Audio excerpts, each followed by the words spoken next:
I feel great. I feel ready for this fight. And yes, Jermel is right. I have nothing to prove, but especially this time, I have something to prove to him because he never believed in my skills. He always calling me out and never believed in my skills. And now I have the opportunity to show him my skills, and that's motivate myself. I had a really great camp, and I'm ready to show everybody my skills, my real skills. Thank you. See you Saturday night.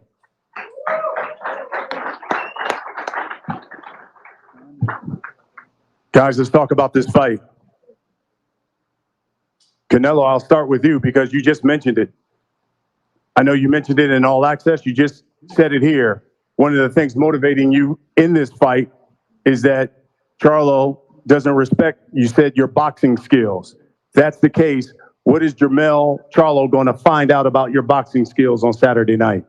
Yeah, I always train 100%. I always motivate myself, but in this fight, especially more because I have uh, this motivation. He never believed in my skills.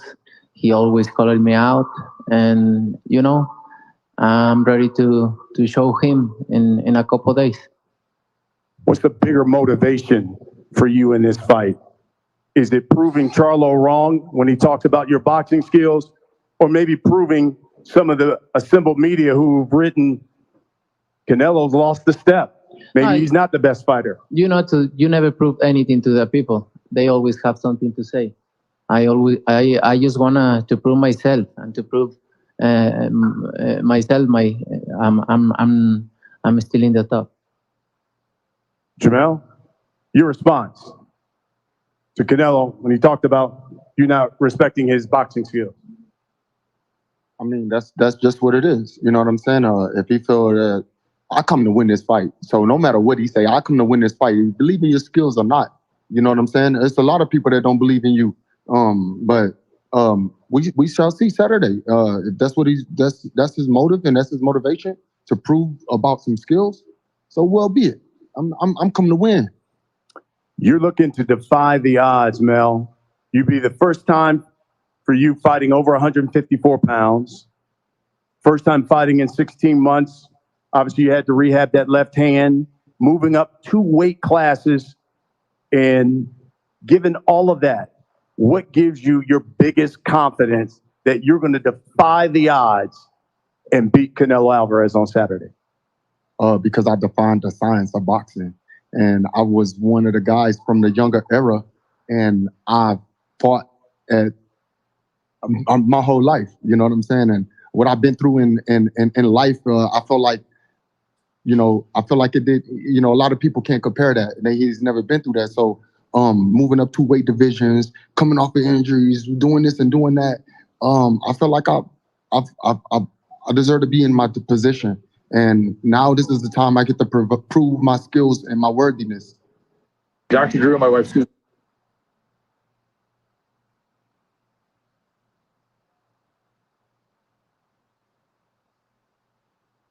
Susan here.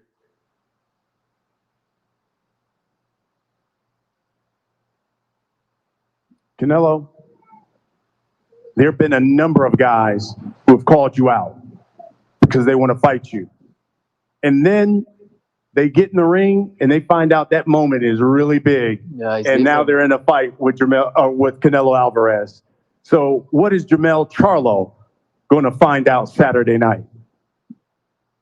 It's hard to say. It's hard to say what he's gonna find. He's gonna feel it. He's gonna feel it. It's hard to say and explain. It's something different, and he's gonna realize in Saturday night it's something different. He never used to be with a fighter like me. Mel, you heard that? Mm-hmm. Saturday night, you're going to find out there's something different. You've never been in a ring with a fighter of his stature and his skills. Your response? That's what I'm here for. And that's what I'm made for. I'm a warrior. I did what I had to do. Now we at this moment. So I feel like, Canelo never seen a fighter of my caliber. Mm. And I know he's seen a lot of fighters. Yeah, he's been in a fight with great fighters. But it's just something that I bring to the table that's a lot different than a lot of other fighters that he's been in the ring with. And so we share the ring on Saturday, and this is going to be one of the most attention-grabbing, sparking moments. And I appreciate everything that's going on right now, and I appreciate Canelo for accepting me, the little brother, the little Charlo. But little Charlo come to fight, little Charlo come to win. In the All Access episode, Canelo said his experience, his power will be the difference in this fight. What do you say? Don't overlook mine. Don't overlook my experience. Don't overlook my power, and don't overlook my skills. Canelo, your response. He said, don't overlook his power, don't overlook his experience. I never did, and I never do with any fighter. I know what he's gonna bring, and I'm ready. Believe me, I'm being in the ring with all kind of fighters. Not Jamel Charlo. Yeah, you don't, brother. You don't know. You don't experience this kind of level of fight. You will see, and you will learn. You had a great opportunity, and you have fought. You will see. You fought some of the best in the world. That's cool. Yeah. We know. Yeah. I understand that. Everybody in the world knows you fought the best fighters in the world. You have a lot of skills, but I don't mind on that. You have a lot of skills. But you do too. You got some skills. This is different, and you will see. All right. If you would, Jamel, I'll start with you. Fuck that shit, bro. Canelo Alvarez told Jamel Charlo straight. Smash that like button, subscribe to the channel. It's your host, Rapstar Boxing Knowledge. Couple of days left, and we got the biggest fight. It's going down. Canelo Alvarez, Jamel Charlo, undisputed versus undisputed. Shit just got heated up. Canelo Alvarez just put it on Charlo, man. He said, fuck all this friendly shit, man. Hey, listen, I saw the whole thing today. Canelo Alvarez goes, this is him being nice. He goes, this him being nice. It's all fucking fake. This guy been talking a lot of shit about me. And Canelo Alvarez just turned it around. Canelo Alvarez just turned the energy around. He put it on Charlo. He said, you will see. You will see. You've been talking shit about me. Yeah? He goes, yeah. You're going to see, my friend. Saturday night, you're going to feel it. Hey, yo, man, I'm just going to say this. Charlo, you know, he said, look, I'm going to give it my best. This is why I'm here. But as far as when you talk about a man-to-man, Canelo Alvarez just told Charlo how it goes. Canelo Alvarez just told Charlo how it goes. And you know what? Charlo just had to accept it. He said, no, I understand. Charlo had to accept it. He had to swallow that shit. And he had to know that Canelo Alvarez been watching him for many years. And Canelo Alvarez been watching him, his brother, and everybody else on PBC talking shit about him. So I'm just going to let you know now, bro. Canelo's getting fired up. Canelo wants the smoke. Canelo wants to change the energy, and he don't care about Mr. Nice Guy anymore. He goes, Charlo being nice. He can be nice as much as he wants. But wait till he gets in the ring on Saturday night. And look, man, I'm going to say this as well. Charlo got humbled. Charlo's just keeping it respectful because he knows that when Kalen Plant pissed off Canelo Alvarez, that didn't help Kalen Plant either. So Charlo just keeping it cordial because he knows this is a big night for him. Saturday night, he's got to put it all on the line. But Canelo wants that beef now. Canelo wants that smoke. Canelo wants that energy. And Canelo is now snapping. And he's changing his energy right now. And basically, Canelo's ready for the fight. Canelo's ready for the fight, man. And so is Charlo. But I believe Canelo's more ready now. He wants to prove a point to Charlo. And Charlo didn't come back with that talk. I expected Charlo to say to Canelo, fuck you. About I will see. I was expecting Charlo to say to Canelo, fuck you, bro. But he never did it. When Canelo told him, you will see what I'm going to do. And on Saturday night, you will feel the difference. And Charlo went, okay, then we'll see. Charlo just said, okay. But with Charlo, he had to swallow it because he knows that Canelo's been in there with great fighters. And Canelo has done a lot in the sport of boxing. So how can Charlo put him down? How can Charlo look in Canelo's face and put him down? He knows that Canelo is the man. He knows that Canelo is one of the greatest of this era. He knows that Canelo is pound for pound. He knows Canelo's a 4-weight world champion. So Charlo has to respect it. Jamel Charlo has to respect what Canelo Alvarez is bringing to the table. He does have to respect that. You get me? Because that man is more accomplished. Canelo Alvarez is way more accomplished than Jamel Charlo. Remember that. Canelo Alvarez is a 4-weight world champion already and an undisputed champion. Charlo is an undisputed champion at 1 weight class, right? So this is going to be now, I feel the heat. Now the fight is heating up. Now I can see Canelo Alvarez changing the tempo. And now I've seen it that Canelo Alvarez is ready on fight mode. Charlo is ready for the event. Charlo is keeping his energy. Charlo is not acting like he normally acts. And Charlo ain't giving it and blabbering himself like he normally does. Now, normally Charlo gets involved. Normally Charlo gets emotional. But Charlo is staying very cool and not letting things get to him because he knows he got a job in hand. So listen, ladies and gentlemen, big fight. The fight is heating up. We're getting this tension now. And Canelo Alvarez just put it on Jamel Charlo. Canelo Alvarez just told him that you will see. You've been talking a lot of shit about me. Yeah? Canelo Alvarez is basically threatening, warning him, bro.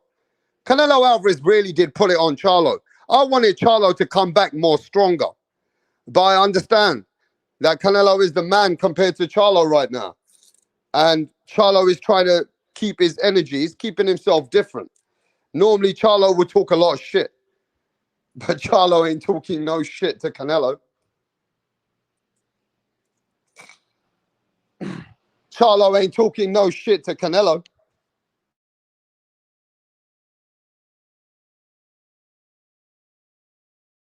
Yo, give me a second, guys. Right, what's going on here, Donny's on the next? Barry's actually going to propose to Sandra. Sandra has been giving Barry mad head lately, and he's witch, yeah? He's doing this behind the back of the boys because they know, yeah, they would have cussed him out for proposing to Sandra. Tracy had one job to do, and that was to record it. But she's all over the bloody place. Barry's clocked that she didn't get the footage, so he's going to propose to Sandra again. Oh, for fuck's sake, Tracy! What's going on?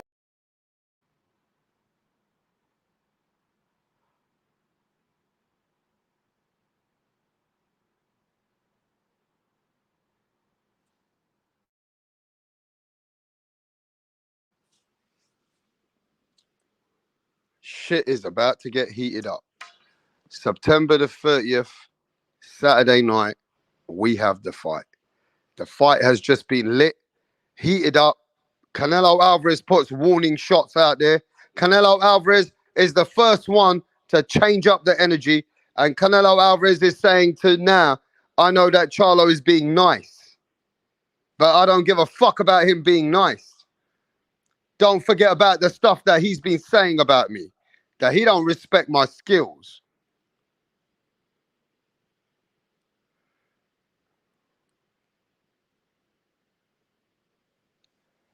Canelo said, don't forget that I've watched everything.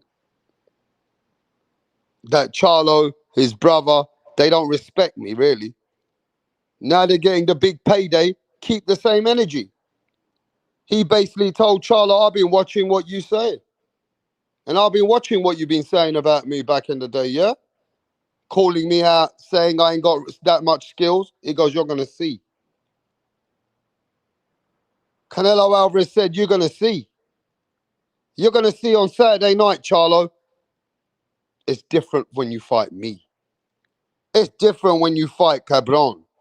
It's different when you fight Canelo. And Canelo just fucking told Charlo in his face and Derek James, you will see. But, you know, Charlo, Charlo said, look, I'm made for this. That's why I'm coming here, to see what Canelo brings. He said, I want to check this, what he is. I'm going to see what he is. So Charlo said, look, man, at the end of the day, I made it to be here. I ain't come here to just fight, bro. I've come here to win. So Charlo's saying that, look, mate, I'm not getting involved in that emotional shit now. This is the coolest I've seen Charlo. Normally, Charlo, he bites back with everyone. Normally, Charlo, he bites back with everyone. But at the moment, he's putting respect on Canelo. He knows that Canelo's fought greater fighters than him. He knows that Canelo is more accomplished than him. And he knows that him getting involved with Canelo on a verbal battle will only mentally maybe not make it good for him.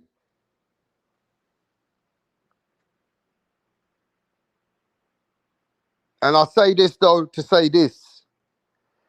Maybe it's good that Charlo ain't overreacting to Canelo Alvarez is biting him. Yeah? By Canelo saying that you will see. It's different when you fight me. I've seen a lot of shit that you've been talking about. That's Canelo trying to get to Charlo. But Charlo ain't biting back. He's keeping it cool. He knows he's got a job in hand. And I feel like Charlo knows I'm giving it everything I got, bro. I'm giving it everything I got. And I feel that Charlo is going to give it everything. Like, meaning like, look, man, I'm going to say this. I don't think Charlo is a guy that will quit. He's like Errol Spence. If he's getting stopped, he's getting stopped. If he's getting knocked out, he's getting knocked out. I don't think he's a quitter. I don't think he's the kind of guy that will take heavy shots and say, nah, man, that's it. Like, stay on the canvas. I think he'll fight to the end. And, you know, at the end of the day, that's all you can ask from him. Yeah? That's all you can ask for him. But I will say this, though. Canelo Alvarez ain't playing. Canelo Alvarez is on sick mode. Canelo Alvarez is on sick mode. When I know that Canelo Alvarez is on sick mode is when he turns on you. When he turns on you, he don't give a fuck anymore, bro. There's no respect for that guy. Canelo Alvarez is remembering the times when the Charlos and all the other people in PBC and all these other American fans that have been slandering Canelo. Canelo remembers that. He don't give a fuck about this respect. He don't care about Charlo being nice, respectful, not keeping the same energy, not trying to come loud. He don't care now. He already said it on his interview. He said, listen, he goes, I know he's being nice, but I know what he said, and I'm going to teach him. So Canelo Alvarez basically saying, look, man, all this act ain't working with me. Ain't working with me. You watch what I do. I'm going to show you for all the stuff you said. I'm going to punish you. Because if I don't punish you, they're not going to leave me alone. See, Canelo Alvarez knows everything about the boxing fans, the energy, and he understands that he knows he got to put him, Charlo, put a statement on him. So he's putting himself right on that situation that I'm going to show him. And he said this as well. Canelo Alvarez said, any fighter that goes into the ring, yeah, saying that they don't want the knock, they're not going in for a knockout, he goes, they're liars. Every fighter tries their time to see what they can put. But when they got to fight to the 12th round, they got to do what they got to do. But Canelo said, believe me, I'm going to try for the knockout. Canelo Alvarez is putting himself under his own pressure. Canelo Alvarez is putting himself on pressure. He said, I am going for the knockout. Fuck all these lies that people tell you, oh, I'm not going for the knockout. Fuck that. I am going for the knockout. If I don't get it, I don't get it. But I'm going for it. So I'm just letting you know, that's Canelo putting that pressure on himself and letting you know that this is what's expected of him. So you got to put that respect on Canelo, man. He knows what he feels like he got to put on a statement. Now Charlo is keeping it cool. Charlo is, not letting Canelo get to him emotionally. He's not trying to bite back when Canelo's putting it on him, right? He let it go, but Charlo is conserving that energy for the fight night, and I feel that Charlo, whatever he's done, he's probably prepared really well, but he's looking good, like comfortable. But we'll see. I mean, obviously, this is what you signed up for. This is the biggest night of Charlo's life. Action is what Canelo Alvarez is all about.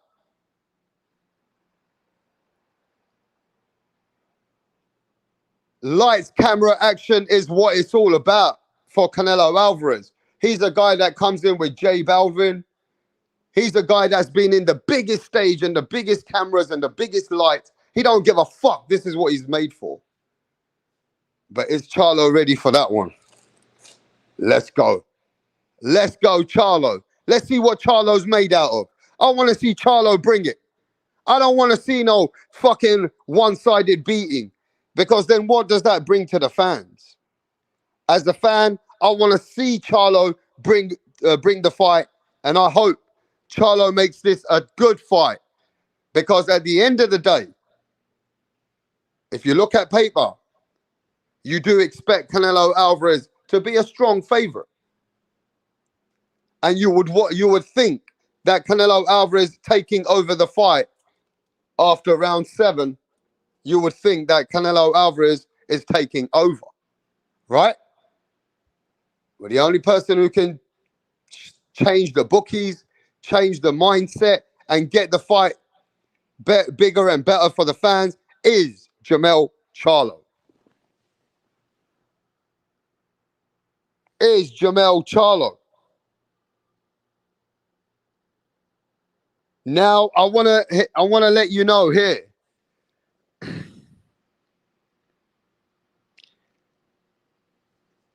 There's so many ways that this fight can be played out, right? There's so many ways that this fight can be played out.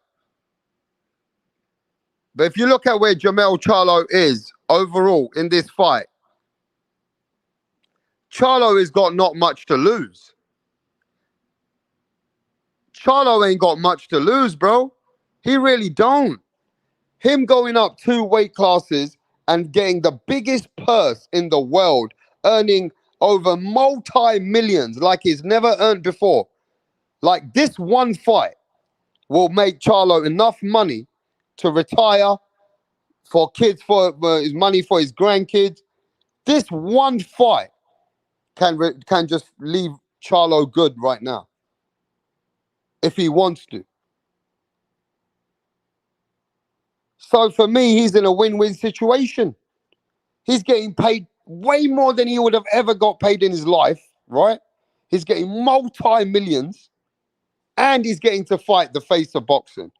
What's he got to lose? What has Charlo got to lose, man? He ain't got much to lose. But for some reason,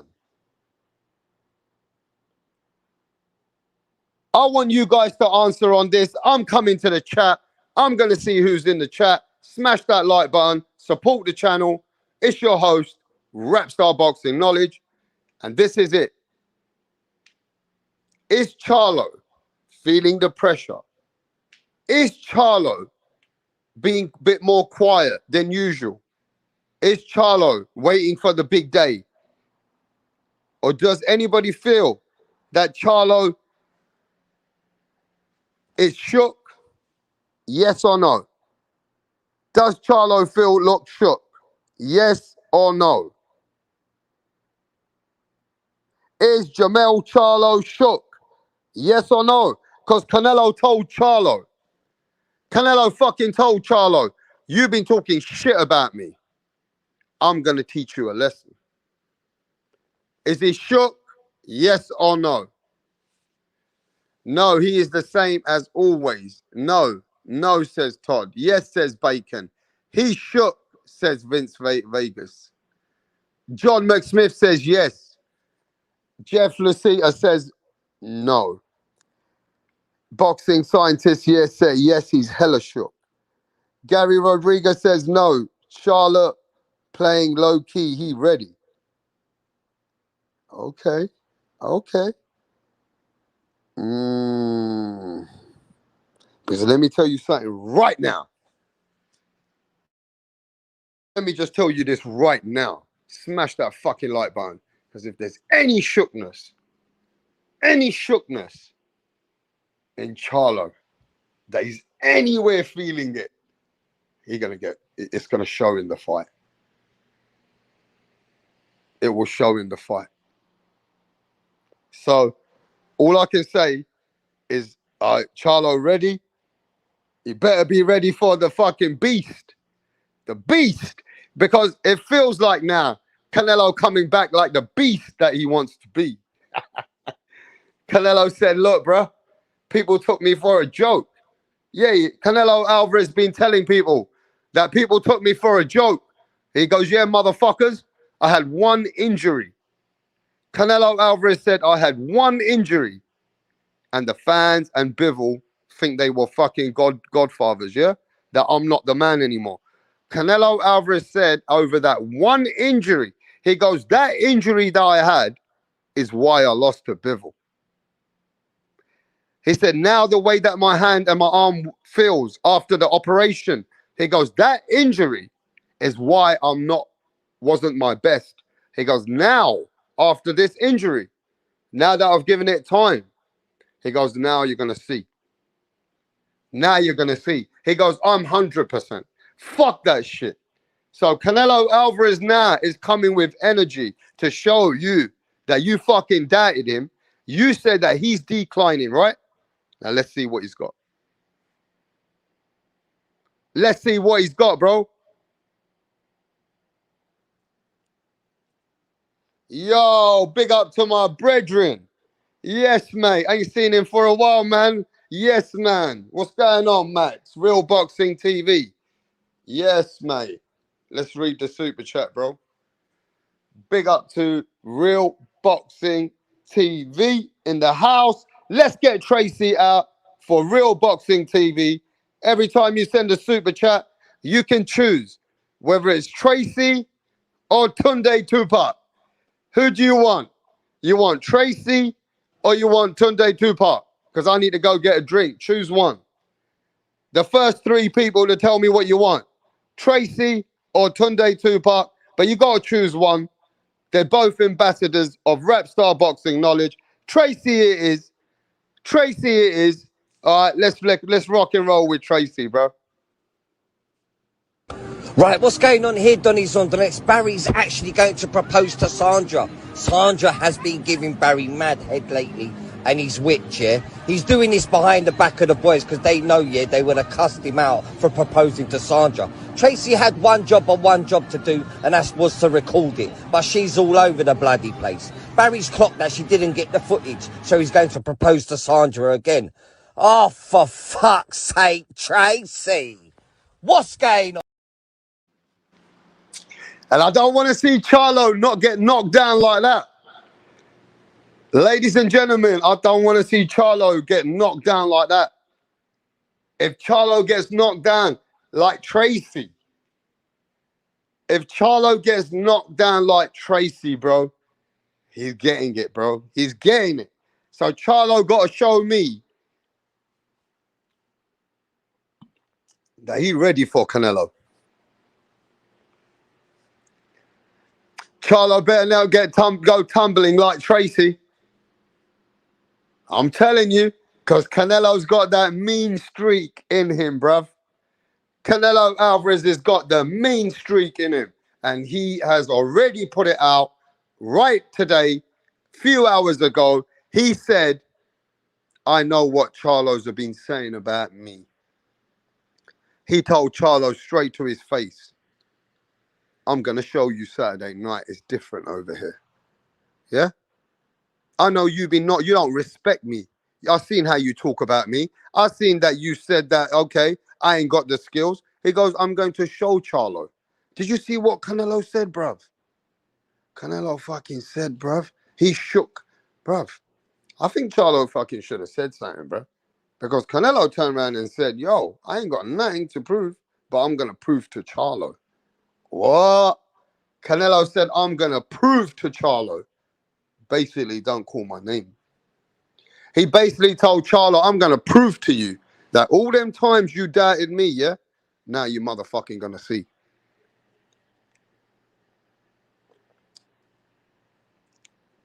I promise you, yeah, I was not happy all round. I wanted Charlo to tell him. Do you know what? I was a bit confused because when Canelo fucking told him that, yeah, I thought Charlo was going to say, fuck you. And yeah, I said it. We're going to see. But Charlo's, he was about more nicer about it. Charlo was like, okay, I know you fought great fighters, but that's why I'm here. And Charlo said if that's what motivates him and that's his motivation, then, I'm here. I'm here. This is why I came. But Charlo basically got told in his face, right, that you speak too much. And now you're being nice. And now all that shit you said, bruh, I'm going to show you on Saturday. It's different over here. You're going to feel it. You're going to feel it. I feel like Canelo put it a little bit on him. You know what I mean? Charlo was like, all right, we'll see.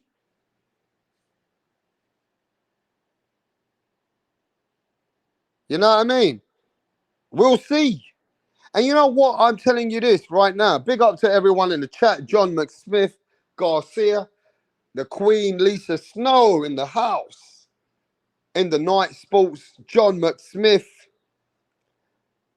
I'm going to say this, bro. With the way that Canelo was going on, I wanted to see a little bite back from Charlo. But he didn't bite. Right? He didn't bite on it. And I feel that Canelo is taking out what Jamal Charlo said, not Jamel. Because I have seen Jamal Charlo a couple of times disrespect Canelo back in the day. Now, I think he's taking out what the older brother said on Jamel Charlo. Okay? Now, I know that both of them back in the day they were saying a couple of things. But look, at the end of the day, Canelo Alvarez is trying to just say, look, mate, don't try and be so nice. Because I know what the fucking shit that you've been saying about me. You said that I ain't got skills. Basically, you don't respect me. Watch what I do to you on Saturday night. Bruh. And I heard some bits about Charlo saying, I'm a lion. I'm a lion. Lions in the camp. Lions only. I'm a lion. I'm a lion. And what did Canelo say? Canelo started laughing.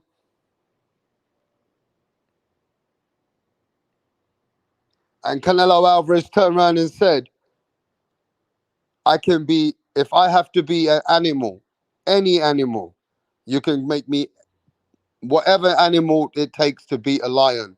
I am that animal. You know what I mean? So, yo, man, lions in the camp. Lions. Yeah? Jamel Charlo said he's coming like he's a lion. Lions don't back down for nobody. So is Jamel Charlo going to fight like a lion? Or is he going to fight like a jaguar, like a cat, like a big cat? Or is he going to fight like a lion? Because Jamel Charlo said he's a motherfucking lion.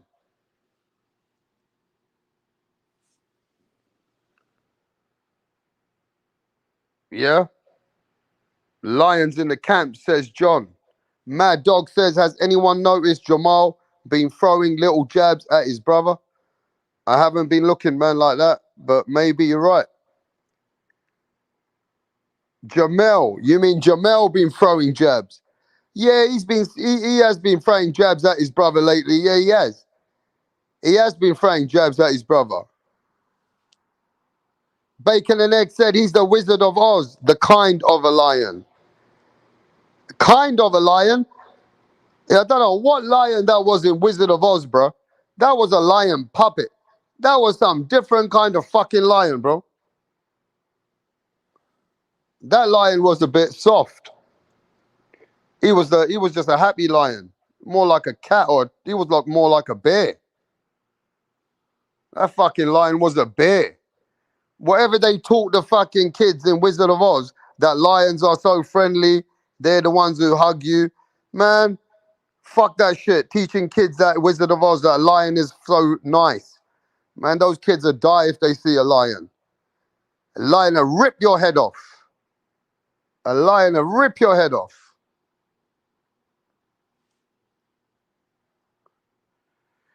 But yeah, man, it's heated up. It's heated up.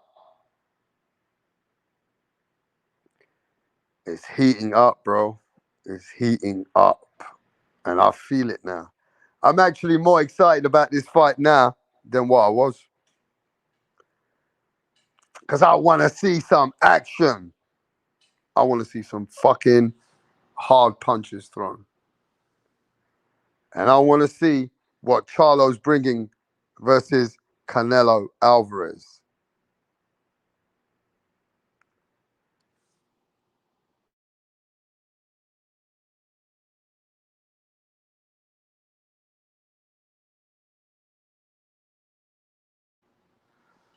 And I just feel like Canelo's saying that basically that he's going for a stoppage. I hope you guys realize that Canelo don't normally say that. Canelo said he's going in there in his heart, going for a knockout. Just know that. Just know that. So Canelo fancies himself, and he's very, very confident what he wants to do with Charlo. Now Charlo feels that he's the faster fighter, he's the more underrated fighter. People better recognize what he brings to the table, and he's here to prove all doubters and shock the world and basically show Canelo. So we'll see, bro. We'll see. I mean, to me, I just like it being spiced up. I'm glad it's spiced up. You know what I mean? I'm glad I see a bit of banter. I'm glad I see this energy because now I feel it's going to be a spiteful fight. And can you imagine if Canelo starts getting, if you know what Canelo's like, if Charlo starts to land on Canelo and all of a sudden landing on Canelo, Canelo gets spiked for even more. Canelo gets spiked for even more. And you know that Canelo got a granite chin, bro. So I want to see Charlo throw his hardest punch. I want to see Charlo's hardest punch to see how Canelo, can he at least get the respect? Can he get that respect from Canelo Alvarez? That's my question.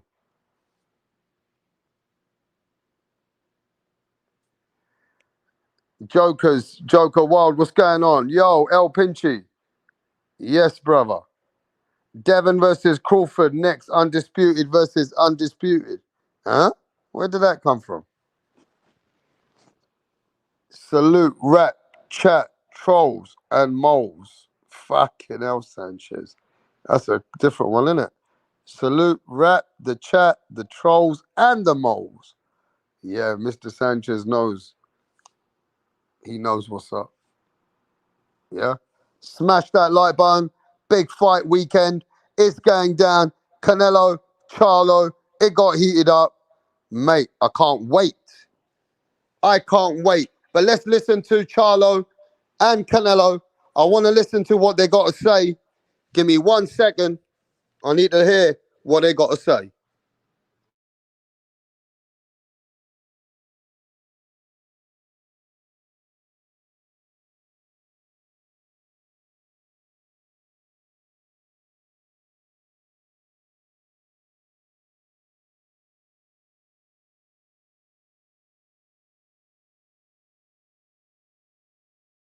To win that fight. Because I don't overlook my experience, don't overlook my power, and don't overlook my skills. I'm ready, believe me. I'm being in the ring with all kind of fighters. Not Jamel Charlo. Yeah. Yeah, you don't, brother. You don't know. You don't experience this kind of level of fight. You will see, and you will learn. You had a great opportunity, and you have fought. You will see. You fought some of the best in the world. That's cool. Yeah. We know. Yeah. I understand that. Everybody in the world know you And fought the best fighters. you have a lot of skills, but I don't mind on that. You have a lot of skills, but You do too. You got some skills. this this is different, and you will see. Don't overlook my experience. Ready for whatever. I'm a motherfucking lion. Mm, I'm a lion. mm, Canelo Alvarez, mm. you about to get in the ring with a lion. You tell these people why they need to tune in to Showtime pay-per-view and why Canelo Alvarez is going to win this fight Saturday night. I just tune in because it's gonna be a great fight. And I don't know what animal I need to say to be the lion, but whatever. I'm that animal. Whoa. Fucking hell. Shit's getting heated up. Shit's getting heated up, mate. I'm getting more excited. At least it's interesting. We're feeling it now. It's fight in the next few days. Canelo Alvarez, Jamel Charlo. Jamel Charlo said, you will see. I'm a lion. I'm a lion. And guess what fucking Canelo does when Jamel Charlo is saying that I'm a lion? He fucking laughing. He's laughing, he's just smirking. He goes, all right, whatever animal I have to be to beat this lion, I am that animal. And then the people start laughing, bro. Canelo Alvarez ain't taking Charlo that serious with the way that he now giving him that way energy. But also, Canelo cannot overlook Charlo. You know what I mean? He can't overlook Charlo, bro. But Canelo don't give a flying fuck. Canelo don't give a flying fuck about Charlo, man, I feel. But Charlo does know that Canelo exists right there. Now, for me, I feel that Charlo, Canelo Alvarez is a bit, it's his show, innit? It's his show. So now Canelo Alvarez is turning it a bit. He's snapping a little bit. You know what I mean? He's snapping a little bit. Basically letting Charlo know that you will see on Saturday night. I'm going to basically teach you a lesson. You get me? But you know what Charlo said to piss Canelo off? Charlo said, well, you got a lot of opportunity. And then he quickly turned it. He said, but you fought a lot of great fighters. He goes, you got a lot more opportunity, but you did fight a lot of great fighters. So Charlo's like, Charlo's telling Canelo that you got more opportunity than me. But then again, Canelo Alvarez built his opportunities. Canelo Alvarez has been up to 4 different weights. Charlo has stayed at 1 weight class. Canelo Alvarez has fought some of the best in the world. You understand? The Miguel Cottos when he was young, the Shane Mosleys, the Austin Trouts, Floyd Mayweathers, Danny Jacobs, Gennady Golovkin. The list can go on. Kovalev. Then he beat all the champions at 168. So with Canelo Alvarez, he's a more accomplished, got a way better resume than Jamel Charlo. So when Canelo's telling Charlo, you don't know, you ain't been on my level, he's kind of telling him the truth. He's kind of telling him the truth, isn't he? He's telling him that you don't know on my level, bro. You don't know what it's like to be on my level. Because Charlo has not been on Canelo Alvarez's level. So when Canelo's telling him, I'm going to teach you a lesson, then Charlo is like, all right, we're going to see. We're going to see that if you're going to teach me a lesson. You know what I mean? But as far as putting Canelo down, I don't think Charlo ain't got the balls to put him down right now like that because he knows. He knows that Canelo Alvarez is the top G. He's not stupid. You get me?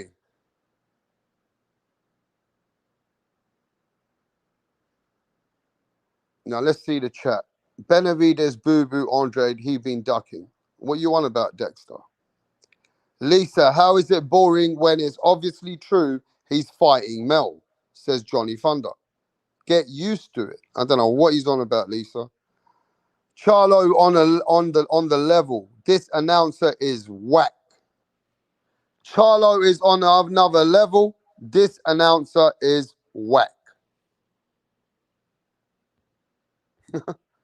Yeah, I guess this is the level of this fight. This is the funeral right here, says Gabriel Sanchez. Mirage, how you go at it for hours with people? Johnny, I agree. If you would go up in the chat, I said Canelo should be fighting David instead of Mel. Jamel doesn't have the experience he had by default. Jamel never seen anyone like Canelo.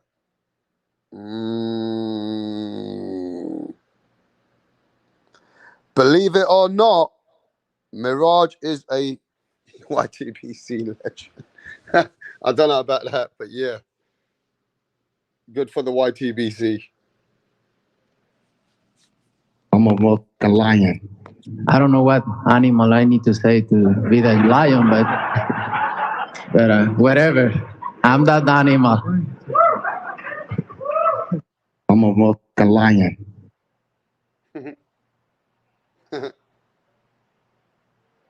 Don't overlook my experience. Don't overlook my power. And don't overlook my skills. I'm ready, believe me. I'm being in the ring with all kind of fighters. Not Jamel Charlo. Yeah, you don't, brother. You don't know. You don't experience this kind of level of fight. You will see. See, that's where the disrespect really hit each other. When Canelo Alvarez says, I've been in there with many men, Jamel Charlo said, nah, I'm not Jamel Charlo. See, when Canelo Alvarez told the world, look, man, I've been in there anyway, Jamel fucking put in. Then Canelo turned on him. When Jamel said to him, nah, you ain't been in there with me, Canelo said, I've been in there. He went, I've been in there with everybody, all kinds of men. You telling me I ain't been there in there with someone like you. All right. In other words, why Canelo is laughing a little bit, right, is also because Canelo is saying, why is Jamel Charlo thinking that he's telling me that you ain't been in there with me? I feel like he felt disrespectful. Here again. Don't overlook my experience. Don't overlook my power. And don't overlook my skills. I'm ready, believe me. I'm being in the ring with all kind of fighters. Not Jamel Charlo. Yeah, you don't, brother. You don't know. You don't. Where did ring rust come from? I mean, how can you be ring? Don't overlook mine. Don't overlook my.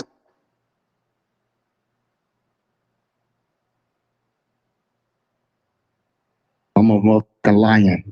I don't know what animal I need to say to be the lion, but whatever.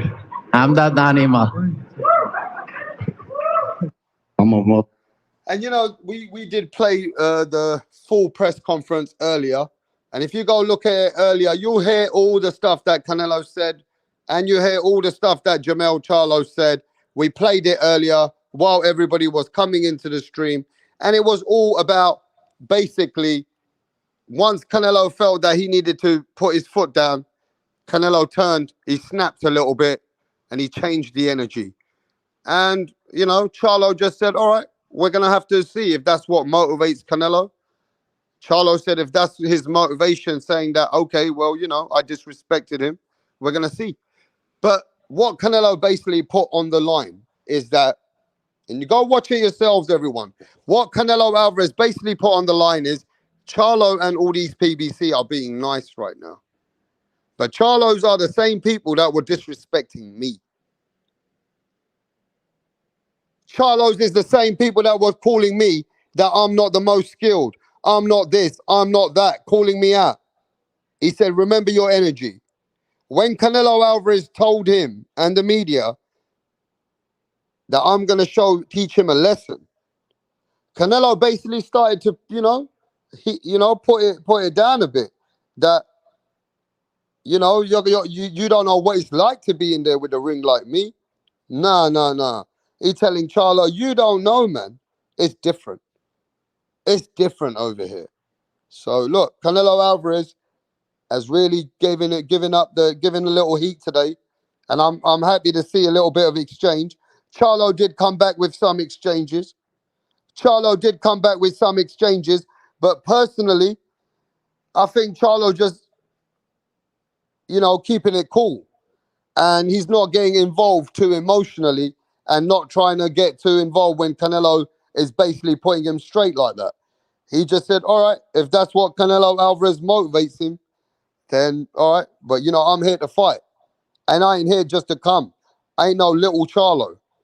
He did say to Canelo, I ain't no little Charlo, bro. I've come to win. So, hey, look, man, I like what I saw. Canelo Alvarez, to me, won the press conference. For me, Canelo Alvarez turned it a bit on him. You know what I mean? So for me, that's a Canelo Alvarez win in the press conference today.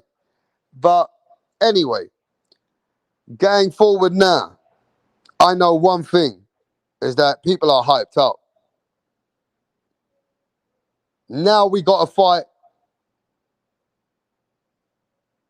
And I'm just going to let you know, this is getting to be a spiteful fight, I feel. I feel all that respect is good, but now I want to see the fucking guys get heated up. And I saw a little bit today. So, hey, man, can't wait. I can't wait till Saturday night, bro. You know what I mean? But, it's funny, though. Charlo don't normally keep that energy, though. When somebody ever puts it on him or says anything to him, he fucking does bite back and he holds his corner really strong. But with Canelo, Charlo's like giving him that extra respect, I feel. I feel that Charlo is giving him that little bit of extra respect. He's not trying to say, well, you know what, fuck you. I did say that, and what? What are you going to do about it? Well, I'm going to teach you. I wanted Charlo to say that, man, that I want to teach you a lesson, bro. You ain't on my level. But Charlo's a little bit like, I think it's a big event for him too. He don't know what to expect. I know that he knows that he's getting over multi-millions in the bank. He knows he can expect that. But deep down inside, I wanted more from Charlo, to be fair. You know what I mean? Yeah, Charlo know what he's up against. Maybe. It's going to be a funny, whatever's the outcome. No one is ducking him. Charlo was original from Bitch Mania. You're funny, Miss Bitch. Miss Bitch, you promoting on Saturday. Yeah, Real Boxing. You guys promote. Canelo wins this. Gonna be easy. Okay. Miss Bitch says Canelo Alvarez gonna beat Charlo easy. Oh, bro, that's too much. Hey, Miss Bitch don't have no respect for Charlo when it comes to Canelo. She believes King Nello, Cartello, Mr. Face of Boxing. You know what I mean? Yes, man. Go on with that. You guys are, some of you think that this is going to be a walk in the park for Canelo. Betting odds have Canelo 80% to win. That's how Canelo likes it. Wow, Mirage, if Canelo knocks out Charlo, Benavidez is in trouble. Lisa Snow trying to explain. What's that? Ebonics? Nah, man, Lisa cool, bro. She can explain what she wants. You know what I mean? She the queen. Rap star wrench up the sober Cock Alonso. Might time him out and block him.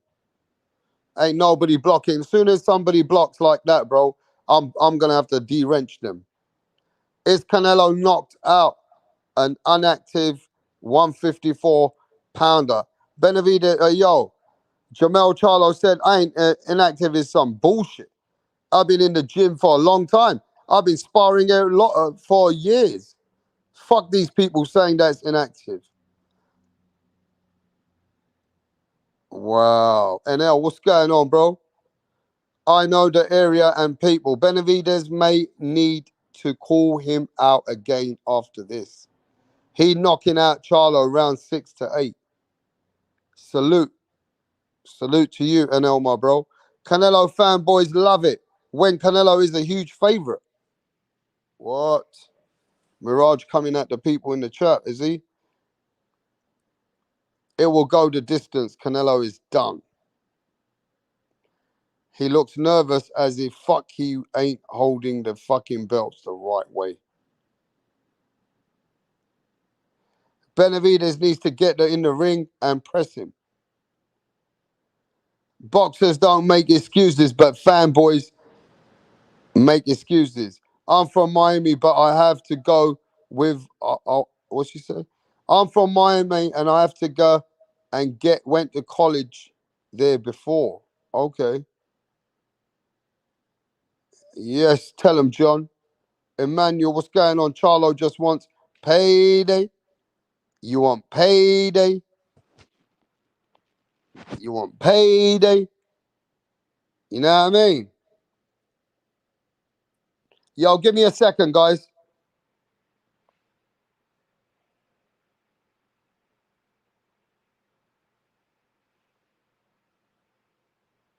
What up? How are you?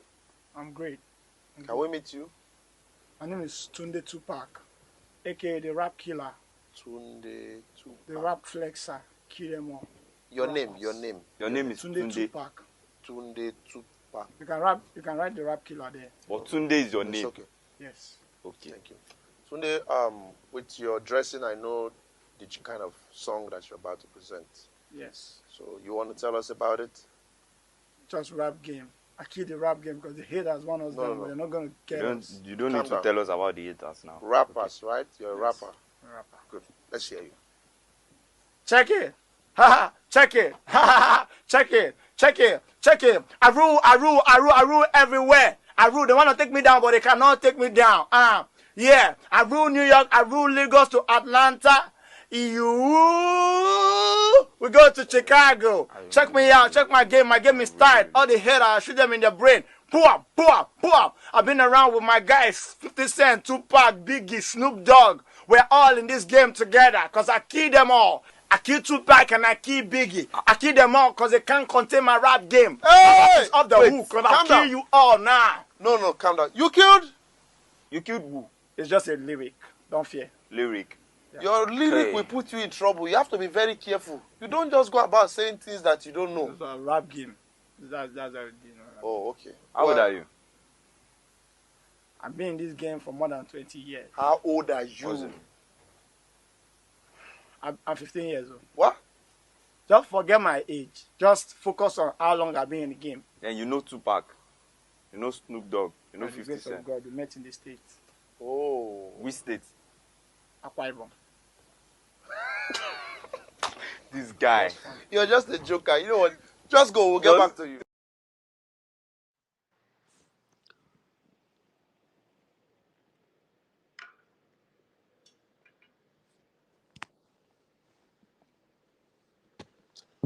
Mic check, 1, 2. We back in the house. Now watch this. I've had this outlook in my mind, yeah, and I'm hoping this is not the way the fight goes. Now listen to me clearly, and all I want from you guys is a yes or no afterwards.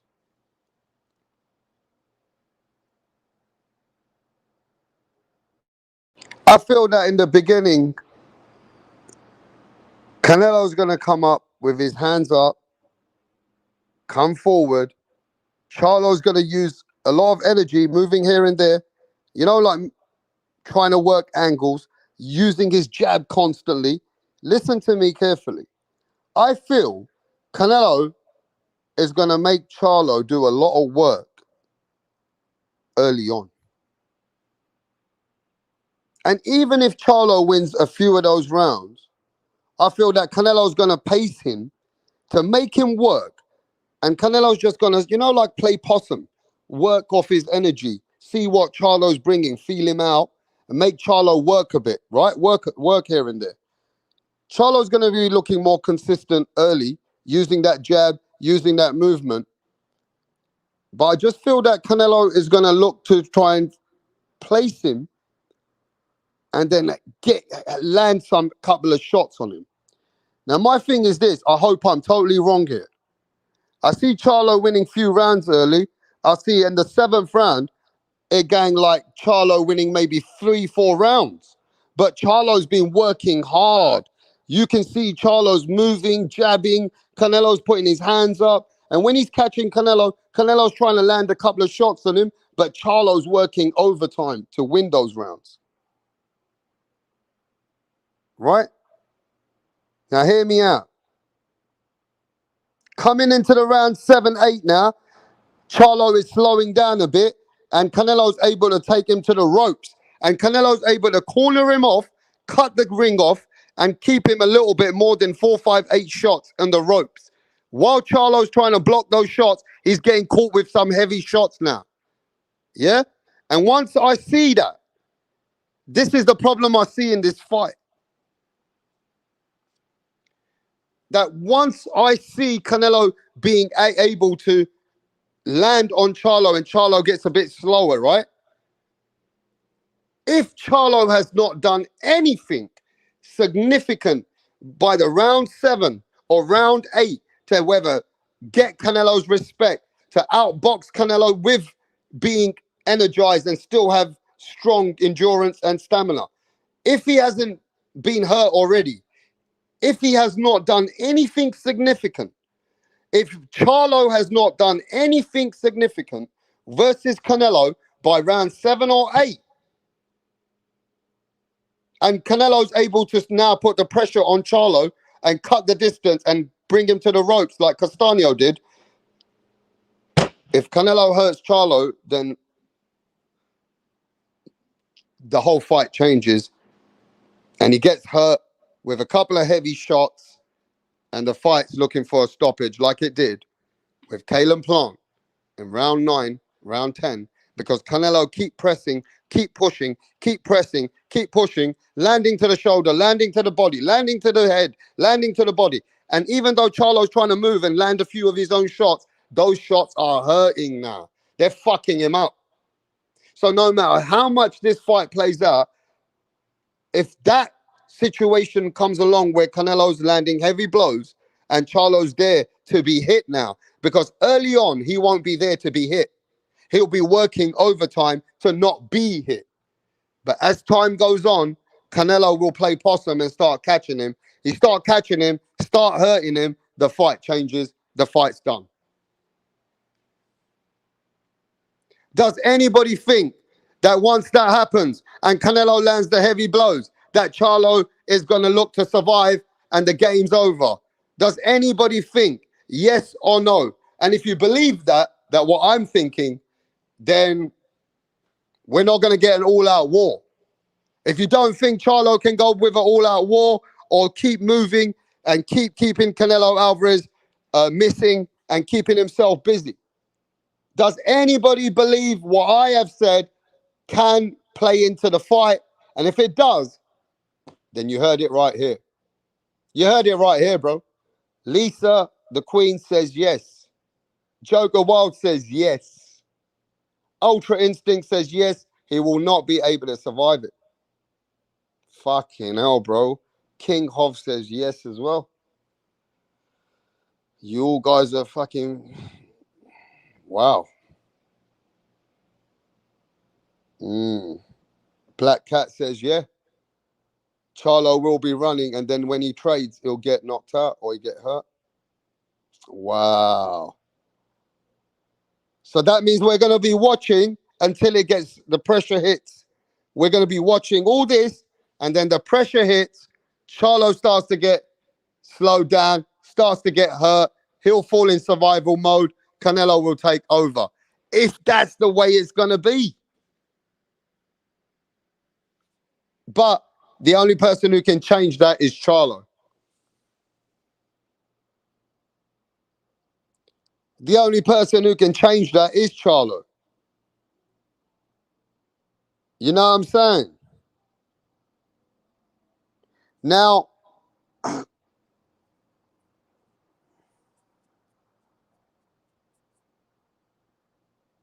see, I don't know how Charlo can do really well and get into the championship rounds by trying to play smart, keep his endurance, keep his energy, and try and just counterpunch Canelo. Try and use that energy. Don't use his feet to the ultra max, but keep his feet strong, and so that he's got the bounce and the balance, and he's got the movement and all that endurance that he's going to need in round 8, 9, 10, 11, 12. If Charlo can, you know, work calculatedly, work educatedly. But the problem is Canelo going to put too much pressure. Canelo's going to be too consistent. Canelo's going to keep coming to offset Charlo.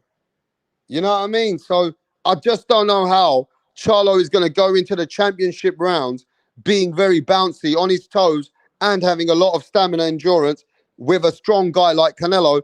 I'm sure those shots, and as time goes on, it's going to take a toll on you, bro. It's going to take a toll on you somewhere. Hey, Gabriel Sanchez, I don't know why it never lets you. You're doing something wrong, bro. I don't know why every time you come on my panel that it doesn't add you, bro. You've got a fucking blank panel and it doesn't have the add button when you come on there. Try and do it again. There's the...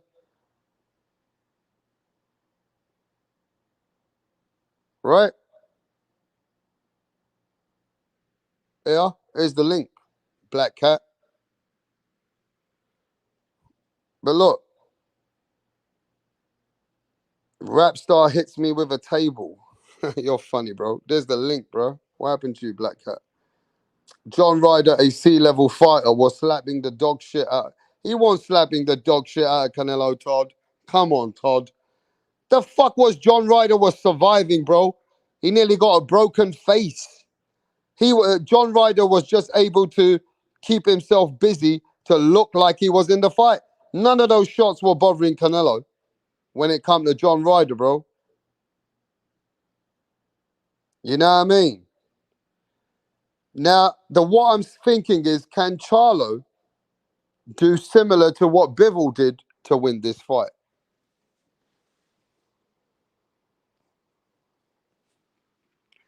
Can Charlo do similar to what Bivol did to win the fight?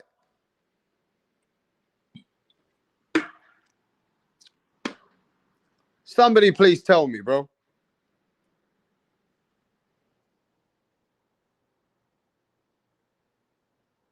Because Charlo needs to take a blueprint from Bivol.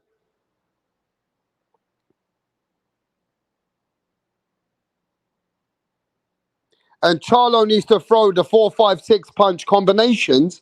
And when Canelo Alvarez is throwing punches, he's got to move away, get away at a distance, let Canelo Alvarez keep coming forward. And then when Canelo Alvarez trying to throw, Bivol was moving back. So Canelo was missing 70% of his punches. Right? And then once Canelo was missing, Bivol would start coming on with his 4-5 punch combinations, and then Canelo would have to block. So can Charlo come with that kind of work rate, come with a 5-6 punch combination? Every time Canelo comes, Charlo moves back, Charlo moves out of distance, keeps the range, so that every time Canelo's getting frustrated. As long as you can keep Canelo frustrated, bruv, right? See, after Canelo throws 4-5 punches, he's very smart also. He always goes, he punches, then blocks. So once Canelo's blocking, Charlo can't be just throwing a 1-2 punch. He got to throw like Bivol. You know what I mean? He got to be able to know that every time that Canelo's throwing, Charlo got to get out of fucking range, make Canelo miss. Then when Canelo goes on defense, Charlo keeps coming on offense. Then go back out the way, let Canelo come. Charlo got to be great to move out of distance again. Right? So he's got to play a chess match. In, out, shake it all about. You know what I'm saying? You got to have those reflexes. Hey, Gabriel, I don't know what happened, bro. I don't know why it doesn't add you. You might need to check out why you haven't set your settings up to be on a panel. Alonso, different structure and strength than Bivol. I understand. And I was just going to say that, bro. And you came with a very intelligent, what you said. And Black Cat, you didn't even hit the link, bro. So I gave you food, I gave you water, I gave you blankets, I gave you pillows, and I've given you a house. And you got the link and you didn't come. But just keep chilling, Black Cat. We enjoy you in the chat. So, what was it I just saw that I needed to retaliate on? This guy came with something. Different structure and strength. Facts. Those are facts. Leo. Leo Leniel. Leo Neal. You got to have that strength. And Bivol had more range. And Bivol was obviously a stronger fighter, being a 175 pounder. So when Canelo was cleaning his shots, yo, what's going on, Real Boxing? What's going on, homie? How you doing? Man, I'm cooking. You know what I'm doing. I'm excited. I'm excited about the fight, bro. Yeah, yo, I got a couple of minutes before a meeting. My fault I haven't been able to watch the streams. You feel me? It's kind of late over here on my side, but I saw you went early, so I wanted to come in. Yo, real quick, I got this weird feeling, homie. I think Canelo's gonna stop this cat, bro. There's something about, like, I've seen a couple of his interviews, some of the stuff in Spanish too. I'm going off the fact that Canelo said that he's 100%. The injuries, all the stuff. He even said in one interview that was in Spanish, he said that he hadn't been able to train like himself in the John Ryder fight, in the Bivol fight. But I'm going based off of that. You feel me? But yo, Lisa said something really true in the chat. She said, you know, you figure this cat's gonna gas out Jermell Charlo. We seen that inactivity in a fighter is a bad thing. And Charlo hasn't been in the ring in what, 16, 17 months? And you come back and you move up to another weight division, 2 weight divisions, and you fight the best guy at 168. I mean, the only way Charlo wins this fight is by staying behind the jab and just boxing him, kind of like Bivol did. But I don't see this. I don't know. I got this feeling, man. This might finish before the 12th round. Like, I put some money. I just put some money down on DraftKings because I think it's like plus 400 for Canelo to win through 7 through 12. That gets you $100 off of 20. You dig? So I'm gonna be in the chat because I got to go to a meeting in a little bit. But if y'all still on after my meeting, I'll hop back on, man. Much love, bro. All right, bro. So you heard it from Real Boxing. That's his views, right? And that's 90% of the people's views. But now I'm going to turn it around because this is Rapstar Boxing Knowledge. So I like to also play not devil's advocate, but how about we give Charlo some flowers now? I've been seeing everybody come here, Charlo getting this, Charlo getting that, Charlo's going to be done, Charlo getting knocked out, Charlo getting stopped. How about now we realize and put flowers on Charlo for taking the motherfucking fight that his older brother never took? Yeah? And Charlo's the undisputed at 154. So how about we now start looking at what can he do? How about we look at what can Charlo do? and give him some fucking credit as boxing fans and recognize that this motherfucking Charlo been in the sport of boxing since a little kid, right?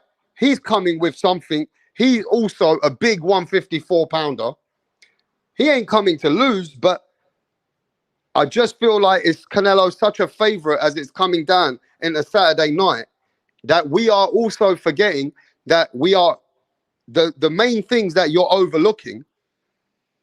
Can Charlo prove you wrong? Can Charlo prove you wrong? Because he deserves fucking respect, bro. He's fighting Canelo going up 2 weight classes. Motherfuckers, ain't nobody done that to fight the undisputed guy in the best of the best, going up 2 weight classes straight away to fight the best of the best. That's tough, right?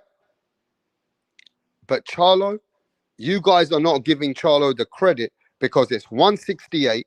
Canelo is Cabron. Canelo is the cartel. Canelo is face of boxing. Canelo is the fucking, the godfather, the fucking top G. And he's getting up to his weight to say, come on then, let's do it. Now, we're overlooking, right, that he ain't got the power. That's all I keep hearing. He ain't got the power. He ain't going to be able to deal with the punishment. He ain't got that kind of power to keep Canelo off in later rounds so that Canelo Alvarez, once Canelo Alvarez knows he can't stop you, then he can beat Canelo. But has he got that kind of power combinations to make Canelo fucking keep missing, to keep making Canelo frustrated, to keep snapping Canelo with a jab, to keep moving in angles, to fight like the Lions only and show the world that Canelo's slow now, bro? That Canelo ain't what he used to be, that he's declining. How about Charlo fucking shock up the game and show the world Saturday night, bro, that we got it wrong, that Canelo is slightly not the best of the best now, and Charlo with the speed and the movement, the angles, the jab. Wait, Canelo missing. Bruh, Canelo start to put it on Charlo, but Charlo's able to block, slip on the slide, move out of it. And then as soon as the championship rounds hit, Canelo's fucking frustrated. Charlo's able to outbox Canelo, win on decision. Win on decision, bro. And now we got a rematch. Can that happen? Can Charlo outbox Canelo and win some rounds, lose some rounds, and then be able to win enough to win a decision on 7-5? Can Charlo win 7 rounds against Canelo Alvarez? Yeah? Can he move those feet enough, get himself in and out of range? Right? Or are those shots that Canelo Alvarez digging deep to the body, to the arm, to the elbows? Yes. And all those big shots landing on Charlo that after a while, bro, Charlo's arms are fucked. Charlo's feeling it to the body and Charlo ain't able to, you know what I mean? Charlo ain't able to fucking execute. 20 million is good. Reason for not call Canelo a bitch in person. Ultra Instinct, LOL. Canelo will knock him out. I can't tie my shoelaces. Canelo not real Mexican. He want to fight David, the Mexican monster.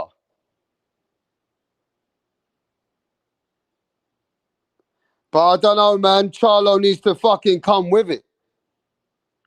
Charlo gonna need to come with it, bro, on Saturday night. Charlo gonna have to come with it on Saturday night. And listen, did you guys see Steven Epinoza in how he came back and gave it to Dana White? Did anybody see what Steven Epinoza gave to Dana White? How he gave it to Dana White? Did you see that? Did you see when he said, man, Showtime are the best. We did 20 million in 3 events. Our gate has been over 20 million in 6 months. Did you see what Steven Epinoza said about UFC? He said, listen, UFC ain't done. He goes, what Showtime has done in 6 months, UFC has never done in the whole history of their whole sport, has never competed with us in the last 3 fights. It goes, the 3 fights that we done in 6 months, it goes, UFC ain't done in the whole history of their sport. It's what Steven Epinoza said today. He was shading UFC. That's right, Lisa. You saw that, right? He was giving it to them. So listen, boys and girls, ladies and gentlemen, it's on. Can Charlo shock the fans? Can Charlo do something, being an underdog, and show the world that he can beat Canelo Alvarez, bro? And if Charlo did that, bruh, Charlo will be the pound for pound top G. Charlo beats Canelo, Charlo will be a top G. Top G, bro. But it's a big ask and a big task. Tip Bailey, stop spamming, bro. You don't believe that. Put some money down, bro. Tip Bayless, put some money down. You're being patriot. Here's the link. Are you willing to put 100 down or 50 down? Or are you just capping? Are you willing to put $50, $100 down against the people? Or are you just capping for America? Are you a fake American fan, Tip? Or are you a real American fan, bro? Are you willing to bet the people? Are you willing to bet from America? For America? Yes or no?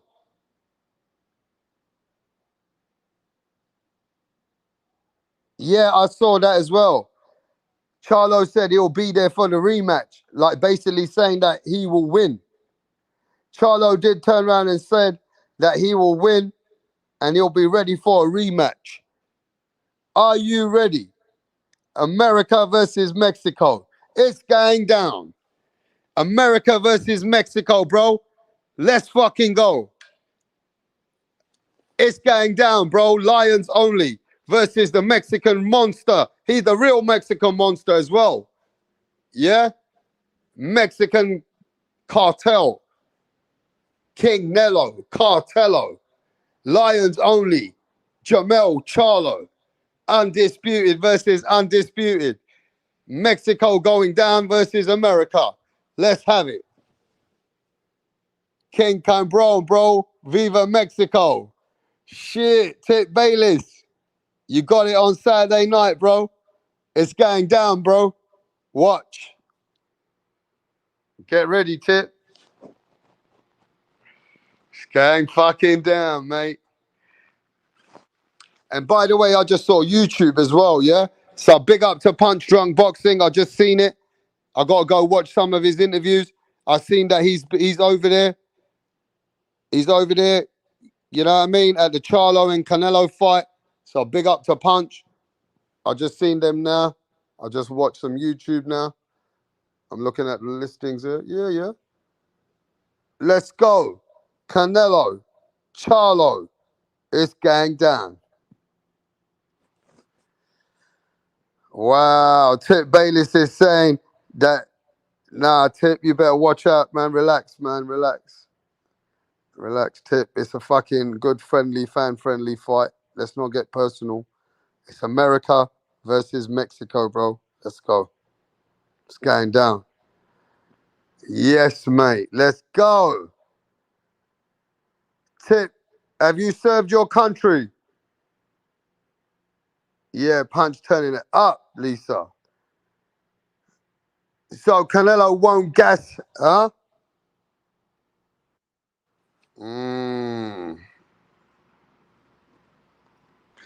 Yes, JB Sport, we're feeling the fight, man. We're getting energized. big fight Saturday night. We can't wait. The bookies odds have got Canelo a big favorite by over 70%. And yeah, it went down today. The press conference is going down. Next few days, we got undisputed versus undisputed, JB. How confident are you from the United States of America, bro? America versus Mexico. How confident are you in Charlo? Well, I'm picking Canelo to win. Now, But Charlo you're is not strong. confident in your country, man. No, I look at objectives. I can't be a fanboy. See, that's the difference Okay. between me and a lot of other people that get on here. I'm not a fanboy. Charlo is actually from my hometown, H-Town. He's from my neck of the woods. I'm pulling for him, but if I had to put some money on it, I would put it on Canelo. I just think skill for skill, Canelo is overall better fighter. He's the more consistent fighter in his style. And then you put that on top of the fact that Jamil is going to be fighting him at his weight class, the weight class that he's dominated in. I just think it's a tall task for Jamil Charlo to come away with the victory. But I do see a path. I can't see a path for him to win the fight, but it'll have to be a path where Canelo has slipped a little bit. And we've seen a little slippage in his last couple of fights, and we've seen a little stamina issues creep back up with Canelo that we hadn't seen in a while. We saw it early in his career, but we hadn't seen it in the middle part of his career, but now we're seeing it toward the tail end of his career. Now, if Jamil Charlo can be competitive in the first half of the fight, and in the second half of the fight, Canelo starts slowing down like he did versus Triple G in the third fight, like he did against John Ryder, then Jamil Charlo, who fights strong from round 1 through 12, his power carries from round 1 through 12, then he'll have a chance to pull the upset victory, taking over in the second half of the fight. But outside of that, man, if Canelo is the Canelo that we known and love, the Canelo that we seen against Caleb Plant, the Canelo that we seen versus Billy Joe Saunders, the Canelo that we seen versus Callum Smith, if that Canelo show up Saturday night, then Canelo gonna win the fight. It's just that simple. He's just a better overall fighter, in my opinion, a more consistent fighter in this style. So we'll see what happens. We'll see what happens Saturday. I'm just looking forward to the fight. It's a strong undercard. Looking forward to it. Now, this fight wasn't getting a lot of buzz, but since we're getting closer to the fight, I'm starting to get excited about this fight. It wasn't to the excitement that I was for the Crawford versus Spence fight. Let me stop. I think something like Tip saying you're showing your true colors for America. Look, the man said he's not a fanboy, bro. Just because you're supporting Charlo, Tip Bayless, because you're American, and you're saying he's gonna do it. I get you, you're patriot. But JB Sports says he don't feel that way. He might be American, but he ain't gonna be able to back his guy like that. Okay? He's not gonna put money on him. If he had to put his money, he's putting it on Canelo. Now, this is a man that's using his brain than his heart. Okay? So don't get angry with JB that him being American is not selling out his people. He's just letting you know Canelo gonna beat that guy. But if Charlo wins, then America's going to look bad because they're not backing him. Because you're not the only one, JB. I spoke to a lot of Americans. They're telling me they're not putting no money on Charlo. That's how good Canelo is compared to Charlo. Is that what it is? Yeah, I think he's the better overall fighter. From what I've seen, I looked at both guys' career. Canelo's a better overall fighter. Skill for skill. He got great head movement. He's more consistent in his style. He puts his punches together better, and he just knows how to set it. He's just more consistent. He knows what to do at what time in a fight, man. He knows when he closes distance, he's coming in behind the high guard. He's looking for you to throw punches. He's looking to counter you. You're thinking when he comes bringing the pressure with you in the high guard, you're thinking, okay, this is my chance to get my punches off. He's in the high guard. He's not offensive mind, but he's actually setting a trap for you. Little stuff like that, man. He's just a veteran, been in the game for a long time. He knows all the tricks of the trade. And not to say that Charlo don't know some tricks of the trade, but it's just levels to this. And Canelo's been in there with every style. He's seen every style. And the style that gives Canelo problems is not the style that Jamil Charlo fights in. Dimitri Bivol style, a guy that can box, jab, stay behind the jab, control distance. We saw that in the Floyd Mayweather fight when he beat Canelo. That style of fighting, Jamil Charlo don't fight like that. His brother actually fight a little closer to that style than Jamil does. And so I just don't think that style that he brings to the table, unless he changes it up, I don't see that style beating Canelo, the style that Jamil Charlo brings to the table. Unless Canelo slipped a little bit and he has stamina issues and he fades in the second half of that fight. Outside of that, I see Canelo winning. Okay, so you heard it right there. But I see some fans, they're not happy with what you said because obviously you got people rooting for Charlo. Now Dexter Smith says from America, he is a sellout. Charlo will win. I put 1,000 on it. Okay, I hear what you're saying. It put 1,000. I got to give you credit. What's the guy's name that said I'm a sellout? What's the guy's name? Dexter Smith. Okay, Texas Smith, I got to give He you said credit. you're a If sellout. you actually is putting 1,000 on him, you putting your money where your mouth is. And I hope Charlo gets the victory, man, so you can get paid, man. I know some good odds for Charlo. What is Canelo? A 3-1, a 4-1 favorite, somewhere in that range, I would imagine. So if he does pull upset, man, you're gonna get paid good, man. So hope you get your money, man. I'm not hating on Charlo. I actually like Charlo as a fighter. Like I say, he's from my neck of the woods. I'm just being objective. I'm not a fanboy. I'm not just gonna pick a fight just because I like it. I'm looking at both fighters, what they bring to the table inside the ring, and I make my opinion based on that. Not who I like or who I love, this, that, and the third. You got guys come on here and they love a particular fight and they come on here and be talking crazy, trolling, I'll be thinking. They don't know boxing. They come in here and be saying some crazy stuff based on their favorite fighter, and it just Do don't you make no think sense to me. sometimes fans get a little bit patriotic because a lot of it's natural, isn't it? It's normal, like we do in football, soccer, what they call it, Olympics. People go for each other's countries, their countries, right? They go for their own countries, right? So sometimes people get a little passionate. So when you say that, oh well, fans are like that, they are like that, but it doesn't mean that they're not fans. That's what fans are about. They're supposed to support their own people, yeah, or support the fighter which is their countryman. If they feel that way, right? Now that's why you got Tip Bayless, and Tip Bayless is now fuck that. Charlo, he's putting his money on Charlo. That's why the other American, he's putting his money on Charlo. But you're American, and you ain't putting no money on Charlo. Nah, I ain't trying. I ain't trying to lose my money like that. You're Based not on that what I kind of a know, I can't. patriot I guy. can't put the You're not money. that I patriot want to guy. win. I want to win money. I don't want to throw money away. I don't want to set money on fire. If I don't think a guy gonna win, I'm not gonna bet on him just because I like him, or I like his style, or he from my neck of the woods, or whatever the case may be. I'm not gonna just put money up on a guy if I don't believe he's gonna win. So that's just how I do it. Other people, they believe in stick behind their fight, and they believe in bet with them because they really like him. They want him to win, and even if in their heart of hearts, you put a gun in their head, they probably really don't think he's gonna win the fight, but they gonna put their money where. I respect the people that put their money where their mouth is. I don't care if they really deep down don't really think the guy gonna do it.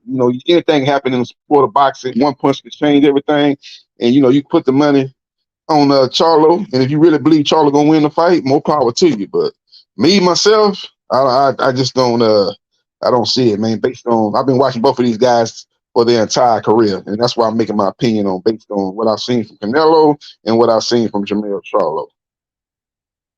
So overall, you're not convinced.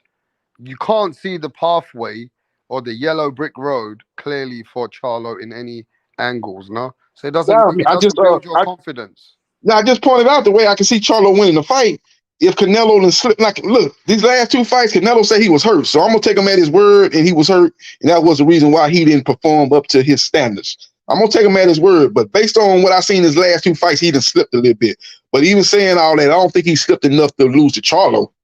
You getting there with somebody else, maybe if David Benavidez, that slippage might come back and haunt him. Not Charlo. Charlo ain't gonna be the one that makes him pay for slipping a little bit. I think even if he slipped a little bit, I still think he got enough to beat Charlo.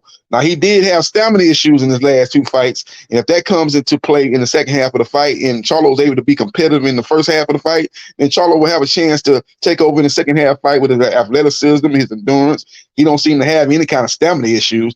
He'll be able to have his chance to win the fight that way. But outside of that scenario, I don't really see it.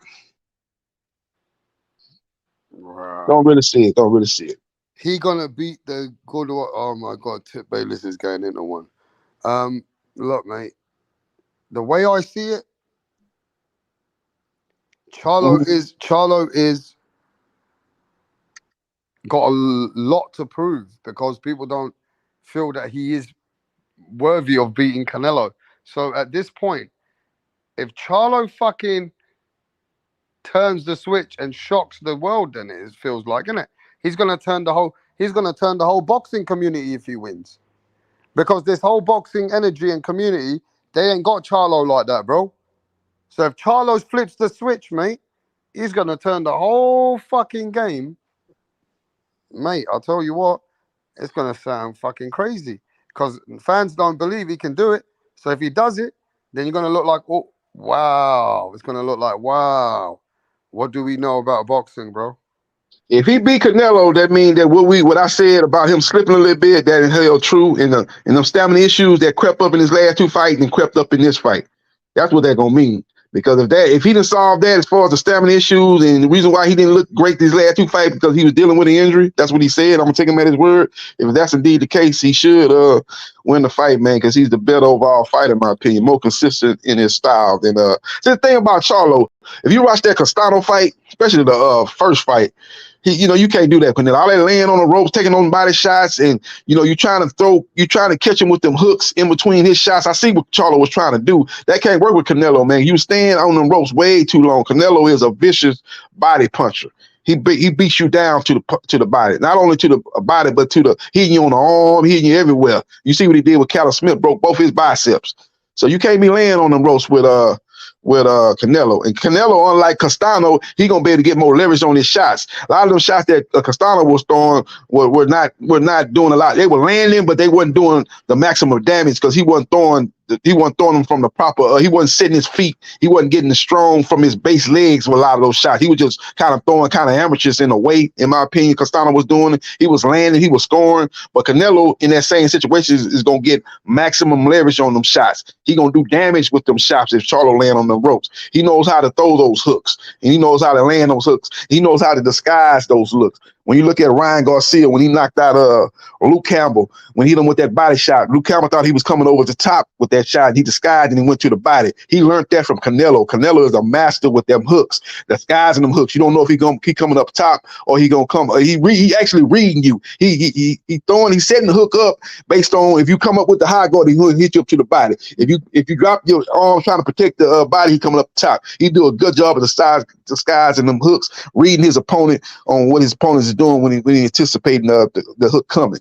He's a very shifty, very crafty, very experienced fighter, man. And you got to be elite level. You got to be elite level like a Dimitri Bivol. You got to be elite level like a Floyd Mayweather Jr. Them the only two styles. There's a blueprint out there to beat beat Canelo. You seen it with Floyd Mayweather Jr. You seen it with Dimitri Bivol.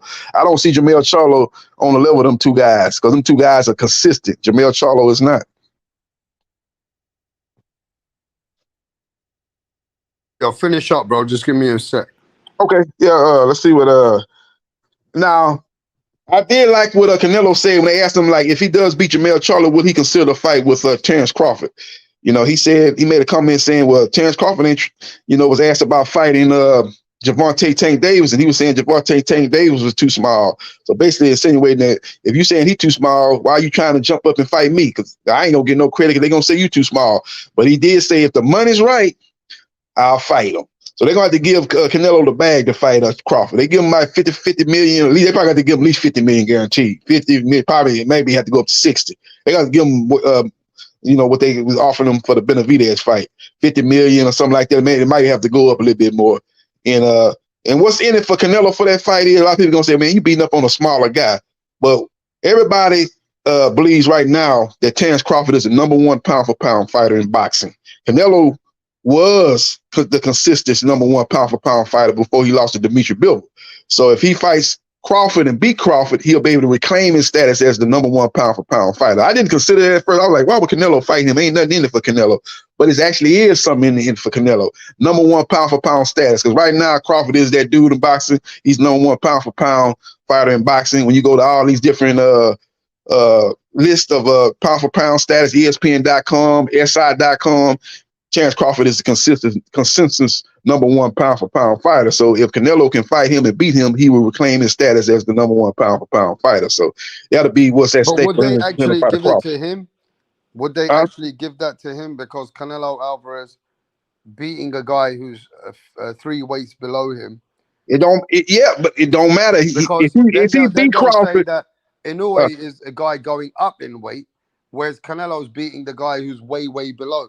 So would they still give Canelo the pedestal of the king because he beat the guy who's 3 weights below, or would it help Canelo if he went back and beat Bivol and beat Better Beef? Then he'll become pound for pound number one. Well, I think it'll help him, man. I think if he beat Crawford, they got to give him #1 pound for pound status. You He really beat the think #1 so? guy. No matter, you can say weight, but Crawford said that he can go up to 168, and he wants Because to test they're himself. He saying want to in be boxing, 3-time undisputed. they are saying in boxing that it doesn't do much for Canelo to beat Crawford. It It won't bring his status anywhere higher. I That's think what they're I saying. think the pound for pound ranking will be on the line for that. That's how you promote that fight. #1 pound for pound. Not only the undisputed, you got 2 undisputed fighters, but #1 pound for pound will be on the line for that fight. You think In my so? opinion. So that's what would be a sticker. Right now, Canelo ain't nobody saying Canelo #1 pound for pound fighter. If you saying he's #1 pound for pound fighter right now, you're a fanboy. He's not even #2. It's #1 is Crawford, #2 is Inouye. You know, I got Canelo like #9, I think. I got him in the top 10, but I got him like #9. I got a couple of people ahead. I got more. I got about 7, 8 people ahead of him. Usyk, and I got some people ahead of him. I still recognize that he's a great fighter. I got him in my top 10. But if he's able to beat Crawford, beat Jermell Charlo, No, but he's beat still a Crawford, current and beat undisputed Benavidez, champion. oh yeah, it'd be no question he's #1 Yeah, but pound he's for pound still a fighter. current undisputed champion. Canelo is, bro. The only fucking fight he's lost is because he goes up in weight. He's a 4-weight world champion. A lot of people got him in top 5. A lot of Yeah. people have. You can make He's an a argument. top 5 fighter. He's very, very over. He's the most accomplished right now in this era, as in like resumes, weight classes. He's done a lot. I hear you. Yeah, I hear you. I reckon he is the top guy, as in You got face of him in the top boxing. 5. Yeah. I got you. Yeah, I ain't got no argument. It's all about Okay, what so your what? perspective You know, is. we're I all got him talking in the like top that 10 though. though. Yeah, but we're talking like that though. But we got to recognize something. If Charlo beats Canelo, he'll be the top G of this boxing world. For me, that is such an accomplishment, being undisputed and going up straight 2 weight classes to beat the face of top 5 pound for pound. Another face of boxing. Charlo will become a top G. And a lot of people are already saying that if Charlo does the unthinkable and he's the underdog here, big, then you know what? They said we're going to put him ahead of Crawford. Yeah, it'd be a great debate. Yep. You have a strong case. It'd be like a half a dozen in one hand, 12, 6 in the other. It's be one of them debates. Michael Jordan, LeBron So James. Who do you think listen, #1? It'd be where a do you great have debate. Tank We'll definitely have Davis? an argument, no doubt. Where's Tank Davis for you in the pound for pound? I think I got him like number 7, I think. 7. I got him in the top 10. I got him like number. Wait. You got Tank Davis ahead of Canelo? Yeah, Tank ain't lost. Tank hasn't Wait. You lost. got Tank Davis ahead of Canelo? Yeah, Tank ain't lost, man. Man, Tank ain't done shit compared to Canelo, bro. Yeah, Canelo just took a L versus Yeah, but Bill. it doesn't matter if he ain't So lost. There's so thousands people of can take fighters L's that and he you gonna lost. leave them in their spot just You because got Tank Davis I'm not ahead gonna of do him like Canelo. they do Lomachenko. You Every got time, fucking he take Tank L's and Davis. you keep him in the top 10. I'm not gonna do him like they do Lomachenko. He taking these L's and Tank people still want to put Davis him in the ahead top of 10. Canelo I'm not gonna do Alvarez, that. bro. That's good, man. That's good for you. Yeah, I'm not gonna do him like Loma. I ain't gonna do like they do Lomachenko. Remember Lomachenko kept taking these Shit. competitive losses. They kept keeping him in the top 10. I'm like, damn, the man lost to Teofimo Lopez. Y'all still got him in the top 10. The man lost to Haney. You still got him in the top 10. Come on, I don't do that. You take a loss, you drop. It's just like we do in college football, in top 25. #1 lose, we ain't gonna keep him at #1 because, oh man, we won a national championship the last 2 years. Now you lost this year. I don't care about what you did 2 years ago. You lost this year, you drop in the polls. Okay, we don't do that. We don't do no lifetime achievement awards. We go about what's going on right now. You lost the Bill, you drop. You drop. And then and another thing, it ain't just that he lost the Bill, but his last 2 fights, he ain't looked that good. He won, but he ain't looked that good against Triple G in the 3rd fight. He faded in the 2nd half of that fight. In the John Ryder fight, he faded in the 2nd half of the fight. He won both fights, but he didn't look impressive. He said he was hurt. He had the injury he was dealing with. Okay, let's see what happens September 30th. Let's see if we see the Canelo that beat Billy Joe Saunders. If we see that Canelo and he beats Jermell Charlo decisively, then I'll move him up in the rankings. He'll probably be in my top 5. But let's see it first. Based on what I've seen in his last 3 fights, he done dropped in my top, he done dropped in my pound for pound rankings. I still have him in the top 10 though. Ain't like I don't have him in the top 10, but I don't have him. Man, Tank dominated Ryan Garcia. A lot of people thought Ryan Garcia had a good chance to win that fight. He was undefeated, destroyed Javier Fortuna, destroyed Tago, had him on the bicycle like he was Lance Armstrong. Destroyed Luke Campbell. Luke Campbell was an Olympian. Luke Campbell only lost to the best of the best. He stopped Luke Campbell. Luke Campbell had never been stopped before. Lomachenko didn't stop Luke Campbell. Jorge Linares didn't stop Luke Campbell. Ryan Garcia stopped him with a vicious body shot. and he learned from Canelo Alvarez. So he dominated him, dropped him twice and made him quit. So, you know, I don't have Tank number 1 now. It ain't like I got the man number 1. I got him like 7 or 8, I think, somewhere in there. Yeah, I don't have number 1. I got Crawford 1. I got Crawford 1. In a way, I got my top 5. I think it's Crawford, in a way, Fury, Bivol. I gotta look at it. Look at my top 5. That's probably 4 of my top 5 right there. I got Canelo in the top 10, no doubt. He's definitely pound for pound fighter. But I just say I had to drop him after the Bivol performance in his last 2 performances. I had to drop him. But the thing is, right, overall accomplished, you know, Ryan Garcia was never in nobody's list or anything. He was just a big entertainment fighter, which has got a big following, right? And he's a huge name, like a Jake Paul. But what we do know is that next man has got a serious legacy. Fought everybody and anybody. 4-weight world champion. Undisputed champion right now. And it just feels weird, yeah, that you putting Tank Davis ahead of Canelo Alvarez. And it's sure, look, everybody's got their own preference. And I get what you're saying, right? You like Tank.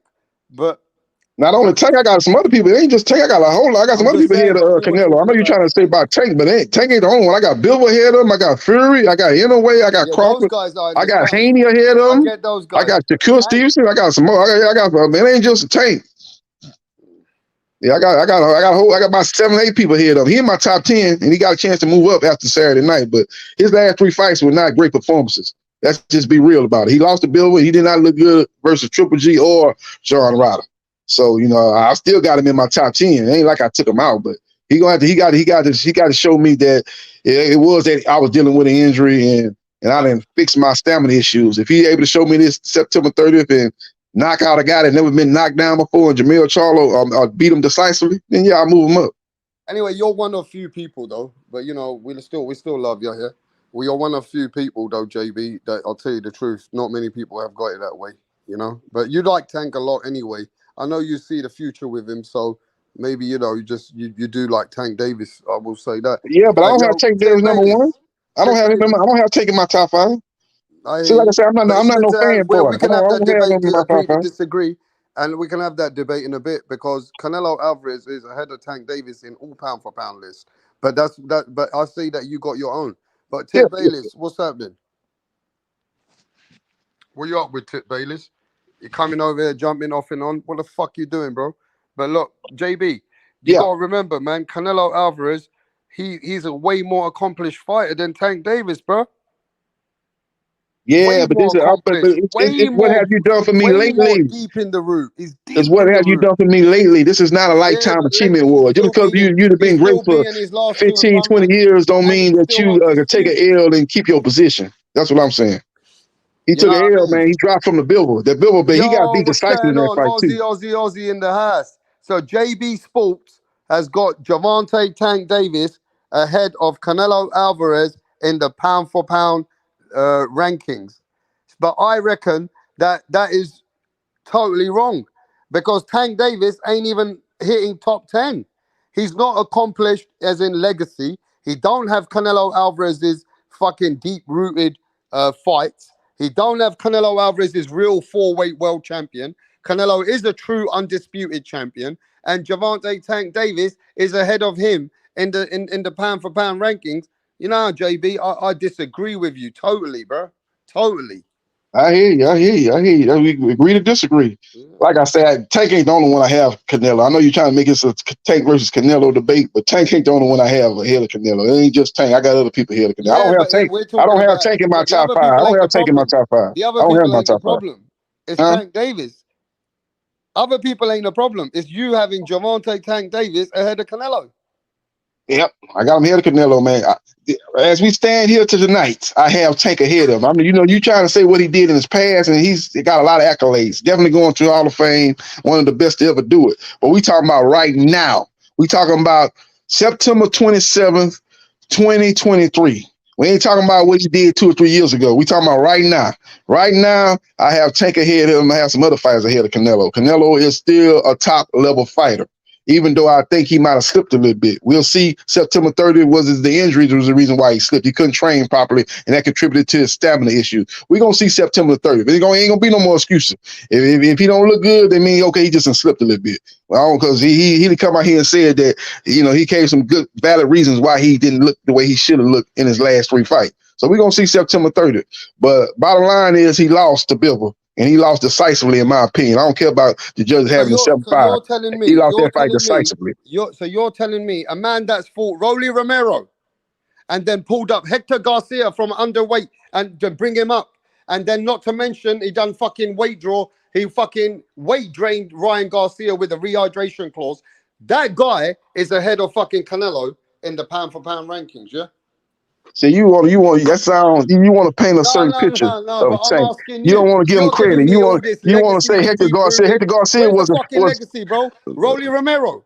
Rolly Romero was undefeated, right? What the fuck is Rolly Romero? Rolly Romero was the interim WBA champion, right? Wasn't he undefeated? What the fuck has he done? Where's Ryan Rolly Garcia? did not know how to lose before Tain knocked him out. He was undefeated. Say what you want to say about Rolly. He was undefeated, right? That's cap. He was undefeated, right? You want to talk about Hector Garcia. That's cap. Now, Hector Garcia is not a household name, but Hector Garcia was the WBA featherweight champion. He had a major belt at 130 pounds, Hector Garcia. And he made him quit. He made him wave the white flag. Bro, so Hector Garcia was just got through Hector Garcia just got through destroying Chris Colbert. Hector Garcia just got through beating Roger Gutierrez. Hector Garcia was a good champion. Hector Garcia was a good fighter. Rolly Romero and Javante and Ryan Garcia is bringing Tank Davis into the pound for pound rankings ahead of Canelo. Bro. Yeah, it ain't just based on who he beat. It's based on eye test too. What have you done for me lately? It's based on eye test too. Done for me lately, bro. It's based on eye test too, right? It ain't just based on because I got Shakur Stevenson up there. You can say he ain't really beat nobody outside Oscar Valdez. I got him up there. I got Devin Haney. Devin Haney got a pretty strong resume. I got him up there too. We're not talking about Devin Haney. We're talking about Javante Tank Davis. Yeah, I got him ahead of Canelo. Canelo took an L in his what? I don't know what list you got him in ahead of Canelo. Yeah, I got a lot of people ahead of Tank, and I got a lot of people ahead of Canelo. So yeah, it is what I it don't is. know how you got Tank ahead of so many people. Yeah, because Tank is undefeated. Tank has been more impressive in his fights than Canelo has recently.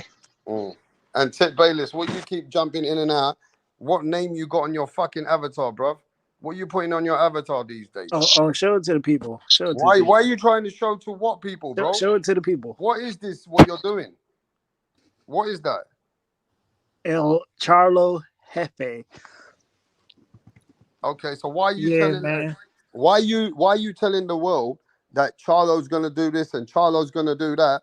Because you gotta face everyone on Saturday night. Yeah, Saturday night, man.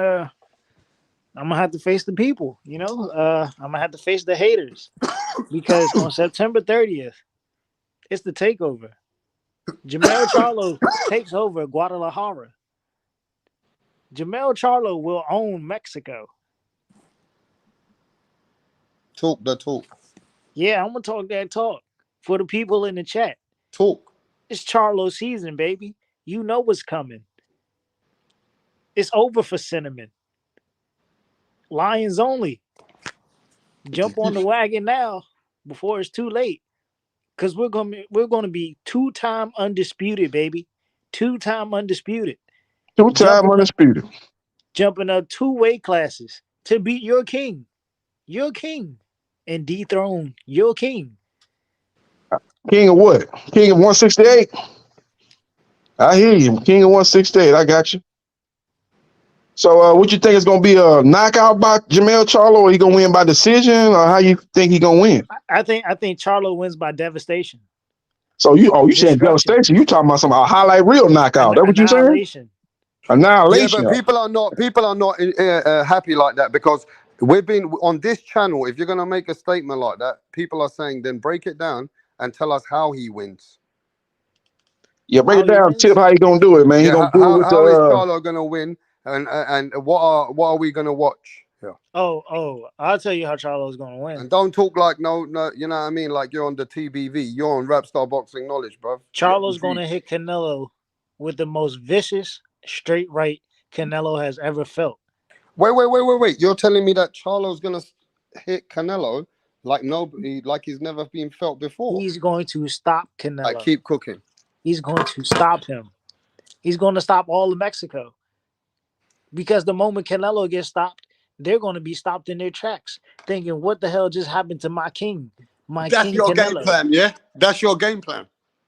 That's the game plan. We're going in there to destroy and make a statement. You know what I'm saying? This is the era of statements, you know? Crawford just made his statement. Charlo's coming to make a statement. Hey, bro, this ain't no TBV and GGG channel, bro. I'm asking you to give the world and the fans and the people that come on this channel, we got serious people watching on.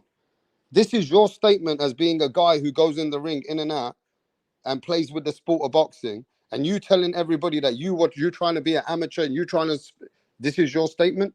This is your breakdown that I'm Charlo's just gonna. saying, Rapstar, This is your look at the statement that chat. Charlo's gonna punch Canelo like he's never been felt before, bruh. Canelo, you can hit him with a brick. It ain't gonna matter. So is that your game plan? Every dog has their day. You know what I'm saying? Every dog has their day. And, you know, this pedal, he's going to get put down. Jamel Charlo is bringing the vet, and he's going to put that dog down with a vicious shot, one that he won't feel until he wakes up. Because when it touches Canelo, I really do think he's going straight out. You really think a man can hurt Canelo? Are you stupid or what, bro? I mean, is Canelo human? I'm just saying, you're saying that this guy going up 154 is going to be able to hurt Canelo with a punch that he can't see.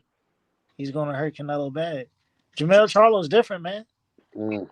He's been through the fire, the flame, the brimstone. Yeah, at 154, Jamel definitely got power. Like you said, he got a different type of power at 154, man. You see what he did with Rosario, man. He hit him with a body punch, had him doing a seizure on the canvas, man. I never seen nothing like that before. He vicious, but that's at 154. I don't know if that power gonna carry up to 168. We will see. If it does, then, and if Canelo slows up like he's been doing his last couple fights, it's gonna get it real interesting down the stretch. I mean, I just want to give a shout out to Garcia, J-Rocks, Bones, CBR. Who else we got in the chat? Unico, 18th Street, Joker. You know what I'm saying? All these guys that are rooting you for guys Canelo. keep chopping out, bro. I'll come back. Yeah, all these guys rooting for Canelo. If there's anybody else I left out, you know what I'm saying? Shout out to you. You know, because after September 30th, you're going to be looking at a new king. You're going to be looking at the new Jefe, El Charlo. So get ready. Get ready. Yeah. Yeah, it's gonna be interesting. We're gonna see how it plays out, man. I'm looking forward to that fight. It's gonna have a strong undercard too. I'm looking forward to the Ramos Lubin fight. I think that's a 50-50 fight. Can't wait for that. Ugas versus Barrios. It's gonna be interesting to see how Ugas gonna come back from the Errol Spence Jr. beating. Can he come back from that? That's gonna be interesting. In the other fight, they got one of them guys beat the first fight. One of them guys beat Jared Swift-Hurd. Stop Swift-Hurd. He fighting the other guy. I think I seen him fight. So he's a solid fighter. So it's gonna be a strong card. And even the YouTube card, they got Frank Sanchez fighting on the YouTube card. He fighting some guy I never heard of. So it's gonna be good to see him back in the ring. And they got a Floyd Mayweather Jr. protege, dude named Cornell Matone. They say he's supposed to be the next great fighter come from Floyd Mayweather Promotions, you know, coming from the same promotional company that Tank came from, Tank Davis. Richard Hitchens came from that Floyd Mayweather Promotions, even though he left and went with Matchroom. So he's supposed to be the next great prodigy to come out of Mayweather Promotions. So I'm be interested to see him on the non-televised portion of the undercard. It's gonna be on YouTube. So I'm gonna watch that early on. I want to see, because I've been hearing a lot of stuff, man. Floyd Mayweather was trying to get him to fight one of those guys over there in the UK, one of those guys that had a belt over there, one of those guys that was champion. But the guy was like, I ain't trying to fight your protege. I want to fight you, Mayweather. Mayweather was like, man, I'm retired, man. You need to fight my protege. So we'll see. We know last time Floyd Mayweather sent a protege over there to the UK. What happened when he sent Tank Davis over there? People don't remember that, but Tank went over there to the UK and fought what was that, Liam Walsh, whatever his name. It was one of them Liams over there, and beat the hell out of him, stopped him, made him quit, knocked him out, dominated him over there in UK. So I think Floyd looking to do the same thing with his latest fighter that he's showing the ropes to. So we'll see. I want to check him out on the undercard of the fight. So it's a strong card overall. Man, it's gonna be a great day of boxing, great night of boxing. Can't wait to see it. September 30th, Las Vegas, Nevada, aka Sin City. Yep. Canelo gets stopped in the 8th round. Eighth Oh round man, knockout. 8th round. 8th round. God, man, that's gonna be vicious right there. He stopped Tony Harrison in 11. He gonna stop Canelo before he stopped Tony Harrison, huh? It's God gonna damn. be an early. It's gonna be an early night. Ooh, man, I hear you, man. If he's able to pull it out, man, it's gonna be if he gonna have a strong case. Because Canelo ain't never been knocked down. I ain't never seen him really hurt. I'm trying to see, has he ever been hurt? You know, when he fought Floyd with them hitting him with them combinations, I don't know, he seemed more frustrated and everything. He seemed more bewildered than anything. I don't think he was hurt. But, you know, because Mayweather was actually backing him up at times in that fight. He just had him bewildered. He couldn't deal with that style. Mayweather was on a whole nother level, but I don't think Mayweather had him hurt. So I never seen Canelo visibly hurt in a fight. He ain't never been knocked down. So it's going to be interesting. You saying he's going to get knocked out in the 8th round. You're going to catch him with a punch you don't see, I guess, huh? Them the punches that usually do the damage, the ones you don't see. So, Man, the only way Canelo can really win this fight is by controversy, a controversial decision. okay. Like he got in the Charlo's the superior boxer. He's the superior puncher. He's been fighting tough competition after tough competition. He didn't take any tune-ups with a fighter like a John Ryder. Nah. He's jumping straight into the fire, the pits. You know what I'm saying? Yeah. Yeah, he better than John Ryder. He better than Triple G was. That Triple G was old, past his best days. So he's better than Triple G that fought Canelo in the 3rd fight. So he's definitely better than he's the best opponent since Dimitri Bivol, obviously. You know. Matter of fact, if y'all remember what Mosley did to Margarito, Oh, he destroyed Margarito. this is what Charlo's going to do to Canelo. Oh man, but see, Margarito was a fraud. You know, he was a fraud, man. You know, he got exposed in the dressing room before that Mosley fight when Nassim Richardson, the late great Nassim Richardson, saw him putting them bricks And Ted in his Bayless better gloves, not fucking and he go was able running. to expose him and get And him to Ted wrap his Bayless, you hands better right. not go And he missing went in there on on an Saturday, even bro. playing field. You saw what happened. Margarito never was that dude. He just was getting over on people. He just needed an experienced trainer to expose him. And that's what happened with Nassim Richardson in the dressing room. Yeah, but JB, I hope Ted Bayless don't go missing on Saturday night. Yeah, that's one thing about it, Tip. You know, Saturday night, man, after the fight, man, you got to show up and show out, man. You know, if you win, you got to show up, man. Yeah, If you lose, you got to show up. what is up with these guys in the chat, bro? These guys in the chat are weird. These guys over here talking about Africa and Mexico. That's why I be hating, man, about these people, man. They be trying to get on here with this race bait and stuff like that, man. These boys be coming on here and they be talking. Everything they do is based on race.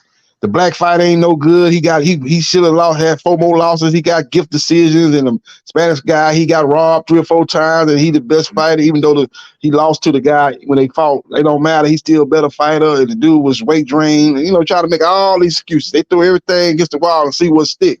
But the bottom line is, when you go to box record and look at them records, your boy lost. I don't care how you want to spin it. You can be the spin doctor out here in these YouTube streets, but your boy lost at the end of the day. You can say what you want to say.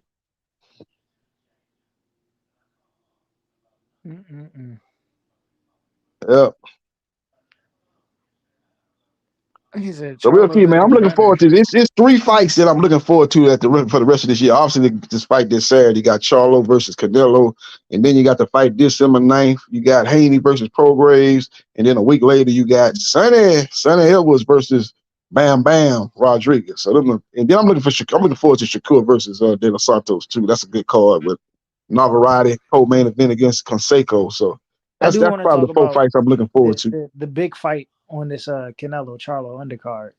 You know, the fight that will determine the new king of Mexico. You know what I'm saying? My Mexican American friend, you know, my La Raza, you know, my boy El Azteca, you know what I'm saying? Yeah. Mario El Azteca Barrios. You know, he's coming to destroy your Dennis Ugas Oh, you this picking two weekend, bro. upsets, huh? You picking Barrios to beat Ugas? I'm picking Barrios to beat Ugas. Boy, you picking these up. It's gonna be upset city Saturday night, boy. It's gonna be some upsets. Huh? It's gonna be the night of the upsets. Barrios gonna upset Ugas. That dude that beat Pacquiao, and you saying Charlo gonna beat Canelo, the great legendary Canelo. He gonna be stopping him and knocking him out in the 8th round. Man, it's gonna be something to see, boy. It's gonna be a historic occasion if it play out like you said it's gonna play out, especially with the Charlo Canelo fight. Damn, bro, this 18th Street dude, yo, bro, you got problems, bro. Like he said, but his ancestors were original farm equipment, bro. Who hurt you, bro? Who hurt you? Yeah, man, I'm riding with Barrios, baby. You already know. See, that was, that fight, that actually was supposed to be Thurman versus Ugas, but Thurman don't want to be on nobody undercard. Thurman, like, man, I ain't finna be on nobody undercard. Even That's not Canelo. even what happened. Ugas backed out the fight and went to go fight Barrios. No, Ugas said he was supposed to fight Thurman. He don't know what happened. No, Thurman wasn't happy with the money to fight Ugas went to go Ugas. fight Barrios. He went to No, go he fight didn't. his teammate. Ugas wanted to fight Thurman, but Thurman didn't like the money. You're wrong because you're not even making sense. I'm making sense. You trying You're to make not making excuses for your sense. boy I'm Thurman. gonna You tell trying to you make why excuses you're for your not boy making sense Thurman. He's because sitting on the sideline. He's not gonna make the money he made when he fought Pacquiao. He's not even gonna you're make the talking money about he made something you don't fighting know. You're Barrios. Get talking back about in the something you ring, don't get a know. win, and then you might be able to command something close to what you used to make. You're not gonna make big money How right is now. what you're saying even making sense? If Barrios and Thurman fought for a title eliminator, and here it is, Barrios and Yordenis Ugas are fighting for A WBC limit. What is going to be a WBC interim, right? yes. But what I'm telling you is this is what Uga said. I'm not just talking. I'm You going by can't what tell me Uga what said. Ugas said Uga because said, Ugas okay, went to you go want to call fight Uga a lie. Barrios and Uga Thurman know went what's to win going out on. of He know what's going Barrios. on more than you know what's going on. Uga said that he was told he was supposed to fight Thurman, but all of a sudden they came back and told him, said, you're not fighting Thurman. It's going to be Barrios. He said he don't know what happened. So why did Thurman not fight Uga? He wasn't happy with the money. That's what happened. Man wasn't happy with the money.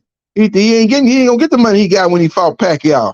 Hell, he ain't even get the money when he got when he fought Barrios.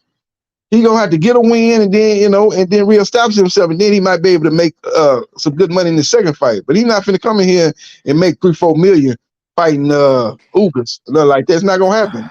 PBC is not in the same situation economically they were a couple years ago, so they can't be paying these fighters astronomical money. That's why we ain't got Danny Garcia versus Arizona Lara. Danny want too much money.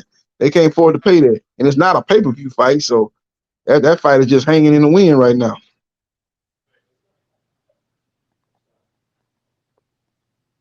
See what's going on with the PBC is they gonna be doing exclusively pay-per-view fights. Every now and then you might get what we gonna get a couple of weeks. We getting Tim Tszyu versus Brian Mendoza. That's gonna be on regular Showtime. We might get that here and there, but it's not gonna be too many of those regular Showtime fights. It's gonna be basically Showtime putting on pay-per-view fights in 2024. So they're not gonna be out of boxing altogether, but they're just gonna be putting on. They're gonna be when Canelo fight his next two fights under the with the PBC, it's gonna be on pay-per-view, Showtime pay-per-view. When Tank fight, it'll be on pay-per-view, Showtime pay-per-view. Them big names, they'll be fighting on Showtime pay-per-view. But them other guys that, you talking about Leo Santa Cruz and Gary Russell and his brother Gary Antoine Russell, when they fight, they gotta find another platform. The PBC gotta find them another platform to fight on. They got a good name, so they shouldn't have no problem finding another people want to put them on. Maybe they have to go to an app like Matchroom and Golden Boy did. Go to an app and put their fights on the app. Paramount Plus or something, put it on the app or something like that.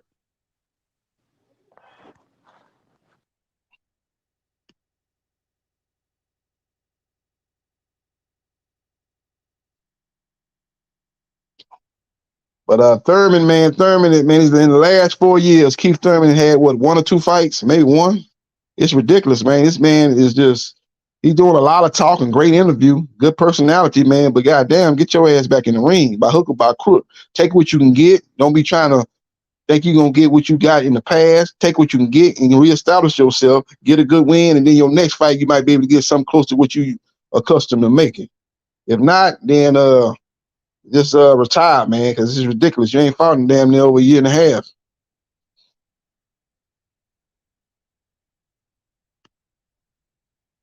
Let's go to the comment, the chat, see what the chat talking about. The chat talking about the fight coming up, but they got a little civil war going on in the chat. Seems like civil war going on in the chat. They're not really talking about what's coming up this Saturday.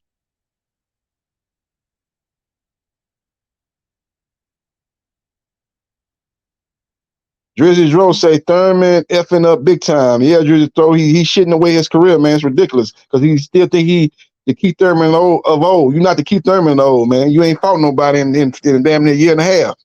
You've been sitting on the sideline looking for big fights. Thurman, Errol Spence Jr. was holding the grudge. Okay, move on to the next one. Don't be sitting there on the sideline waiting on Thurman. Thurman was trying to fight Crawford. He told you what he was trying to do. Get the belts on his side of the street, then he gonna come fight Crawford for undisputed. He told you that. Don't act like you didn't know that. You still looking to fight him, and he was telling you he didn't want to fight you.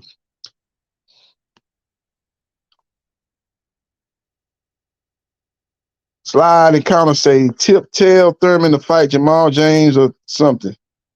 Yeah, the problem is it ain't that he fight Jamal James or he fight your Daniel Ugas. He don't want to accept the money that the PBC is offering him. That's why he ain't fighting.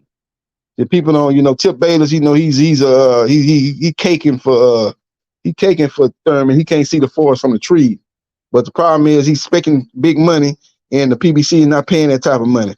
Only way, a lot of times what PBC would do when you ask for that type of money, they say, okay, we're gonna put you on pay-per-view. You pay what you weigh. But they're not even doing that no more. They're doing that for their top fighters, the creme de la cremes, the Canelo Alvarez, the Tank Davis. They'll do that for them. They're not going to do that for no Keith Thurman. He ain't on that level. So he need to get on. He should have jumped on that Canelo undercard and fought Ugas. If he'd have fought Ugas, that fight would have been the co-main event. It wouldn't have been no Jesus Ramos versus Erickson Lubin. I'm gonna tell you right now, if Thurman would have fought Ugas, that would have been the co-main event for Canelo versus Charlo. They would have pushed down Ramos versus Lubin. They'd have pushed that down to where they got Ugas versus Barrios. The reason why Ugas versus Barrios is not the co-main event because it's not as big as Ugas versus Thurman would have been. If Thurman would have fought Ugas, that would have been the co-main event for Canelo versus Charlo instead of Ramos versus Lubin as the co-main event. That probably got moved down to the fight before Thurman versus Ugas. You see what I'm saying? But he didn't want to take the fight. He wasn't happy with the money. So they said, okay, kick rocks. We'll bring in Barrios. Barrios said, I'll take that money. I'm like, it's for a WBC interim belt too. I'll be one fight away from fighting for a belt. I'll take that fight. Then, Barrios made good money fighting Tank Davis. He made good money fighting Thurman. He's not gonna make as much as he probably made in them 2 fights fighting Ugas, but he gonna take it, fight Ugas, get the win, and then they'll set up shop for him to get a big money fight in his next fight for a vacant belt and the WBC if Crawford moves up.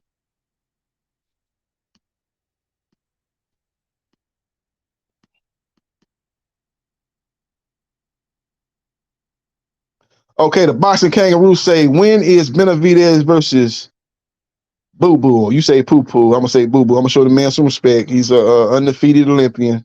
I understand that you believe Benavidez is that killer. He's that Mexican monster like Tyson Satan is, and he's so far so good with it. What's going on, Rapstar? That fight should be announced next week, though. Boxing Kangaroo. That fight's supposed to go down in November or maybe December. Yeah, what up, JB? This is Max, man. What's going on, bro? Hey, what's going on, Max? How you doing, man? I'm doing pretty good, man. How about yourself? Good, man. I just caught a little bit of Mr. Tip Bayless, aka Thurman Promotions. Yo, listen, I gotta say something about that cat Tip, man. Much love to Tip, but bro, it's a damn shame that Keith Thurman is not on this undercard, bro. It's a shame, bro. Yep. You know how many people are gonna be watching? There's gonna be a lot of people watching this fight on Saturday. I'm not gonna say it's gonna be a huge, like a super success, like a mega fight, but think about it. Keith Thurman hasn't fought in over a year, and you want to act bougie, and you don't want to fight Ugas, bro. I think it's an embarrassment, bro. How Barrios get a fight with Ugas, and you not fighting Ugas? That would have been that could have been the co-main event. Don't you think, JB? Yeah, that's what it would have been. That's what BBC was setting it up to be. If he would have accepted a fight with Ugas, that would have been the co-main event, not Ramos versus Lubin. Ramos would have been the co-main to the co-main. But Ramos got bumped up because he didn't take the fight, so they said, okay, we're going to put Ugas in with Barrios, but that's not as big as as we feel Ramos versus Blue. But Ramos is one of the young fighters we trying to really get behind. So they put that fight as a co-main event. So yeah, he didn't want to be on the he didn't want to be on nobody undercard. I'm one time I should be on I should be headlining the pay per view, or at the very least headlining the regular Showtime. But they downside. They're not doing too many regular Showtime cards anymore. They might want to do some here and there, but they're not doing them regularly like they did in previous years. So he should have went on, took that slot, got the win against Ubers. That would have set up another big fight maybe in 2024 where he could have headlined.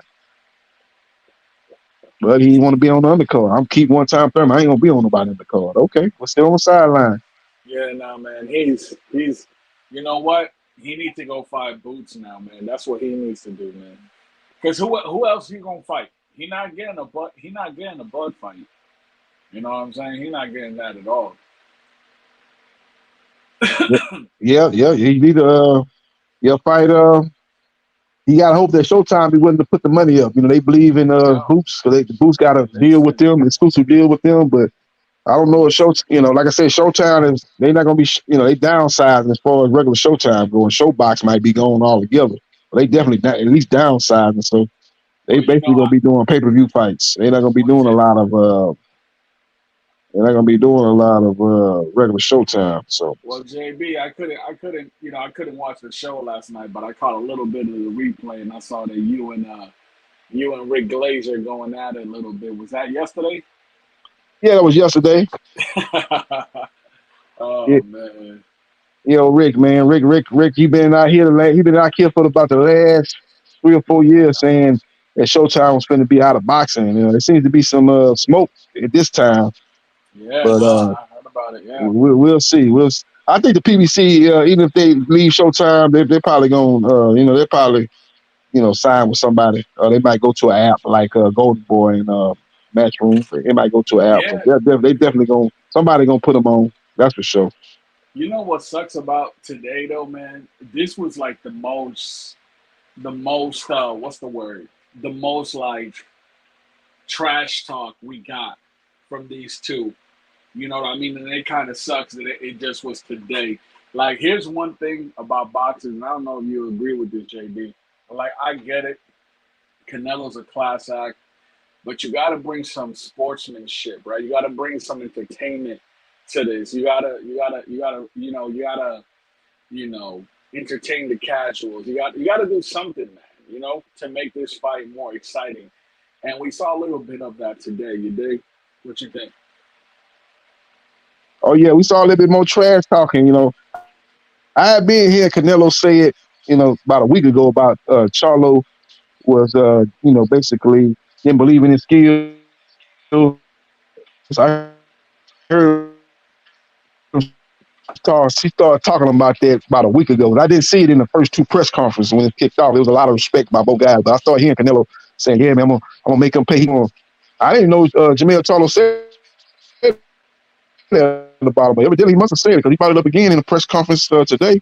Charlo just kind of smiled and said, "Well, I'm not here to kiss your ass. I'm here to win." So he must did say it.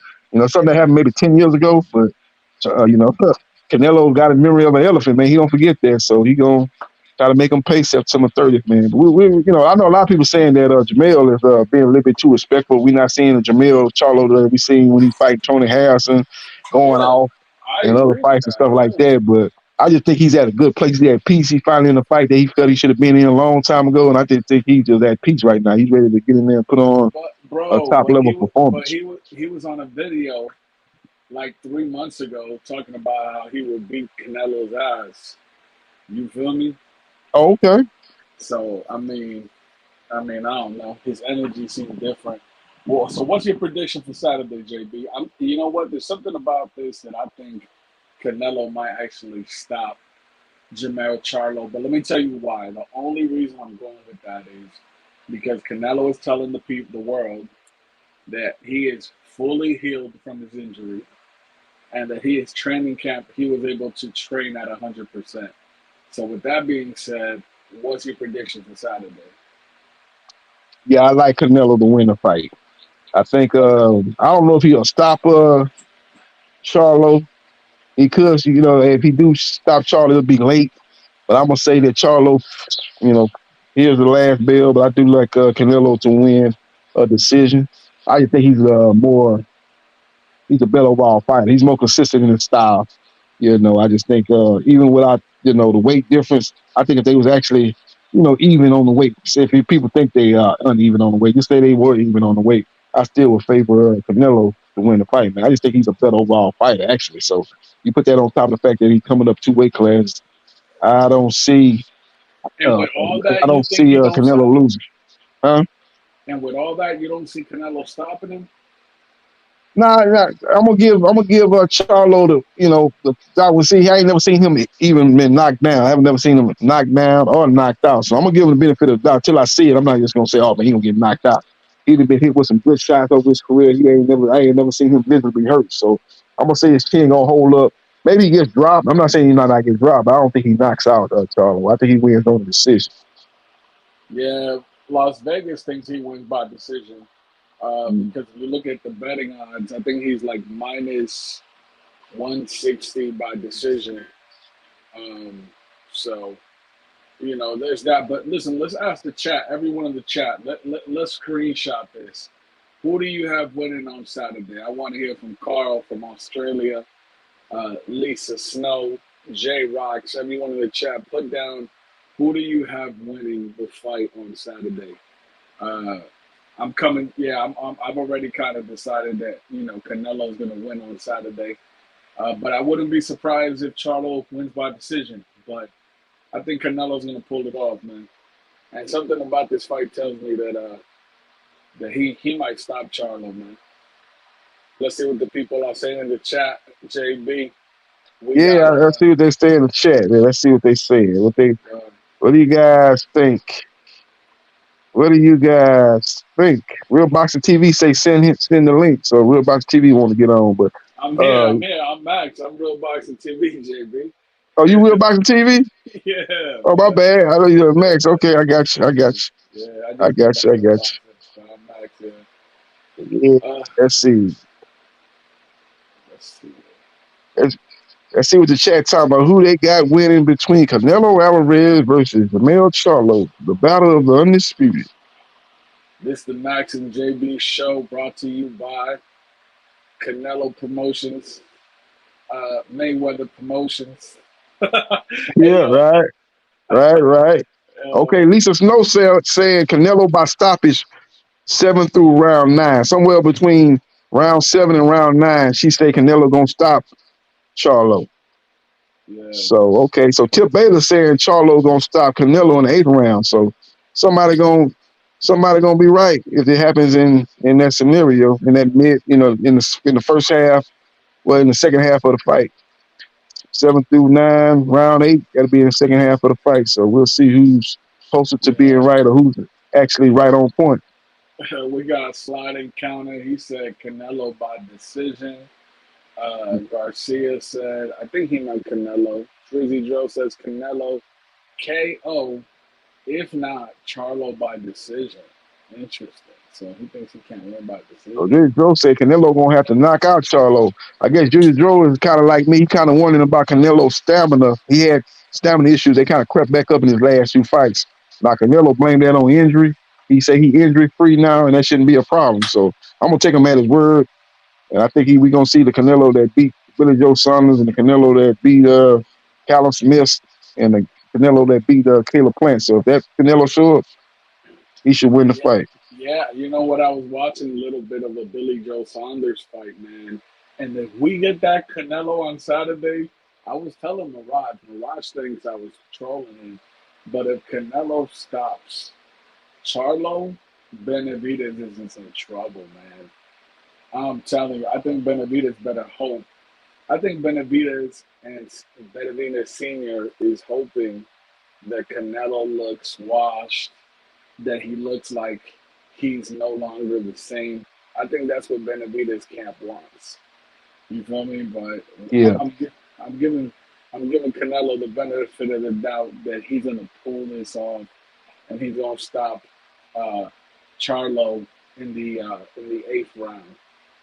You gonna stop him in the 8th round? Okay. 8th or 9th. I put some money down, JB. So I ain't just saying it, man. You feel me? I put some money 9 to 12 stoppage. So Oh, we'll see. okay. Yeah. What's the odds of him stopping them 9 through 12? What kind of odds you getting on that? Was it like So 160? on DraftKings right now, they got Canelo to win between 7 and 12 plus 400. Okay, 7 through So 12. That's a this good is odds there. So that is yeah. some good. Yeah, Well, I put some it's money on 400. that. So you bet 400 to win 100. No, you bet 100, you get 400. Yeah, you win Oh, 400. okay. Yeah. So Oh, that, that's yeah, that ain't bad at all. That's a good odds there. Bet 100 to win 400. yeah, that's not bad. So Mm-hmm. we'll see. But man, we'll see how Mayweather's protege is debuting on that card as well, right? Yeah, I talked about him earlier. Camille Motone. He gonna be on the non-televised portion of the Yeah, undercard. It's gonna be on YouTube though. I'm gonna check him out. yeah. I'm gonna check him out, see if he's all hype. You know what I mean? But they was talking some nonsense. They wanted him to debut him to fight a champion or something like that. I was Yeah, like, some guy what? over there in the UK, one of them champions over in the UK, Floyd was saying that he ready to fight him right now. But the guy was like, "Man, I don't want to fight your protege. I want to fight you." But Mayweather like, "I'm retired, man. I'm retired, man. And if I did come back from retirement, I ain't damn sure he's finna fight you for what." So yeah, I want to see how he look, Cormel Motone. He be getting a lot of rave reviews, but I want to see him. He gonna be in a 6-round fight in his debut too. You know, usually your debut be a 4-round fight, but he's gonna be in a 6-round fight. Wow. So they gonna try to fast track him. Yo, Rapstar, you got a super chat from Carl from Australia, and he's about to head out of here, man. You gotta show some love to his super chat, man. Yep. Rapstar, man. But yeah, man. Now I'm starting to get excited. So I know tomorrow's the media workout. They Yeah, still it's gonna got, be the media workout. They're gonna have the undercard press conference tomorrow, and then Friday be the weigh-in. man. I wonder what Charlo's gonna come his weight is gonna be. He said in the interview he gonna come in at 168. I'm like, why are you gonna do that? He need to come in my opinion, he should be coming in like 163, no more than 165.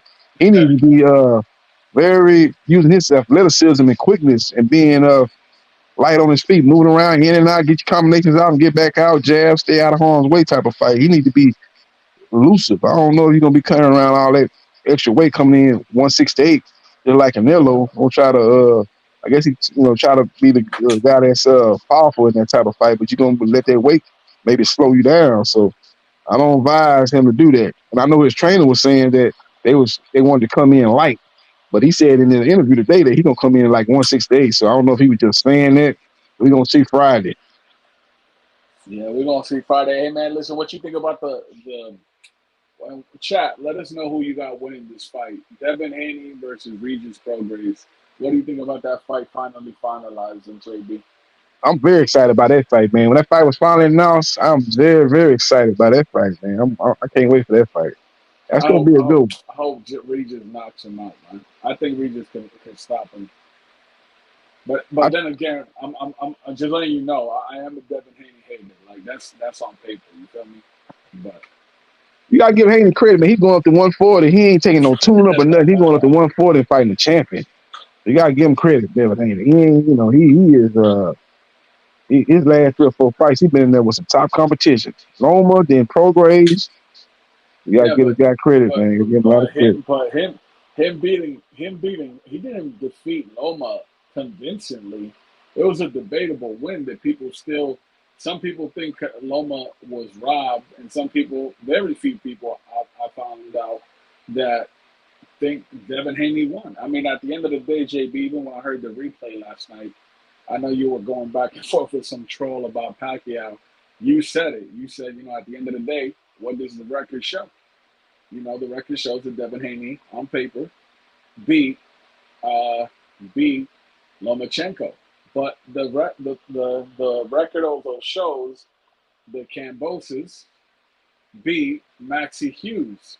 But we all know that Maxie Hughes really beat Cambosis. So sometimes the record doesn't really reflect what really happened. So Devin Haney going to 140, he just can't make 135 anymore. He knows if he stays at 135, he can't run from those guys at 135. You know, he can't run from Shakur. He can't run from Tank. If you're gonna be at 135, go up to 140. All right, you're gonna go up to 140. You're gonna go after Regis, right? You're gonna go after Regis because Regis coming off of a pretty bad performance. You know what I mean? Why not go right for Tio? Tio, I mean, you were trying to go for his vacant belt. You were trying to go for the WBO belt. When you heard that, Teofimo was retiring, you try to go for that. Why not face Teofimo right at 140? Nah, Yeah, but you want to go for the easier one. All right, go ahead, go get Regis. But I hope Regis wins, man. We'll see. yeah, we'll see, man. And another thing I heard, Eddie Hearn said this today, man. I think they got Haney for more than that Prograis fight, man. I think they got options on him after that fight, so he gonna be over there with Matchroom for at least 2 fights. So we're not gonna see no Haney versus Teofimo Lopez. That fight's not gonna happen. We was all hoping that fight was gonna happen, especially when Haney was working with Top Rank, but that fight's not gonna happen. I'm hearing that Teo might get the Ryan Garcia fight. I mean, I'm even hearing his name getting mentioned as far as Tank next fight early next year. So I don't think we're gonna get Teo versus Haney, anytime soon. So that's a fight I wanted to see, man. I was hoping that fight get done, but it's not. From what's going on right now, I don't see that fight happening. So we'll see. They're saying there was reports saying that Teofimo might be fighting Ryan Garcia on Super Bowl Sunday weekend. Yeah, February 10th. Top Rank got February 10th reserved at the Mandalay Bay for a pay-per-view event through the Nevada Boxing Commission. They got that date reserved. That could be T.O. versus Ryan, or they could be a joint pay-per-view with PBC. Maybe they do Tank versus T.O. Because they already got the date reserved. They do it like a joint pay-per-view like they did with Wilder versus Fury. Man, if Ryan Garcia fights Tio, Oscar sending Oscar sending Ryan to the slaughter, bro. He's just cashing out Ryan Garcia, bro. Well, yeah, Ryan gonna get a fight, and Ryan supposed to be fighting in November against Oscar Duarte, I think, and then they want to get him a fight in, and then take on Tio in February. Yeah, that's what they hoping. But Tio might actually fight on December 9th. He might go head up versus Haney versus Prograis, because that's the ESPN got that date for the Heisman Trophy night. They always have a big fight on at the Heisman Trophy ceremony. So. You think I'm paying pay-per-view to see Devin Haney fight Regis? That's stupid. That should be a free card on the zone, bro. I've seen a lot of people on Twitter complaining about that. How the hell Regis Prograis and Devin Haney a pay-per-view fight? I'll wait till they come out with the price. Hopefully it be low like they had with Haney versus Loma. If they try to put that fight on at $89.99 or even $79.99, they out their mind for doing that. Man, so we'll see. Like you say, it really shouldn't be on pay-per-view anyway. Man, that better be $25, man. Right? That better be $25, man. That's crazy. Yeah, that's crazy, man. When I started hearing about that fight might be going to pay-per-view like about 2 or 3 weeks ago. I actually started hearing about it. They were like, man, that fight might end up on pay-per-view from what I was hearing through the grapevine. I was like, where are they gonna put that on Haney versus Prograis on pay-per-view? But then I started thinking like that. Haney last fight versus Lomachenko was on pay-per-view. So anytime you be on pay-per-view, you want to stay on pay-per-view. You don't want to backtrack and come out pay-per-view. That'll lead credence to people saying, oh, your pay-per-view must have flopped, man. You back on fighting on the regular app. So he want to try to stay on pay-per-view. Listen, I'll tell you what, though. If Haney somehow wins, Devin Haney versus Teofimo, that's going to be a big fight because there's so much animosity between those two guys, plus Bill and Teo Sr.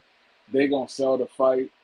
If they fight, bro, I'm putting $1,000 on Teofimo Lopez to win that fight. Money line. Yeah, the thing about it is I don't think that fight gonna happen, man. As I said, from what I'm hearing, Haney's gonna be with Matchroom. He's gonna be with him for a couple of fights. Not only just this Prograis fight, but if he beat Prograis, he's gonna still be working with Matchroom. They got options on him. Regardless of what happened in the Prograis fight, Matchroom got options on him. That's why they put him on pay-per-view. They ain't gonna just put him on pay-per-view just to put him on pay-per-view. They said, we're gonna put you on pay-per-view, but what you gonna give us? You gonna give us options. And Devin Haney already said he like working with Matchroom, and he told Matchroom when he went over there with Top Rank for the Cambosos fight and the Lomachenko fight that he'll be back. So I think he back with Matchroom. So I don't think he's going back to Top Rank. He don't like how Top Rank been siding with Shakur and Top Rank. He felt that he was just, was a guy that was rented. He was rented over there. He wasn't no full fledged top ranked fighter. Kind of like Crawford with PBC. I'm just over here for these couple fights, but I'm not really with y'all. Y'all not really with me. So I'm gonna take care of business over here, and I'm gonna go back over here to Eddie. So I don't actually see that fight happening, man. I think he's gonna fight. He gonna fight pro grade. He probably fighting guys like Jack Catterall. This guy that Haney gonna be fighting guys that's with natural Jack Catterall and guys of that nature. And then Tio gonna be over here on top rank fighting top ranked fighters. He might get a Ryan Garcia fight, but I don't think them two gonna fight anytime soon. Yeah, Ryan Garcia versus Teofimo, that's a good fight. I mean, Teo wins it, but I think it'd be a good, like, entertaining fight. You know what I mean? Mm-hmm. That's a You good know what fight. I mean? So, But like I said, I don't know if that fight actually gonna happen. Like I say, because Ryan talking about fighting in November, and Teo talking about fighting December 9th on Heisman Trophy night. If he fight December 9th, he ain't fighting on February 10th. That's less than a month. So yeah. well, that's a little over a month, 1 month and a day. So I don't think he's gonna come back that quick. So Yeah, if he but what fighting got Ryan in February, they obviously gonna have to have somebody else fighting on December 9th top rank. Yeah, guys, listen, we're a couple of days from the Canelo fight.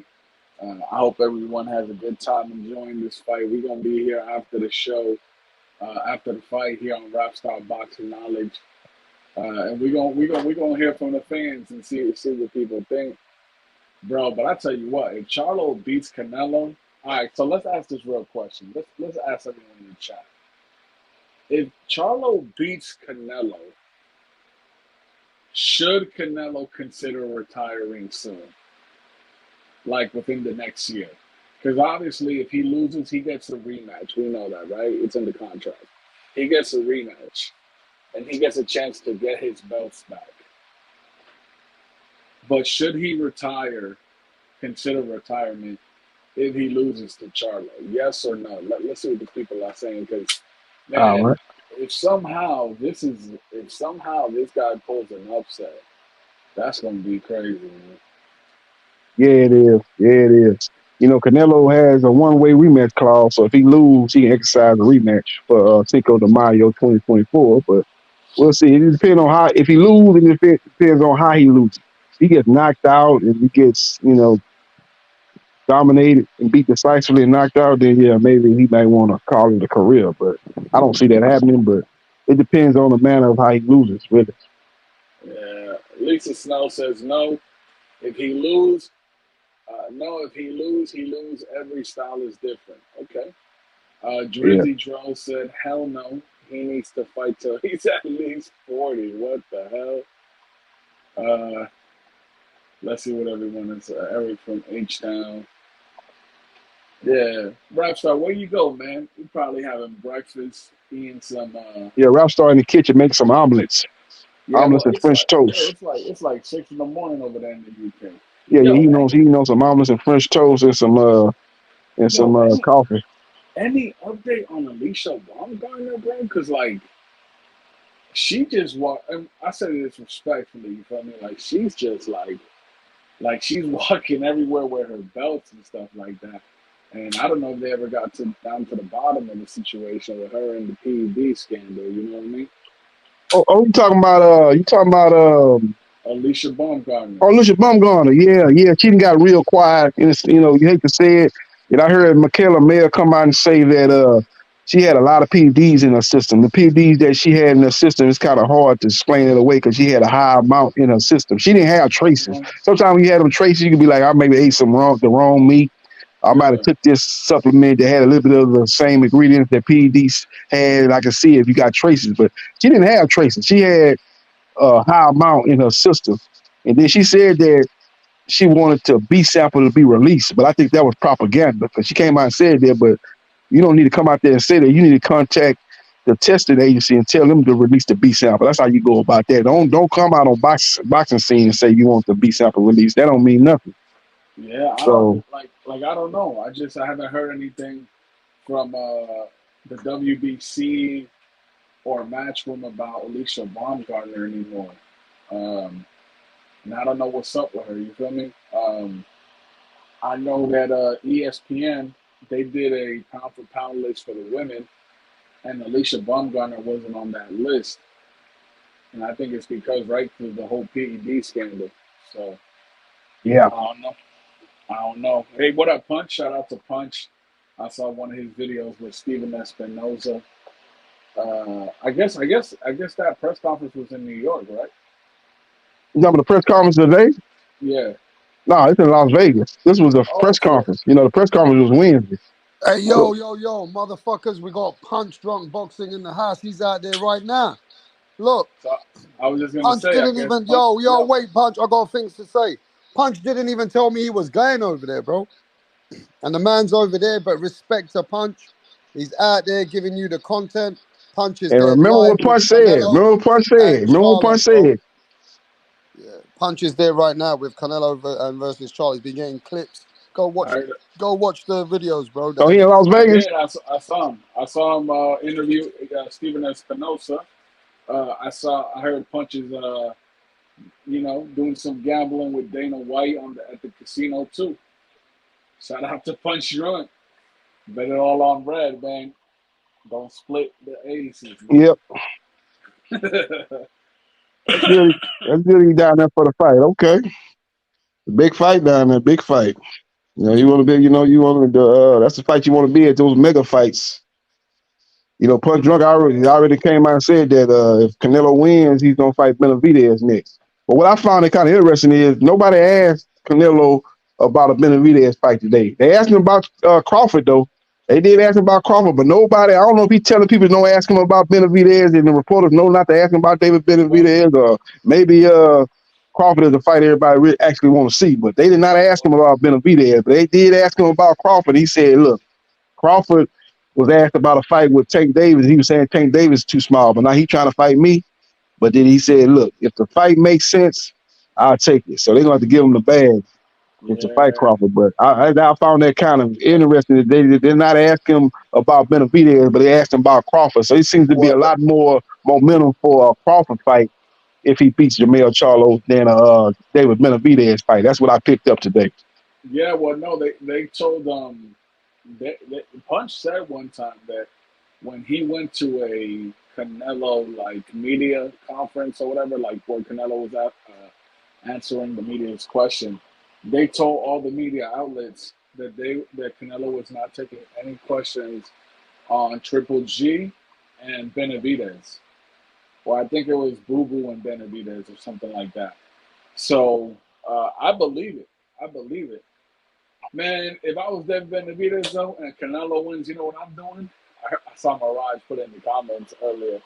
Man, I'm getting in that ring, bro.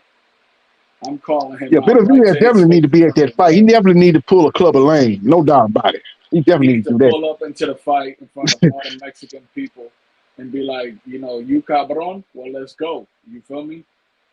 Like, I know Canelo won't like that, but sometimes you got to do what you got to do to get the fight, Yeah. man. It's gonna be interesting to see who will be at that fight. Will Benavidez be at that fight? Will Terrence Crawford be at that fight? Will he try to get in the ring and challenge Canelo? It's gonna be very. They might be fighting. Both of them might be fighting to get in the ring first. Nah, man, let me get in there. Nah, let me get in there.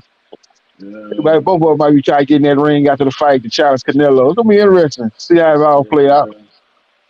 Damn, Tid Bayless blocked Lisa Snow in the chat. Nah, Lisa that's Snow say they did ask about David. Okay, Lisa Snow. I didn't see no interviews asking about David Benavidez, but I did see them asking about Crawford. hey yo, So, listen, Lisa if you Snow, say you seen it, then okay, I believe you. But I didn't see it.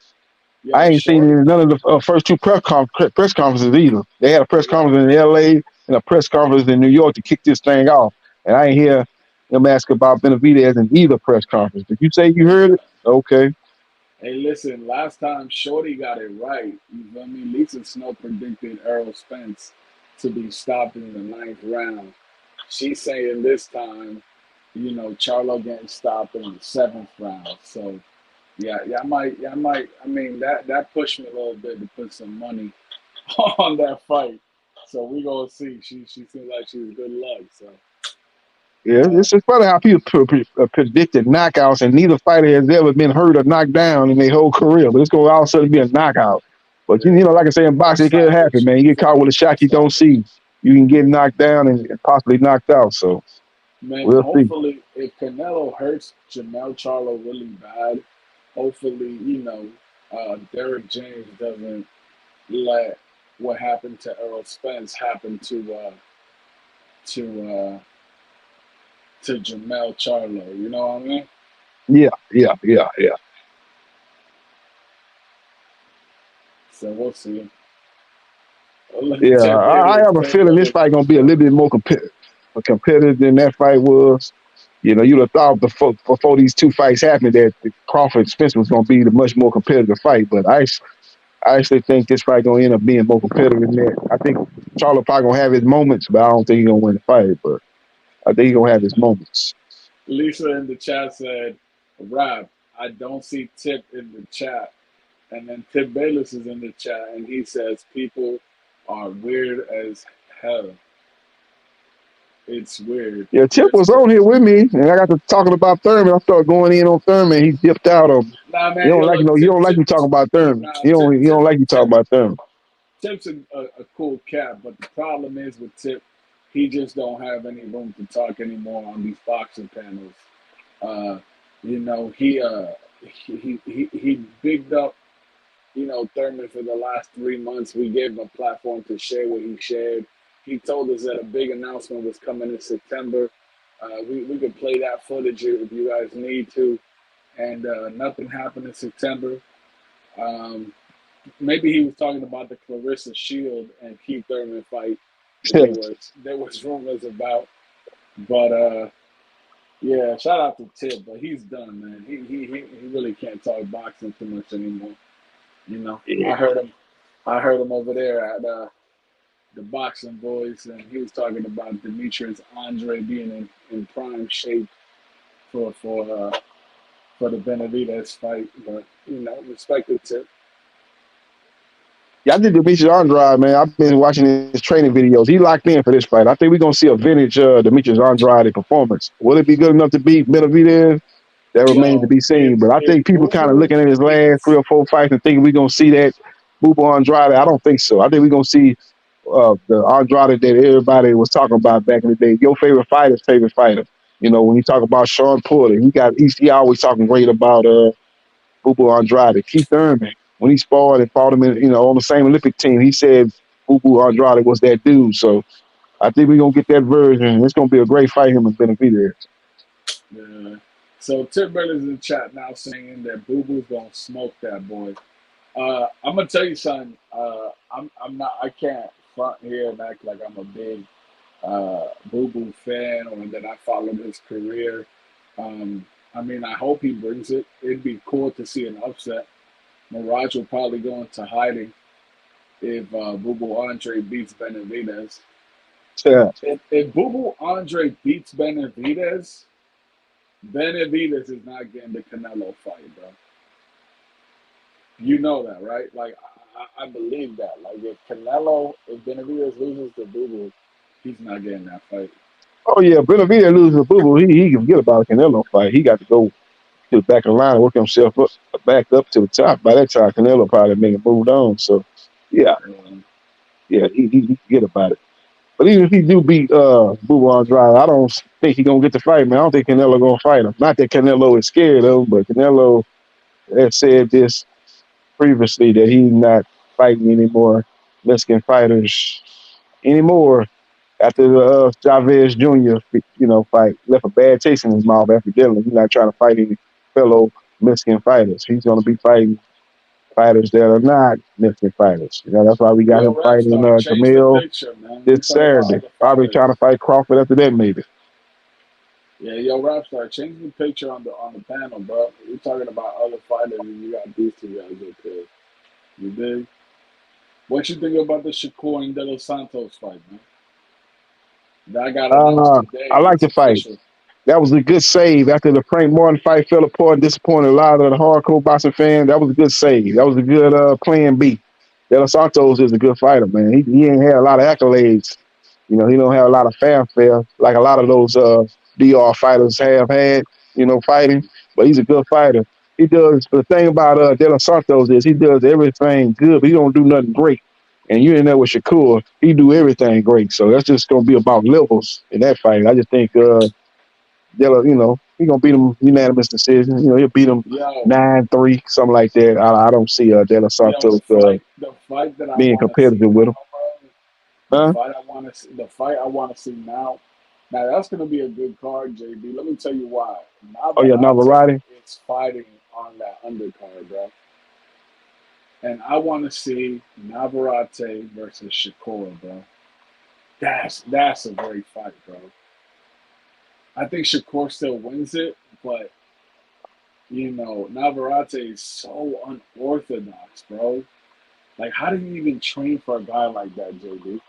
It's hard to get How do you, sparring partners that can mimic him. Like you say, it's gonna be hard to train for him. bro? That's just weird. Like, He this throw dude throws uppercuts from a distance and uppercut. he land them. Yeah, He's supposed to be close when he's throwing uppercuts. He's throwing them from he's throwing them out there when you should be throwing a jab. He's throwing an uppercut from that distance landing. Just awkward. Long arms. He it's got the probably the crazy. longest arms at 130. He probably had the longest arms at 135. That's what people don't talk about. He got a long reach. He's got like a 74-inch reach or something. He got to reach like a welterweight. Yeah, for So sure. yeah, he gonna be tough with that style. It's gonna take Shakur maybe a few rounds to figure it out. But once he figure it out, he'll start doing what he do. But it's gonna be an interesting fight. Very Yo, interesting. yo, Rapstar, what you think about your boy Sonny Edwards, man? Bam Rodriguez in December, bro. What you thinking, Rapstar? Yo, that's Sonny Edwards. Every time I see that cat, bro, I like Bam, man. I don't think Sonny ain't got no power, man. People don't want to talk about that. He flashy. He got that American style. I like him, man. I like his style. It's American style. But the bottom line is he got 5 knockouts in 20 fights. You got to have power, man. You got to have a respectable power, man. You got to have something to keep those pressure fighters off you. If you ain't got the power, they're gonna walk you down, man. You can't run for 12 rounds. Eventually, he's gonna walk you down and start landing those body shots, and he's gonna eventually chop you down like a yeah, I tree. got, So I got that's what I see Bam. happen with Bam. I think Bam gonna slowly catch up to him in the second half of the fight. He gonna put a severe beating on him with going to the body, damaging him up. He gonna Yeah, be no, I doing a got, lot I of got, holding. I He gonna got go in Bam winning survival that mode. fight. I got Bam winning that fight, bro. Who? Bam. Yeah, I got Bam too. Rick Glazer, he like Sonny Edwards. He thinks Sonny Edwards is the truth. But Yeah, me and him was going back and forth on that fight. I said, we gonna yeah. see. I like Bam. He said he likes Sonny. I like Sonny's style though. I like his style. Don't get me wrong, but he ain't got no power, man. He ain't got no power. You got to have, you got to at least have respectable power. You got to have power at least like Mayweather. They ain't never try to walk Mayweather down. He wasn't no knockout artist, but he had respectable power. Where them guys weren't gonna try to walk him down. So I don't think Sonny has that type of power. So that's gonna be his downfall against Bam. And Bam got that dog in him, bro. Like he'll give one to get he'll get two to get one. You feel me? Like Bam got that dog in him. Rapstar, why you not talking about your boy Sonny Edwards, bro? You a UK channel and you not showing your boy no love, bro. Yeah, Bam. Sonny, Rap must be having a big breakfast. He must be having one of them big ass omelets and French toast and strawberries and Yeah, cream. He probably had a big breakfast tea. He had a yeah. big breakfast over there in the UK. I haven't been tuning into the show because Rapstar be I think one time he started the show like at 3 in the morning over here on the East Coast. And I'm like, damn, 3 in the morning. I Yeah. can't stay up that late. You on the West Coast or South? Where you from, JB? What I'm in the coast? South from Houston. Oh, okay. That's Nice, why nice. a lot of times he be on late. I don't jump on. I be have to get to work. When he jump on early like he did tonight, I can jump on with him. But like you Yeah. say, he be on at 2, 3 in the morning. Nah, I can't get on that No, time. I I got to can't be at do work that, early bro. in the morning. I know the brothers from Cali can do that, but I can't do that, bro. It'd be like I think one time like he went at 3 in the morning, 4 in the morning. I'm like, bro, what? Nah, man, I'll catch the replay. You dig? But I get it. He's in the UK. You know what I mean? But Yeah, I yeah. think Rapstar's more of Rapstar's audience is from the States. You know what I mean? Yeah, he got American audience. Even though he in the UK, he got American audience. Most of his audience, those people, us people that be in the chat, they from the United States. Yo, Rapstar, if you're hearing me, brother, I really have a real question for you. Can you come to the panel? I got a question for you. Like, I ain't even trying to troll none. I really got a question for you. Hopefully you come back while you drinking your tea. You dig? Yeah. But, man, it's fight night, fellas, ladies and gentlemen. It's fight night. It's fight week, I'm sorry, better said. No, I don't even think there's UFC this week, which is good. You know, Dana White said that from now on, he's going to be doing his events on, you know, Mexican Independence weekend. And I think I heard him say that he might go on Cinco de Mayo weekend too. But if Benavidez and Canelo fight in Cinco de Mayo, the UFC will lose that fight. Yeah, either Canelo versus Benavidez or even Canelo versus Crawford. They're gonna lose there. Yeah, they'll lose that because, like, no disrespect, but like the UFC doesn't have that many Mexican superstars. You know what I mean? To cover two events. You know what I mean? I Yeah, like Moreno. Moreno, he just lost his belt though, but I like him as a fighter. But the UFC can't compete in that regard. Like if it's Benavidez or Bud, yeah, they're not winning that Cinco de Mayo. yep, They're not winning that. Yeah, yeah, yeah. yeah, UFC, man, you see a lot of they star fighters, man. They be want to come to boxing, man, because they know they gonna make 10 times more in boxing than they made in the UFC, man. Dana White got a monopoly on that. He got all those fighters over there. He got the best fighting the best, but he's not paying those, especially the top end bro. fighters. He's not paying them what. They not getting He's not paid paying them well a lot from of what I've money. seen, man. I saw a YouTube video of this one guy, bro. Like I think he won like you win like I think he won like 40,000 if you win, or like he won like 35,000 to show up and 35,000 if you win. But once you break it down with taxes, manager fees, gym dues, and you don't get a fight for another like 4 or 6 months, like bro, that's not. Some of those guys can't make that, can't have a living with that, you know. But Yeah, yeah, they don't make a let's. whole lot of money, man. That's why Maganu left, and he's making 10 times more than he ever made in his whole career in the Mike UFC Tyson in the Fury. Fury fight. Yeah, I think what he getting like 10 million or something like that to fight Tyson, and that's just up front, you know. Yep. That's why they got one of them guys in the UFC calling out Tank Davis because he know he's gonna make a whole lot of money. One of them star fighters over there in the Oh UFC. yeah, Sugar Shane, yeah. He Yep. wants to. Listen, man. Let me say something about Tank Davis, right? Yep. On big.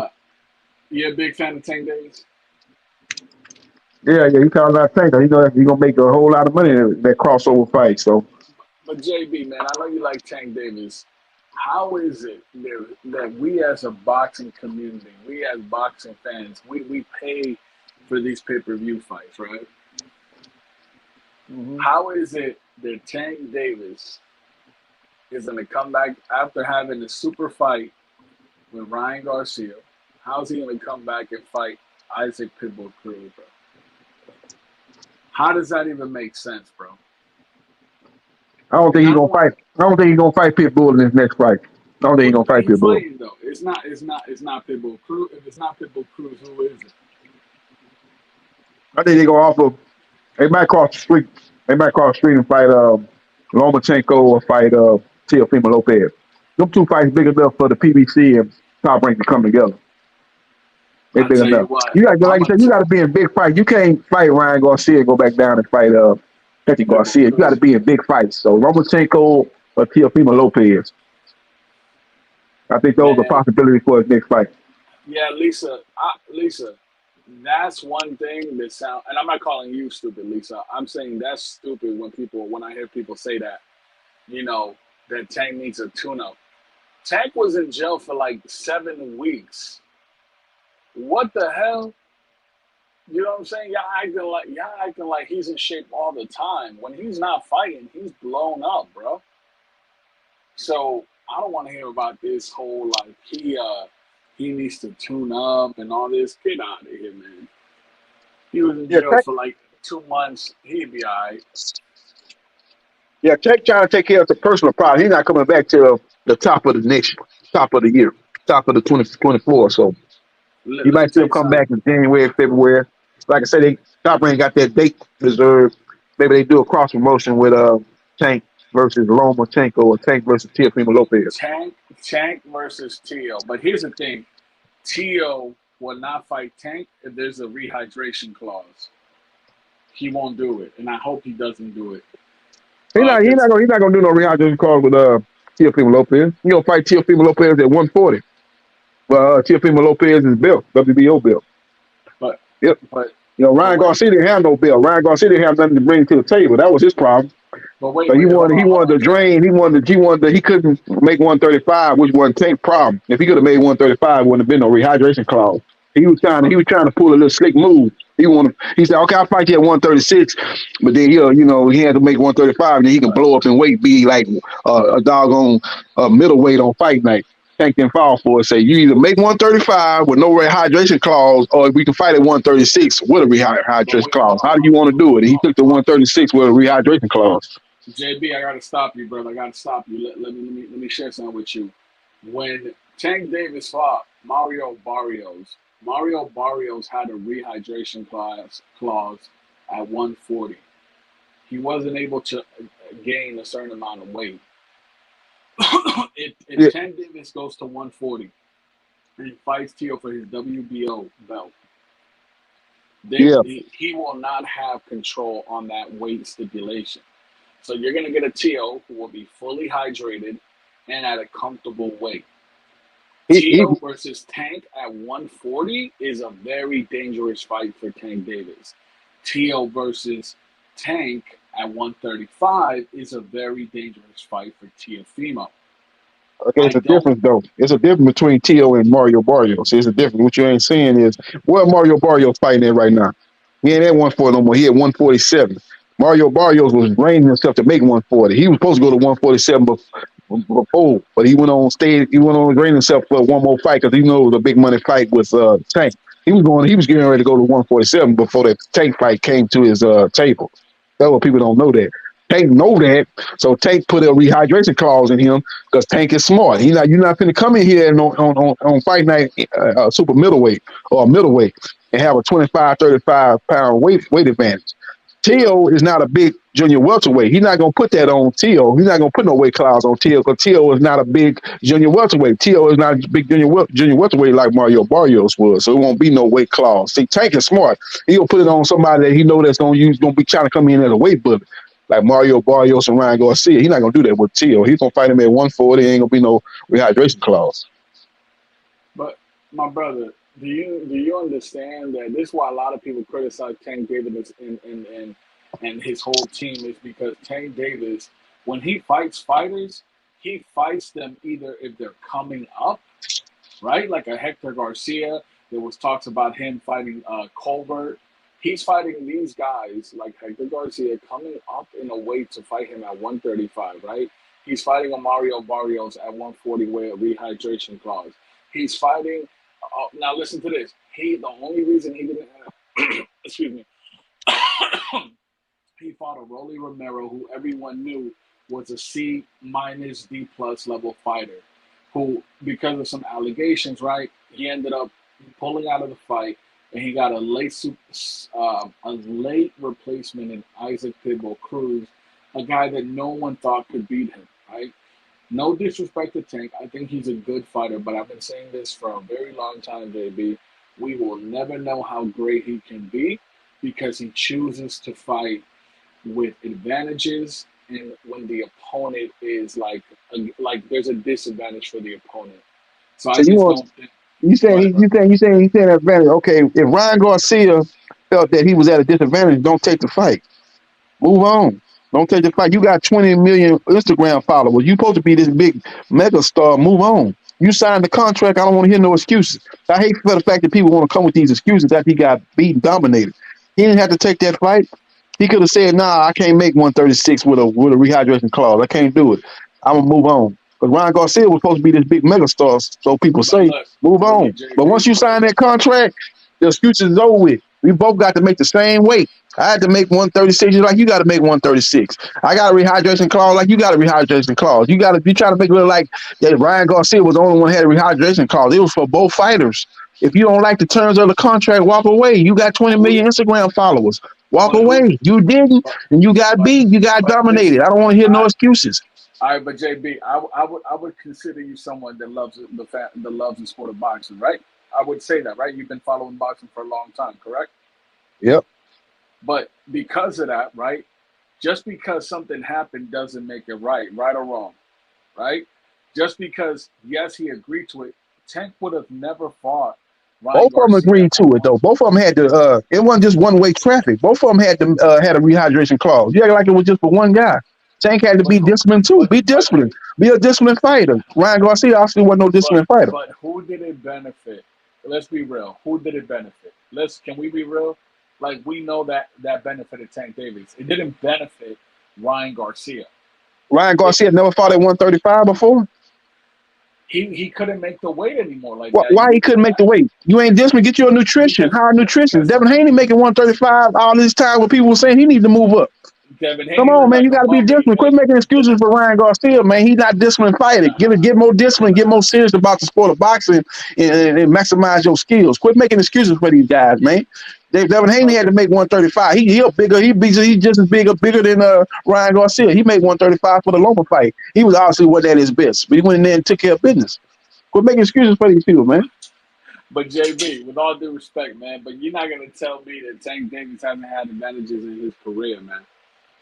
Come on, man. Come on, JB. Yeah, I don't think it was no advantage. Both of them had a 136 pound. Both of them had a rehydration clause. And Devin Haney been saying he having a hard time making 135 in multiple fights, and he went down there and made 135 and did what he had to do. No excuses. Like I said, he beat his resume is better than a lot of people give it credit for. It's not as good as I say maybe Teofimo Lopez, but his resume stack up very well with Haney and Shakur. Well, I'm just letting you know, Tio will not fight Tank Davis at 140 with a rehydration clause. He's not gonna make Tio. Tio is not a big junior welterweight. Tio is not a big junior welterweight. I think you overlooking the fact you thinking Tank is trying to do that just to do that because he don't believe in his skills. I guess that's what you're thinking about.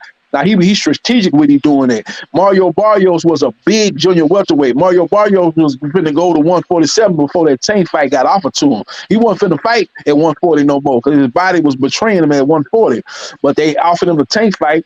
That was life-changing money. So he said, okay, I'm gonna sacrifice this one last time and try to make this weight, even though I'm not gonna be at my best. And it was a rehydration clause. Tank knew that. Tank said, you're not gonna come in this fight on fight night of middleweight, and I'm sitting up here at a junior welterweight, and you had that type of advantage over me. We're not finna do that. So we're gonna put a rehydration clause in there. He's not gonna do that with Teofimo Lopez. Teofimo Lopez is not as big as Mario Barrios. Teofimo Lopez is a small junior welterweight, so he's not gonna do that with him.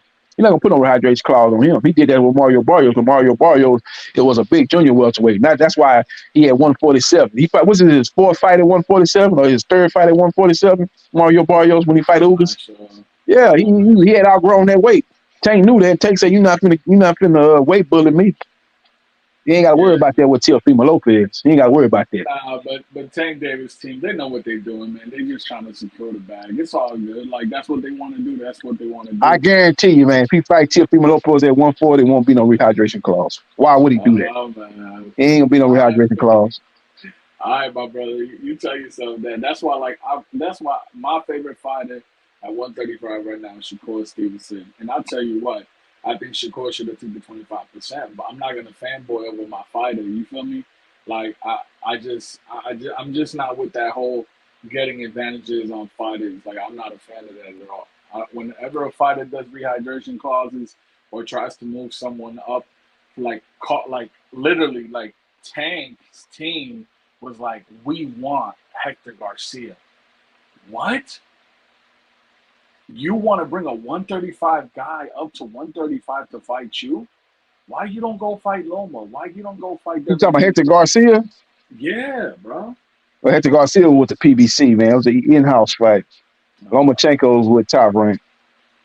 But Lomachenko is at this part of his career, at the back nine of his career. Top Rank might be more willing to sacrifice him now. He don't have a lot of great fights left in him, so Top Rank might be ready to put Loma in there and with Tank. They might be willing to do a joint pay-per-view with PBC for that fight. That's why I think it's actually more likely it's going to be Loma than it is Teo. Yeah, but I think, man, I think Tank team knows what they're doing. I think they're just trying to protect their investment. Listen, I'm going to tell you something. I don't think Tank's afraid of fighters, but I just think his team wants to have advantages. You know, this whole A side, we can do this with this fighter. We can do that with this fighter, because they'll get a payday, quote unquote. I'm just not a fan of that, JB. I love the sport a lot. So with Well, Tank all the Davis, great ones did it before. Canelo did it. Pacquiao did it. All of them never did it. They never did them was a catch fan of weights. They that. did them catch weights. All of them did it. Canelo did that too. He made people come and catch weights and fight instead of fighting at the full weight class. He was the master of the catch weights, Canelo. Yeah. And Pacquiao did. He did the Cotto. I That think fight, Mayweather did he it fighting too. them at 144 instead of I think 147. I think That was Mayweather their did it welterweight. too. Huh? JB, I think Mayweather did it a couple times. He did catch weight Catch weight with who did he do a catch weight? He did it with Canelo, 152. Hmm. That's the only person I remember him doing it with. And Canelo was saying that he could fight him at 152. Canelo said that before they offered the fight to him. He said, "I fight Mayweather." They said, "Well, Mayweather at 147, you at 154." He said, You "Oh, I remember? fight him at 152." And then he'll be Yeah. heard and say, "Okay, we're gonna hold you to your word. It's probably gonna be at 152." Yo, Rapstar, send the link in the chat. People are debating in the chat. Maybe we'll get a couple people up here. But JB, man, uh, why, many years ago, there was talks about Mayweather. Mayweather was talking about Loma fighting Gervonta Tank Davis, and Tank Davis thought that this one they weren't like in the best of terms.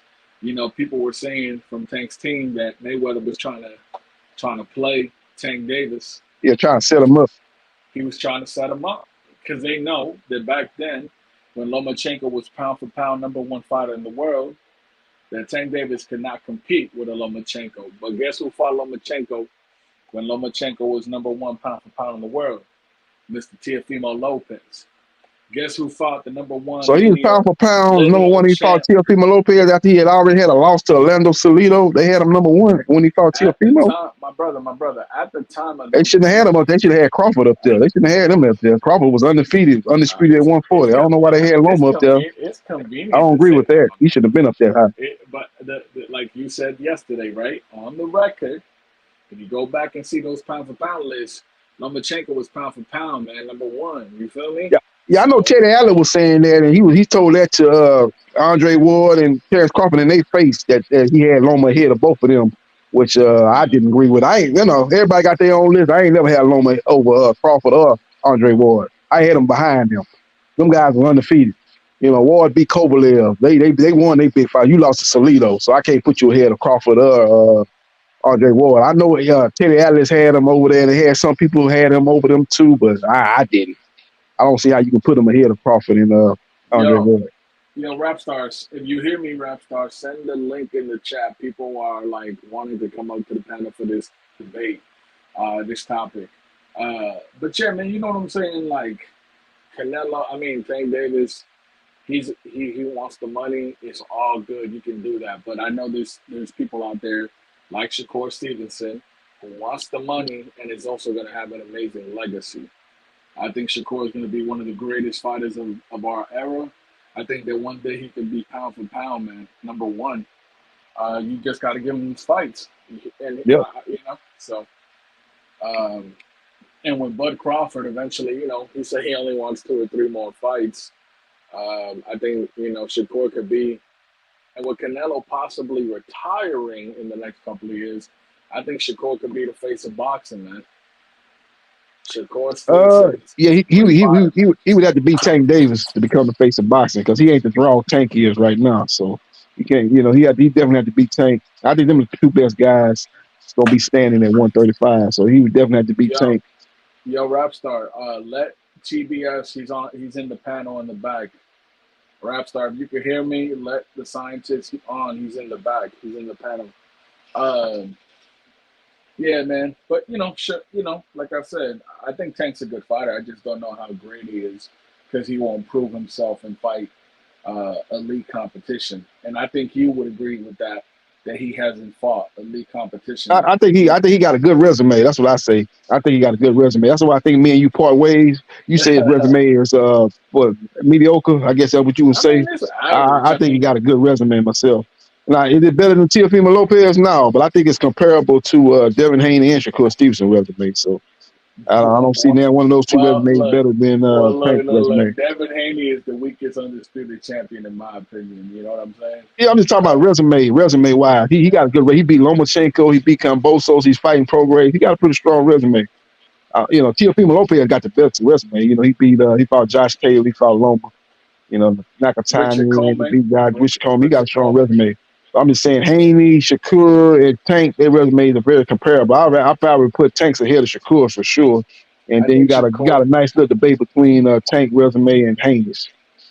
I think if Shakur beats Dos Santos, he already was a champion at 130. He becomes a two-way champion, right? And not Reggie, Someone De like Los Santos, yeah. he But ain't never been no champion. Has he been a champion? no. I said he'll become a two-way champion because of the vacant Oh yeah, belt he that's for a just picked vacant up. belt. Yeah, you're right. Yep, Right, I got you. yep. So Shakur, and then if he fights Navarrete, and I have him beating Navarrete, man, that's a pretty good resume, don't you think? Yeah, Two-way, yeah, yeah. He got to get to that. He got to put that on his resume. Got to do that. Got to beat De Los Santos. He fighting them with November 16th, and then maybe they do a big fight with Navarrete in 2024. So you got to see that. You yo, got to see who Tank gonna fight though. Tank ain't gonna just be sitting on the sideline. What if he fight Lomachenko? Or what if he fight Tio in his next fight? Get a win over one of those two guys. Then move on and fight Rapstar, the other guy and get the win. His resume will be Rapstar, still strong too. there's people that want to join the panel, bro. What are you doing, bro? Rapstar. I don't know what's up with the brother, man. He leaves. Rap stars out to lunch, ain't he? Out to breakfast.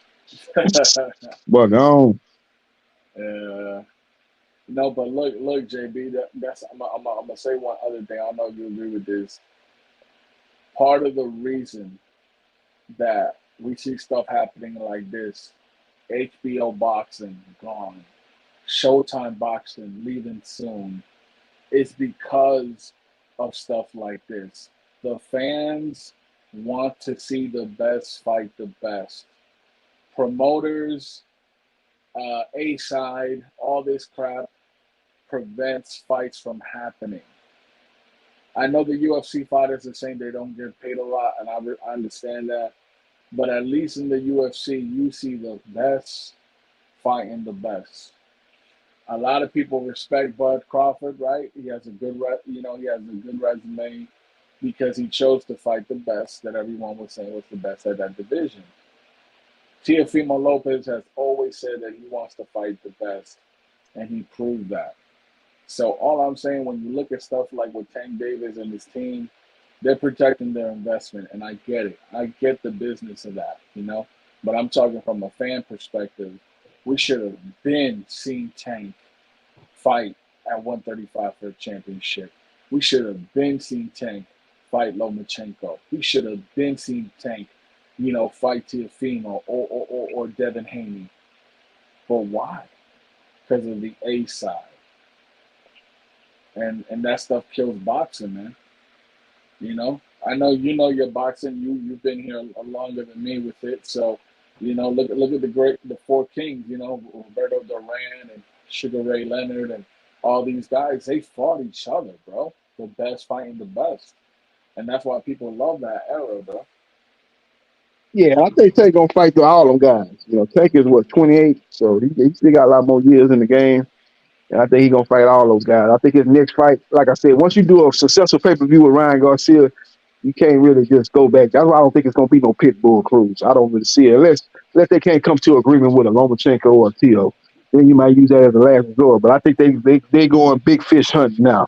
Because once you do that type of pay-per-view, 1.2 million, you want to be in that type of fight in your next fight. You don't want to go backwards. So you got to fight the people that's gonna bring attention to the fight, along with what you bring to the fight. That's got to be somebody high profile names. So you're talking about Vasily Lomachenko, you're talking about Teofimo Lopez. He's not fighting Pitbull Cruz. You might eventually fight him sometime, as a little once you fight Loma and Tio, then you want to have another fight to finish the year, or maybe you throw Pitbull in there, like that type of situation. But that Pitbull not gonna be his next fight. He ain't fighting Pitbull Cruz after he fought Ryan Garcia. That's not gonna happen. We're looking for a big name. It's gonna be a Lomachenko or a Tio, trust me. It's gonna be on that level. Yeah. Somebody with a name. Rapstar, we about to cook you, bro, because you're not at your show, bro. Like me and JB, we here, we supporting you, you feel me? But where you at, Rapstar? People trying to get on the panel, people trying to send super chats to you, but you got your face filled of biscuits and tea, homie. What Yep. type of beta male drinking tea, bro? Yep. What's going on with you? Lisa Snow say Tech will Now, be 30 next year. I'm No, Lisa, he's 28 years old. He'll be 29 next year. I think you can add on a year to him. Unless you got his real birth certificate and he lying. He's 28. He's going to be 29 in 2024, not 30. He's not that old yet. 28 years old. Shakur Stevenson is 26, so it ain't like it's a big difference. Haney is 25, so come on now. It's not like we're talking a big difference in years. Gabriel How old is Sanchez says Teofimo? How old is Teofimo Lopez? Ain't he about 25, 26?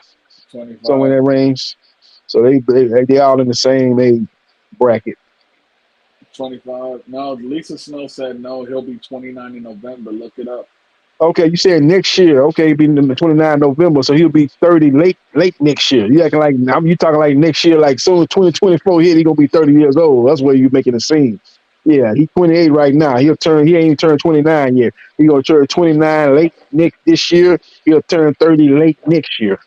That's a difference. Yeah, November, that's the 11th month of the year. You only got one more month in the year. yeah. So Gabriel he's Sanchez, 28 yeah. years old right now. He still got 2 months before he turns 29. We in September, October, November. Lisa Snow, let JB hold on to his point. You feel me? Let him hold on to that one, Lisa. He trying to Lisa hold Snow say he'll be 30 next year regardless. Yeah, that. but how old is he right now, Lisa? He's 28. That's the point I'm trying to make.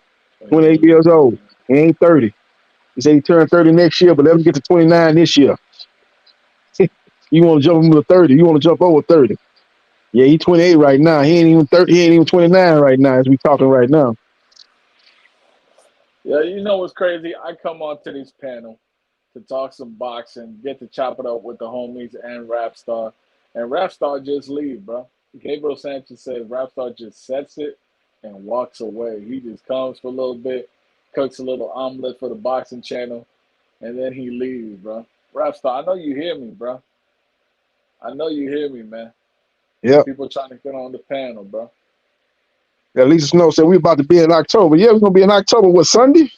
Yeah, and then we got one more month till November. When is his birthday in November? Is it early November, late November, whatever the case may be? He's 28 years old right now. He turned 29 in November. And then next year, late next year, 11th month of 2024, he turned 30. So that's how he still got a couple years to get to 30. He still got, I ain't gonna say a couple years, he still got a year and 2 months before he actually turned 30.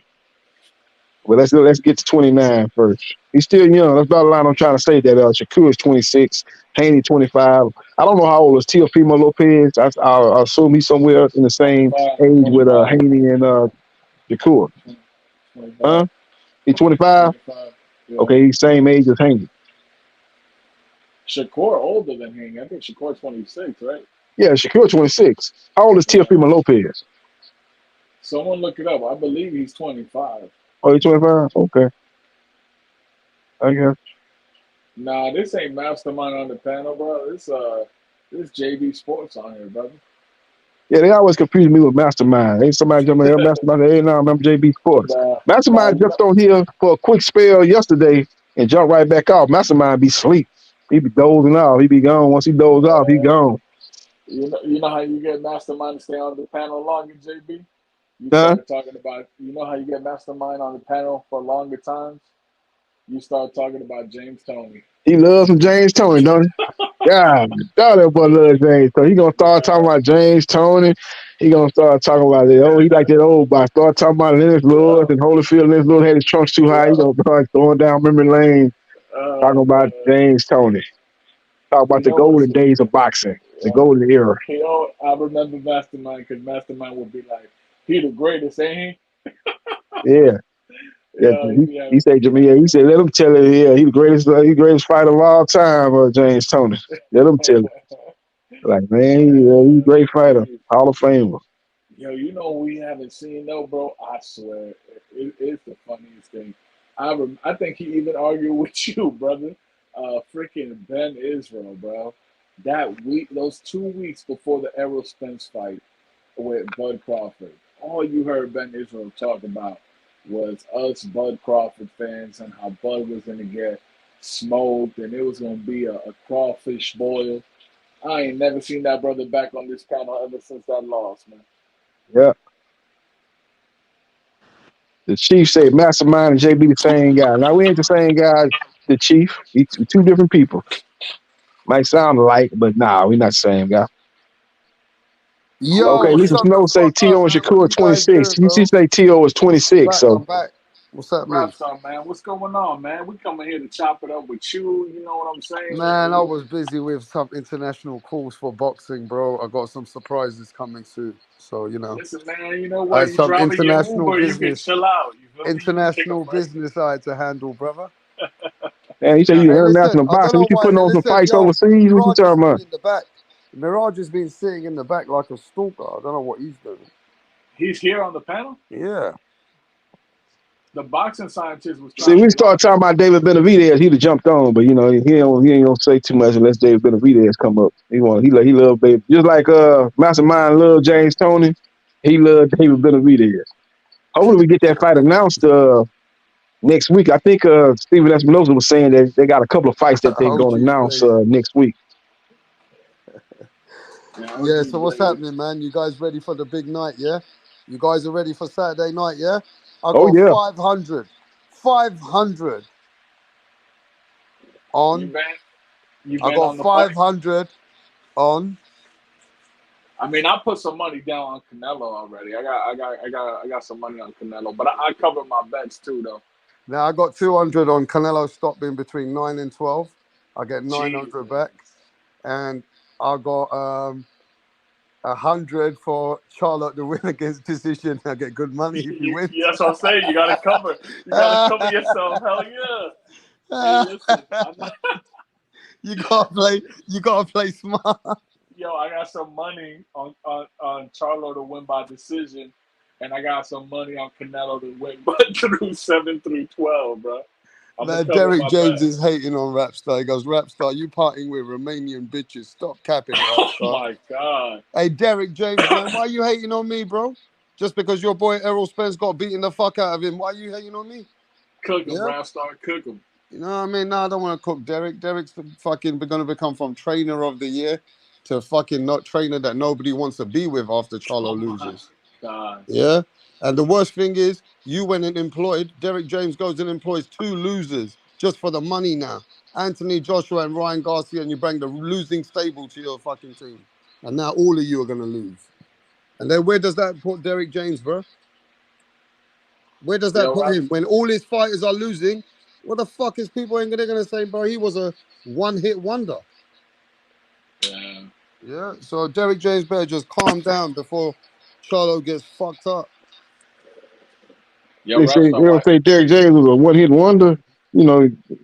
Spence James was a unified welterweight champion up under Derrick James. So I don't know how you can say he's a one-hit wonder.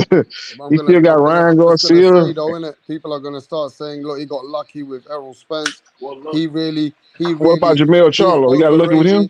overrated. They're gonna say Jamel Charlo lost, fucking Errol Spence is lost. They're gonna start putting him down, bro. And then Bomac is the trainer of the year, sitting with us in prison for gun charges. Yeah, when is it? When is his court date? October? I think it's October, man. He gonna be. He looking at what, 5 years or something? A minimum of 5 years. He messed up, man. He had that gun and it was loaded. I heard. So he really behind the 8 ball, man. Derek James advised Frank I Martin hope to he duck able for that. to get back to the United States, man. Hopefully with a slap on the wrist, man. I hope that's the case, but he look like Hey, he's in innit, some yo, deep, deep, Max, deep can you trouble. imagine if fucking Frank Martin fought Shakur lost, Jamel loses to fucking God. Canelo, Errol Spence loses to Crawford. He's losing all of them, isn't it? Yeah, Yeah, brother. AJ getting knocked out by Wilder. He be taking a bunch Oh of losses. shit, You AJ know, getting but knocked Hey, yo, out. let me tell you something though. Hold on. Listen, I put a little bit of money on Charlo to win by decision. Now, Lisa Snow said that Charlo is not winning by decision, but the homie from Philly, the bull from Philly, he's saying that Charlo can win by decision. I think that's the only way Charlo beats Canelo, by decision, if he wins. But I think Canelo could beat Charlo either by stoppage or by decision. But I think he stops Charlo. How the fuck are the judges going to give Carlo a decision over First of Canelo, all, do man? me a favor. When did you start watch boxing? Did you First of start all, watch boxing last week? Yeah, homie, fix your mic. You sound like you doing Uber and talking to us at the same time. So fix your mic first. It sounds crazy. Yeah, fix it and come back, all right? But Look, anyway, Mirage, that's we can hear you loud and clear.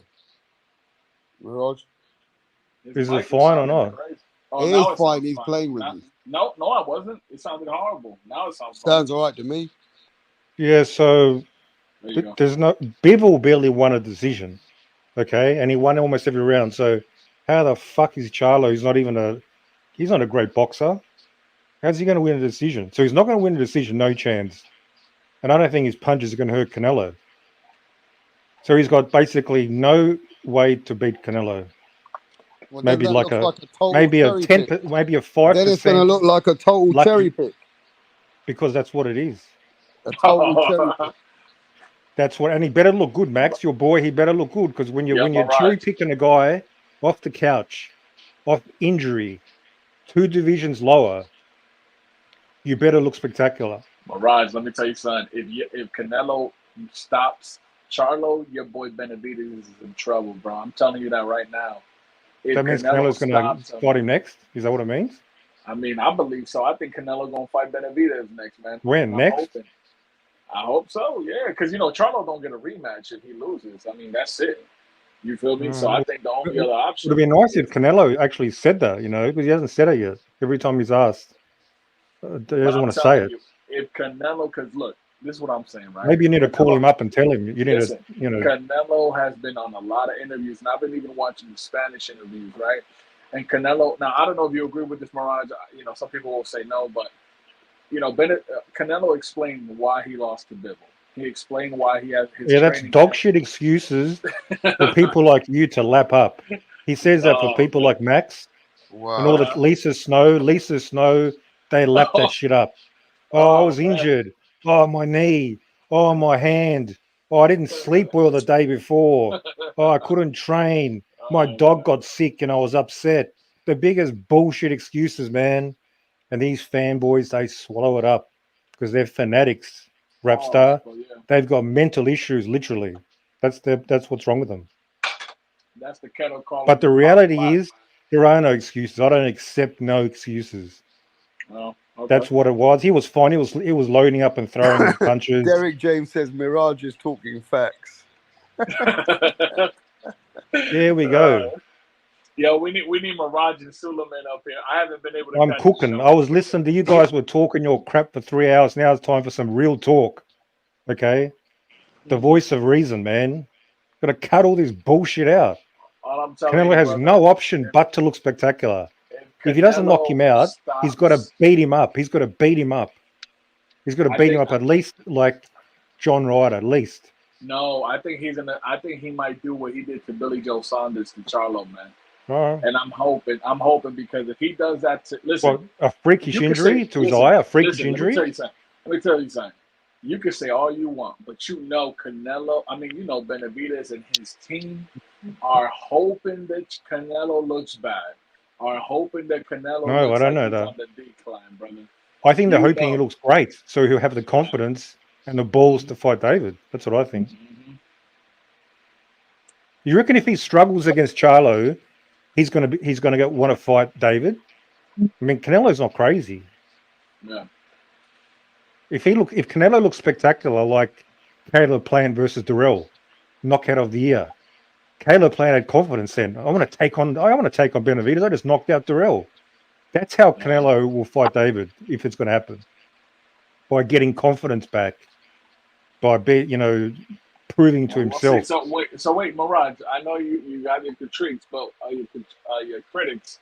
But what's your prediction for Saturday? Let's hear it because you always critique these Yeah. fighters. How I about you think drop it it's so going we to can be. replay this? Go ahead. I think it's going to look similar to the Caleb Plant fight. It's going to be a close, tough fight, but Canelo's going to win on points. He might hurt him. He might rock him a couple of times, maybe, but I don't think he's going to stop him. So it's going to be a competitive, close decision fight. 7-5, 8-4, but the rounds are going to be competitive, in my opinion. That's my breakdown. Okay, so you have Canelo winning by decision. That's your take. Yeah, in a close competitive Okay. fight, it's some beatdown. in my opinion. Okay. Rap star, man, listen, y'all on the panel. We need to hear from you too, brother, because I want to be able to rub Yeah, this get off the in. fence, Rap. Get off the fence, man. Yeah, brother. Yeah, your ass is getting sore. You see, this is what rap star do, yo. Every time we start breaking down the fights, we want to run, bro. Man, motherfuckers, I'm busy. I can hear you. I'm fucking doing some business over here. I'm making money, right? I got to do my work. I'm a Someone man send the as well. brother a super chat, Listen, man. I'm here fucking chatting to boxing for hours. And when you guys come in, you want me to speak to you. What Damn about right. when I'm speaking for hours and I send the link? That's when you're meant to come. Yeah? You don't just tell me to come when I can, man. I'm multitasking, bro. I'm here chinging, making money, So man. This what's your boxing pick channel, again, Rap? this What's your boxing channel, breakdown? this boxing channel don't do shit for me. Mirage don't do shit for me. I do Yeah, plenty of I shit. I am entertain Canelo, you. bro. I entertain I you, hope Rap. you guys Every fucking time I realize come on here. I'm the king. Show some I'm respect. Canelo. I am Canelo over here, mate. I treat myself Cartello. like a king. Yeah, what's your pick? Stop ducking, man. Stop Fucking ducking. Give us your pick and your breakdown. What all right, was your let me pick in tell you the Canelo? pick.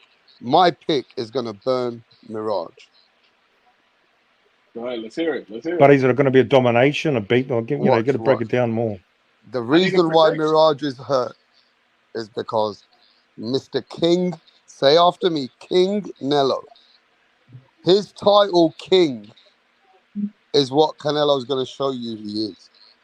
He's coming like a king because his injury that is better now, he wants to make a statement. And I believe he's going to stop. You know the name that he got after Kalen Plant, Max, when he knocked him out? He became King King Nello. Nello, right? Yep. He's coming back to take that throne. And that's going to burn Mirage because then fans are going to say, okay, this man can beat Benavidez. Now, Yep. Mirage does not want that to happen. Nope, he Because doesn't. inside Mirage's heart, he wants that, oh no, he can't beat Benavidez. He wants that energy. And I think Canelo's going to bring it. And Mirage is going to get upset on Saturday night. That's what I reckon. So hang on. So he's going to stop him? I just told you he will. Yeah, But he's going to like dominate until then, or he's going to be close? No. No. It's not like that. You know, this guy's very durable. He's going to be working hard. He's going to move as much as he can. So like the Caleb Plant fight? Yeah, Caleb Plant. Possibly similar. Right. Yeah. I do believe he's going to have to make that statement now. It's time. Man, I wish David was sharp, man, in that ring, man. Wouldn't that And be then I'm awesome? going to ask you to come here, and you're going to call him King Nello. Repeat after me. King Nello. For what? For beating up a junior middleweight? No, it's the way he beats him.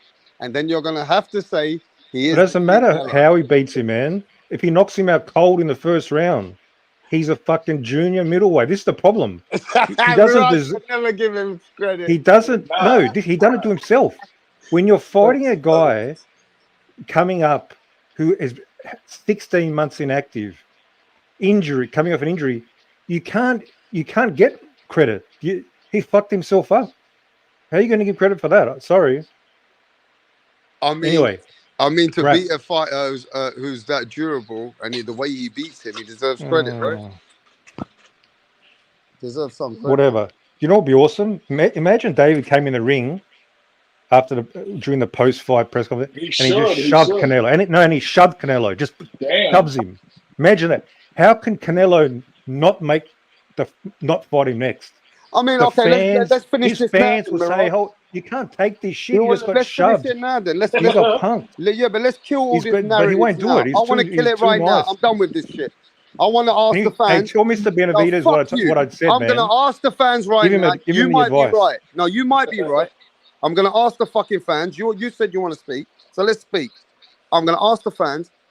Is Canelo going to get credit if he beats Jamel Charlo, even if he stops him? Does he get credit, yes or no? Let's not make it up after the fight. Max, does he get credit for beating Charlo, yes or no? I think he gets a little credit. So he gets a little credit from you. Okay, there's a big fanboy, and he only said a little credit. So maybe Mirage is right. That Canelo ain't going to get no credit, bro. Just a little bit. Okay, if he dominates him, right? If he like the Kirkland fight, something like that, just beats him up, I'll give him a little bit of credit because Charlo's not Charlo's on a bump. Canelo's in a lose-lose situation here. Yeah, for real, he is. Whose fault is that? Well, he's in a lose-lose situation then, isn't it? That's it. Nobody gives a fuck about his credibility in this fight. Look at that. Yo, Suleiman, if you in the chat, bro, hit the link. So I'm on the money, Rap. Show some respect, I'm just saying, okay? look, I'm making it even more exciting. Nobody gives a fuck about Canelo Alvarez beating Charlo. So that means we're just all puppets, just watching these fights, getting drawn in, because at the end of the day, they're selling us entertainment, and we need it because we're boxing fans. Yeah, we're desperate. Yeah. Yeah. So basically, what you're saying is we're just getting played out. There's no credit to be given for Canelo. I'm saying Rapstar is a muppet. That's what I'm saying. All right, and I'm saying you're the biggest muppet over there. Well, I'm keeping it real. So what does Muppet mean in the UK? Because Muppet here in the States is like a Muppet means exactly what Mirage is, a puppet of a fucking Judy show. All right, that's what it fucking means. Now watch this. I reckon, yeah. Look, you guys are taking this too far. Speaking like casuals out here. It's the way Canelo fights and how he puts up his performance. He puts a shutout performance. He deserves his credit. He's showing people, don't fucking come up and wait and fuck with me. People are going to say, yeah, man, don't fuck with Canelo. Canelo can beat Benavidez too. It depends how he wins, Max. You know what I'm saying? Yeah. These guys are taking it to another level. If he wins in a hard fight... If Canelo wins by decision, he gets no credit, man. Yeah. You should if he wins in a decision... If Canelo wins in a decision, he ain't going to get credit. Nah. See, Rap, at the end of the day, you know, you've got my opinion, you've got whatever Max is. We look at, you've seen the betting line, right?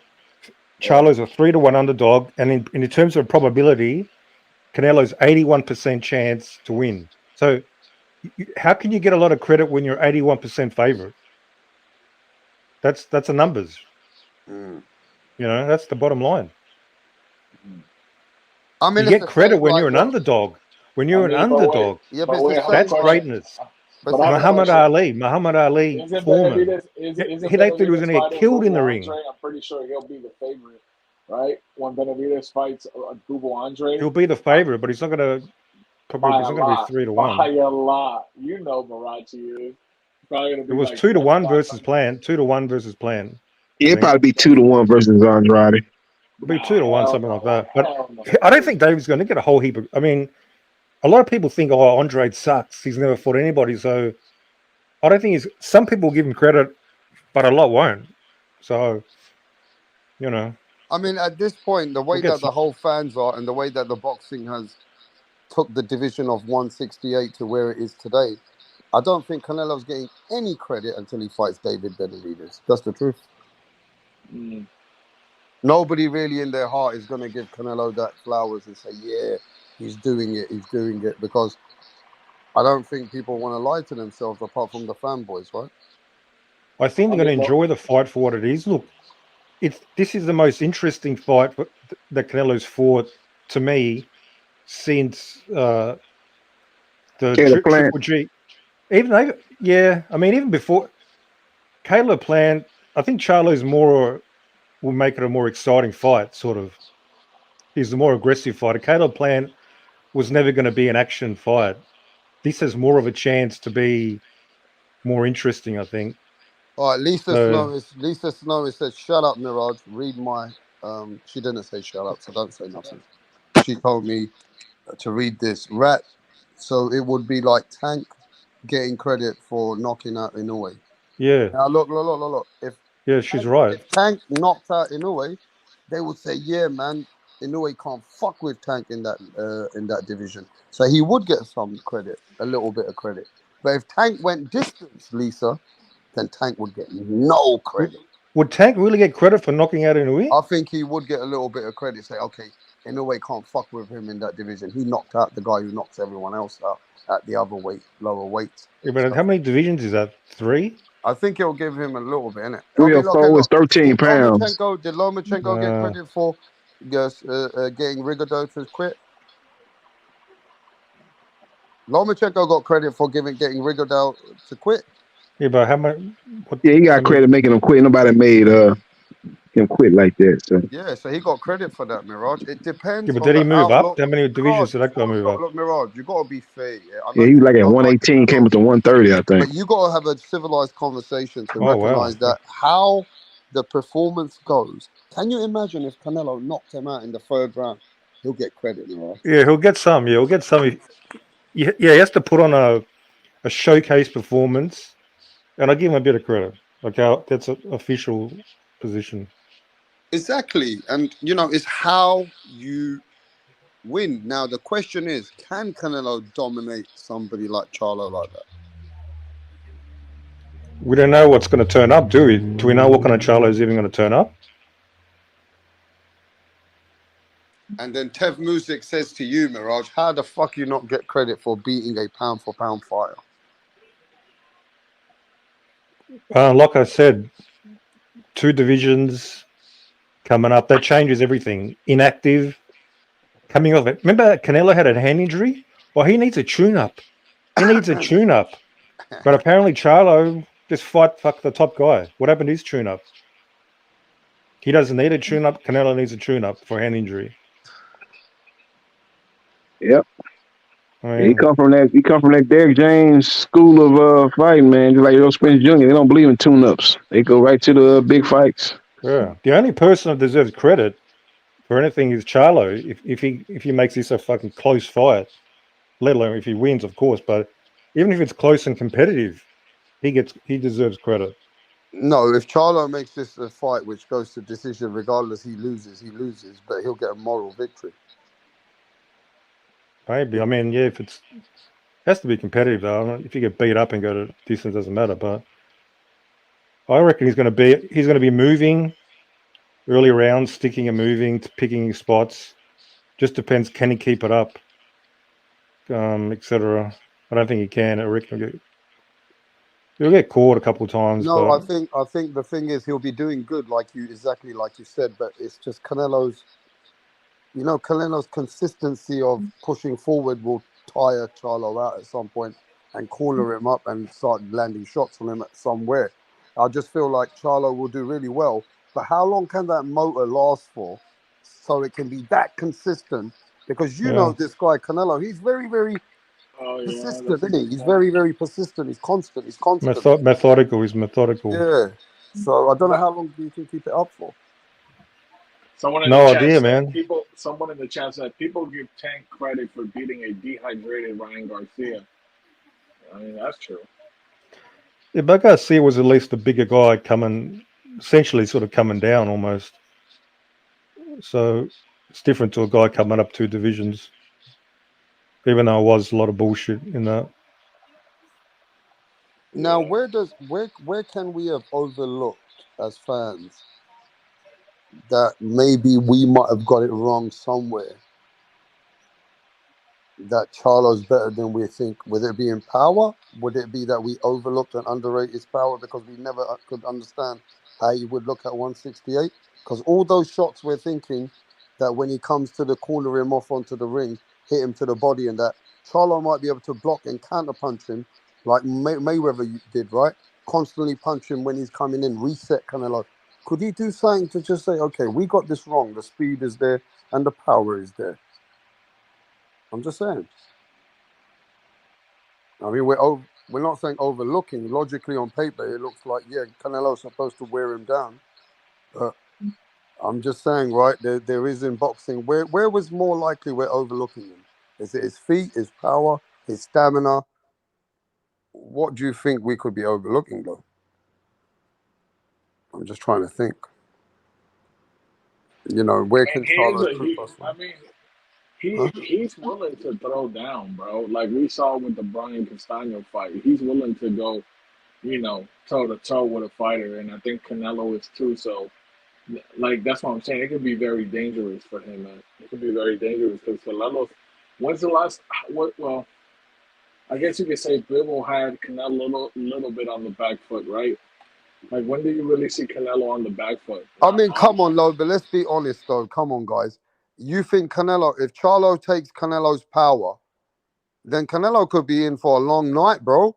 And if that's the case, then The Mexican monster, man. We're looking at this whole fucking picture.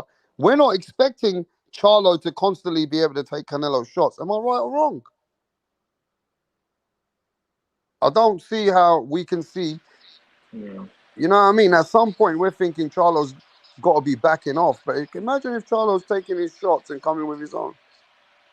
That's going to make us think, bro, no, Mexican monster can beat Canelo. Don't you, you know what I mean? Yeah. So we're expecting Charlo to back off and we're expecting him to, get chopped up over here or get hurt at some point. And if we don't see that, we're going to be like, wow, man, what's going on? True, true. I mean, I don't know, man. I only see Charlo winning this by decision if he wins, and I can see Canelo win this by stoppage or decision. You know what I mean? There's no way Charlo stops Canelo. No way. Lisa says Mel is struggling to make 168. He has to eat more. He has saying he has been eating 8-ounce steaks and a lot of food every day. Damn. Charlo got to control the range if he wants a chance. I agree with that. Who said that? That was a good pick. I mean, would you not think, though, the logical thing is, you would actually think with a guy who's lighter like that, who's a bit more bouncy, who's a bit fast, yeah, you'd expect him to get his shots off and constantly keep getting out of danger when Canelo's coming for his offense. You'd expect Charlo to move a lot and make Canelo miss and frustrate him, wouldn't you? Yeah. And then constantly, once Canelo's missing and that, then he comes with his barrages like Dimitri Bivol, keep coming with punches while Canelo's trying to block, and then catch Canelo and then get back out of danger again and keep going in and out, in and out, in and out. That would be logical, wouldn't it? Yeah. But can you do mean, that's what I don't know. Listen, I'm gonna tell you something. If Jermell Charlo is getting destroyed by Canelo, and if Derek James doesn't throw in the towel, bro, this is gonna be bad for the whole team, bro. Like, there's a part of me, rap man, that I think Canelo's gonna stop this guy, man. I think, considering he says he's 100%, he was able to go 100% in training camp. The injury has fully recovered. He's all set. And I think, listen, regardless of what people want to say, I think Canelo wants to shut up the critics. You know, everyone's saying that he's on the decline. Everyone's saying that Canelo is not the same anymore. I think he wants to prove everyone in that. And he doesn't have anything to prove, but I think he wants to prove that little part right there, you know? Isaac said, Derek James gonna let Jamel keep fighting. Yo, man, let me tell you, I hope not, because everyone knows It'd be kind of sad, though, isn't it, to see Errol Spence get folded like that and then see Jamel get folded like that. Yeah, if Derek James, it'll look bad, innit? That would look horrible, bro. Because who was it? I don't know if it was you, Rapstar, or Rick Glazier. Somebody said it, and it made sense, man. That's why the coach is there, the trainer, to protect their fighter. Because at the end of the day, fighters don't want to be in a position where they have to quit. You know, they'll always keep fighting, but somewhere within themselves, they hope that maybe the coach saves them. You know what I mean? But if not, they'll keep fighting. They'll go out on their shield, you know? And I also think that Jamel, in the last couple of months, since his wife had beaten up his brother's wife and oh my God, all these kind of things, he's been taking digs at his brother a little bit here and there. And he's also been saying that, look, my brother hasn't kept up to the brand. Lions only has, he's let us down, really. And I've had to keep my family's name going. So, I feel like he's putting a lot of pressure on his head like that as well, because him and his brother's not eye to eye, him and his twin. And they say sometimes when you and your twin are not seeing eye to eye, there's always some imbalance in your soul. They say that, you know that? They say that if you and your twin are not good, the other twin can feel it and all that. You know that, don't you? Yeah, that's how Mirage and Jack are, man. So you know how Mirage and Jack are.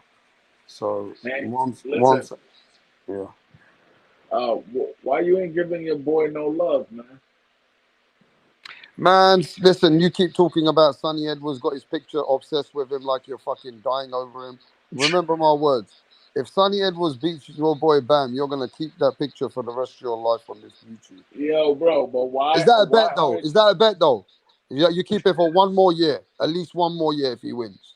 We could do that. We could do that. Yeah, because you can't Yeah, believe it. You won't believe it yourself. I don't think Sonny Edwards is gonna beat Bam, But bro. if he beats Bam, then you gotta keep that picture in for a year. But everyone in the chat, who do you have winning that fight? Sonny Edwards or Bam? But you already know that these people, they don't feel for Sonny Edwards. They don't respect him like Bam. Rick Glazier thinks Sonny's gonna win, bro. That's I know he crazy. does. That's crazy. Yeah, He's you gonna. heard that. He said to me behind the scene he's gonna put 4 figures on it, but don't say it. Oh damn. Maybe he knows the odds are gonna be big, and he knows that guy's got skills. You know what's crazy though? You heard the deal, right? Sonny Edwards. So supposedly, Sonny Edwards has a bet with Clarissa Shields that if he wins, he gets to take Clarissa Shields out on a date. Did you hear that? That's a Yeah. real bet. It's a real bet. Well, I don't blame him in it because he's an ugly cunt. So for him, even Clarissa Shields is a princess. He likes him some Clarissa Shields, man. And she's in on it. She said she'll do the bet just to help him motivate him. But she thinks Bam's gonna win.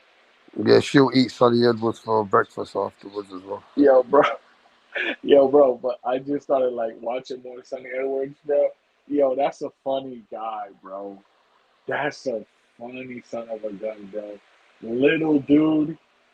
It was so funny to see that him and Bam at the face off. I was like, I was watching it and I was like, look at this, my boy Rapstar's cousin over here Bro, fighting if I Bam. ever saw Sonny Edwards looks like a guy. If I ever saw Sonny Edwards in a walking around somewhere, I said, "Who's that nerd?" I would think I could knock him the fuck out with one little shot, one jab. I'll knock him out. Yeah, Oh but Sonny god. Edwards is one of the best in the world, and he just doesn't look the part. No, man, he doesn't. He There doesn't. you go. And Bam doesn't even talk, and Sonny Edwards just talking to himself. Yeah, I'm surprised it didn't sell the fight more, man. Sonny Edwards was talking a lot of crap on Twitter. You know what I mean? Yeah, but Sonny is skillful, man. Don't overlook that. Yeah, I'm telling we'll you. see. Don't overlook it if you see him winning 7, 8 rounds. Yo, man, how do you feel? I know I haven't been able to be on the show, but how do you feel about your boy Eubanks, man? Oh no, not Eubanks. I'm sorry, Conor Ben. My fault. How do you feel about Conor Ben's Conor performance? Ben hit that guy with heavy shots. That guy was on snap. Yo, Rapstar, let me tell you something, bro. I do live betting sometimes, right? So I open up my app. Listen to this, Rapstar. I forgot what round it was. Conor Ben, at one point during the fight, to win by decision, because he was beating up on that guy so bad, was plus 900. To win by decision, this was like live betting, and I Wow. didn't have any money in my account, bro. You idiot. I had to transfer, and I ended up transferring money later. But bro, if I would have just put a nice $100 on decision, I would have walked away with like close to $1,000 that night, bro. Wow. How Conor Ben was able to how that guy was able to withstand all those shots from Conor Ben is crazy, bro. Mad. I don't think that guy is the same anymore with those shots like that. Bro, those shots are damaging in your career though, bro. That's crazy. You don't need a beating like that, you know what I mean? Yeah. But that guy didn't want to go down. Yeah. Nah, live betting is a good shout out to who is it? 93 Octane. Yeah, I'll be doing live betting. I'll be coming up on some fights, man. But What do you think about what Canelo said today though? How Canelo turned it and switched up the energy. Yeah, I think look, if you want my honest take, I think Canelo needs some extra fuel to this fight, so he's looking for it, and he's remembering everything Charlo said about him, and he's going to use that as motivation to knock him out. You know, I think that's something right there, man. What do you think when Charlo said that? I know there's gonna be a rematch. Like already predicting, I'm gonna beat Canelo. Yeah. You think Charlo's fully confident, or he's shook in any way for such a big event recently? Honestly, I don't know, man. It's hard to read. I don't think Charlo is like really 100% confident in him winning this fight, because how many fights have we seen with Charlo? And that Charlo at the press conference is not the same Charlo here. And I'm not saying he has to be rowdy or everything, but just the way he talks about himself is not the same. You know what I mean? I mean, he said on Punch Drunk Boxing's channel, he said, "This is me anyway. What people want me to start going, a bit hyper." He goes, "Look, man, I know what I'm in for," and he goes, "This is what I'm gonna do." He basically saying that I got this. Like I'm not here to shout and scream right now at Canelo. He goes, "I know what I'm doing." So he says he knows what he's doing. Because Punch asked him the same question that I'm talking to you about, Word. right? So he's saying that, look, I'm good, mate. I know where I'm at, and this is the real me. Yeah. Yeah, So Rap, hold yeah, on, Rap. I got to all get right, bro. off in a second, All right, man. bro. But listen, I wanted to ask you a quick question, my brother. Go ahead. I've been really thinking about this. Why hasn't anyone interviewed Nonito Donaire yet about like what's going on in his life with his career? Is he retired? All that. Well, And I know you mentioned. maybe have you thought to yourself that he's taking time out and he doesn't want to share that right now, and maybe he's reassessing what he wants to do in his life. I mean, I I mean, don't know, you but think we ain't listen? You're talking about they used to come here every day. I know. That's So what I'm telling you. now they maybe need their personal space. They're working their shit out. Maybe. I mean, what else? Maybe when a man has a midlife crisis, he has to choose where he's got to go. Yeah. Yeah, no, I respect it. I was just like, man, I hope Ramstar gets to interview Nonito because, man, I haven't seen many things about him. I mean, I think he should I mean, I'm retire. not on the YouTube channels. I only come on my own channel. If you see them anywhere, then you can tell them where you at. Okay. I mean, have you seen them? I haven't seen it. I don't see the videos. I think I only saw Rachel one time in a So maybe chat, to be Nonito's honest. just keeping it low until he figures out what he wants to do. Yeah. You know what I mean? It's a big thing for him. He had a big lost to a Yeah, that was person. a bad loss, man. Yeah, He got outworked that whole fight, bro. He got yeah, it's a big loss. So damn. And we don't get the hopefully get to interview Maloney again. That was a good interview, Rapstar. That was a really good interview with Maloney, man. which interview? Andrew Maloney. Oh yeah, we did that last few months ago. Yeah. That was a good interview. Hopefully, Well, I you did get that to. interview right on perfect time, just before Nonito's fight, Yep. to build Maloney and Nonito next. But it didn't work that way, did it? No, we never got that fight. Yes, it never We happened never though. got that. But look, man, at the end of the day, Nonito, he's been in the sport for many years. He's already a legend. So, you know what I mean? At the end of the day, shit happens, man. All the best lose, innit? At the end, they're not the same anymore. You're not the same man you were when you were 30, when you're 40. You're not the same man when you're 20 and when you're 30. Things change, right? Yeah. And, maybe we'll see what's the next announcement for Nonito. Yeah, we'll see. We'll see what happens in the chat. You know, he had a great. He's gonna be a Hall of Famer for sure. I Yeah. just like, man, 40 does something to your body, man. I know, you know what I mean? I'm not 40, but I hear stories. You know what I Yeah, mean? get ready, bro. We got Andrade and Boo Boo, hopefully. Andrade, Boo Boo, and Benavides hopefully gets announced. But I've just been told. You want the news? Exclusive. Let's go. Or shall I save it till tomorrow? Nah, man, drop it right now, man. I'm on the panel. All right, go mute. So it's gonna take me. I'm gonna tell you now because you're vibrating. All right, ladies and gentlemen, on the David Benavidez versus Andrade fight, there's a little tiny hiccup possibly, but if that fight don't get sealed by Thursday next week, then that fight ain't happening. Benavidez will move on, and Boo Boo will move on. But that fight ain't been announced yet, has it? So we have a week.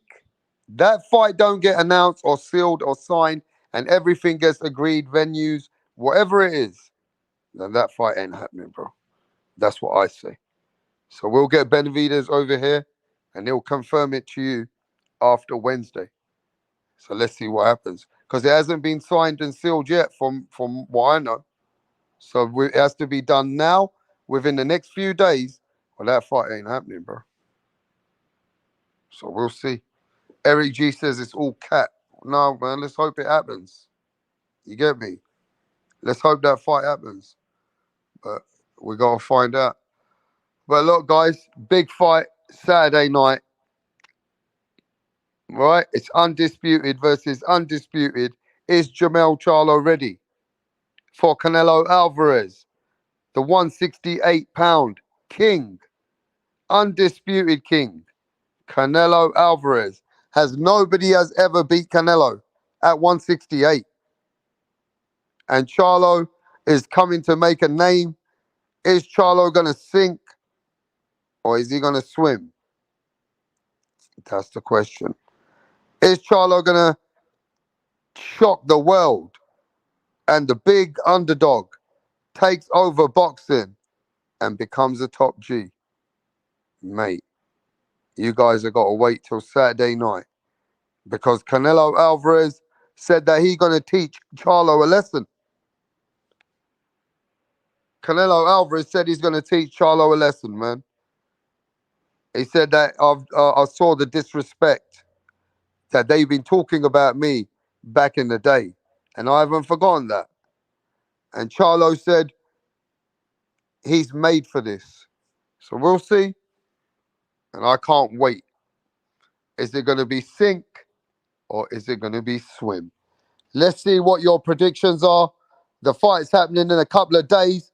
Who can get that prediction right? Charlo is going to get drowned by the 7th round, says Rider of the Storm. Lisa Snow says he's going to sink. Black Friday looks good for those two clowns. He's going to be with Errol, the little fish, at the bottom of the fishbowl. Oh no, Lisa. Shit. Derek James says Charlo by disqualification. Shit. What is going on? Charlo by disqualification. What? Iron Man built solid. It's going 12 rounds. Danny Merlo says, Dante Merlo says no, Charlo will not shock anything. What? Charlo's not going to shock anything. What are you on about, mate? You don't give him a chance, yeah? You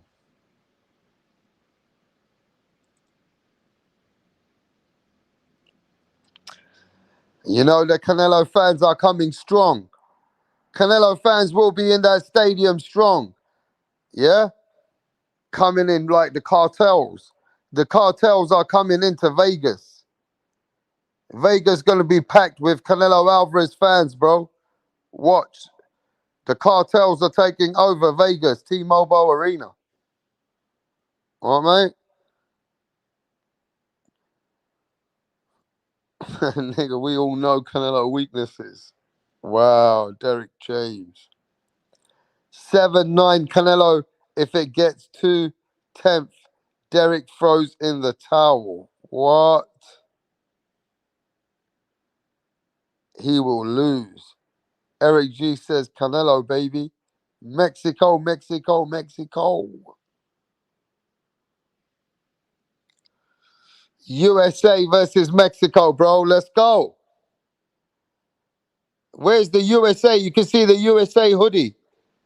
You see that USA hoodie that Charlo's wearing? Yeah? You see that USA hoodie?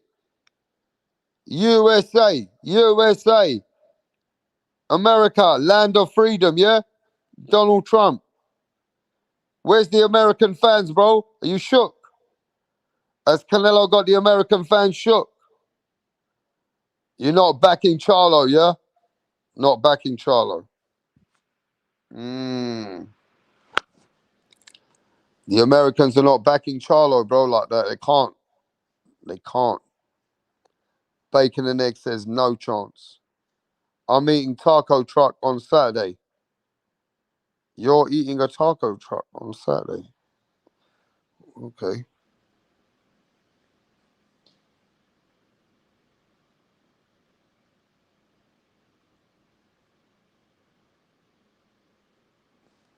Nello fans are a bunch of delusional radical extremists. They don't know shit about boxing. Wow. Wow.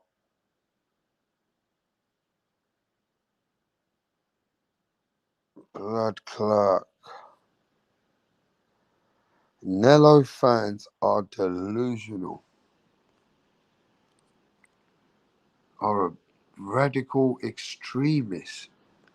They don't know shit about boxing. Wow, Nello fans are getting it, bro. They're getting cooked out here. Rap star, I will never throw in the towel. Derek James, that's what's damaging your fights, bro. You're letting them go out there like that and getting killed. You should have thrown the towel with Errol Spence so he could have been fresher for another day in boxing. But you want him to get knocked out. You're listening to the fighters, bro. Derek James, you're acting like a yes man. And I respect Nello, but it's the truth.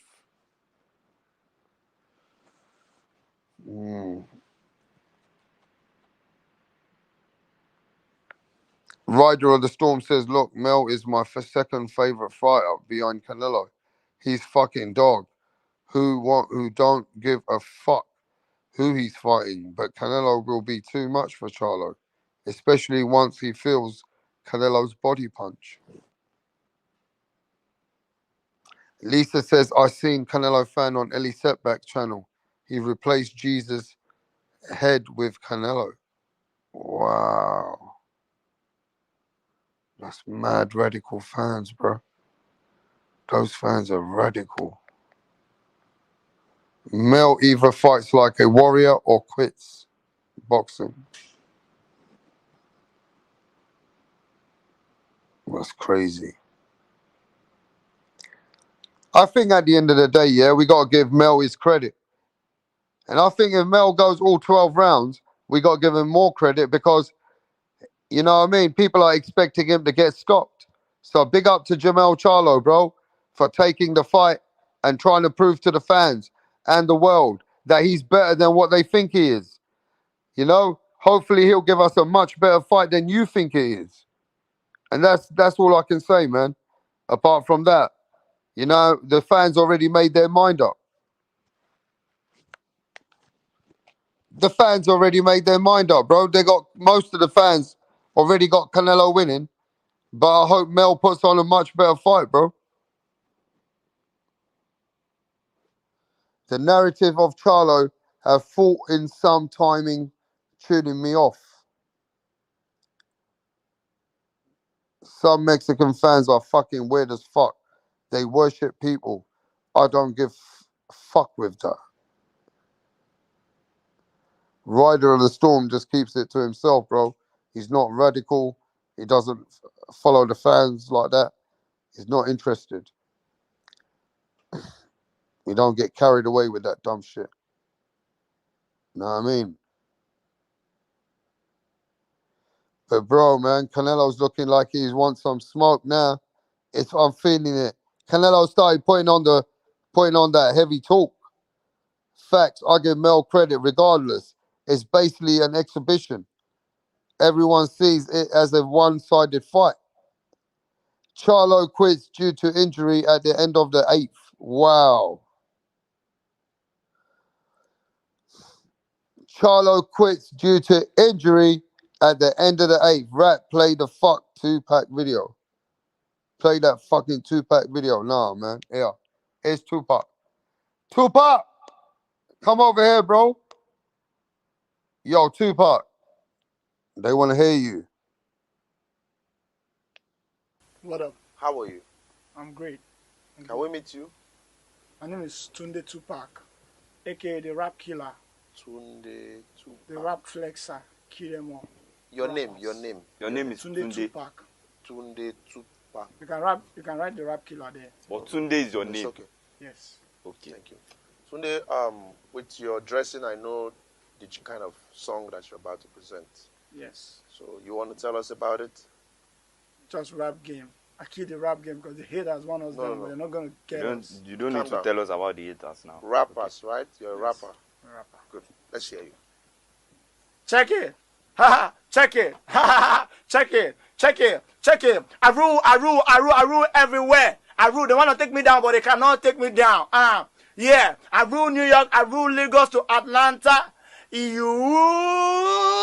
We go to Chicago. Check me out. Check my game. My game is tight. All the haters, I shoot them in the brain. Boom, boom, boom. I've been around with my guys, 50 Cent, Tupac, Biggie, Snoop Dogg. We're all in this game together because I kill them all. I kill Tupac and I kill Biggie. I kill them all because they can't contain my rap game. Hey! It's off the hook because I calm kill down. you all now. No, calm down. You killed?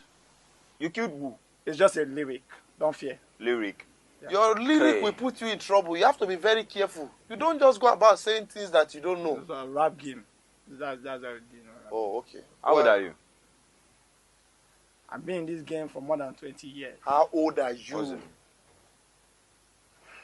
I'm 15 years old. What? Just forget my age. Just focus on how long I've been in the game. And you know Tupac. You know Snoop Dogg. You know By the 50 grace of Cent. God, we met in the States. Oh. Which state? Akwa Ibom. This guy. You're just a joker. You know what? Just go. We'll get back to you.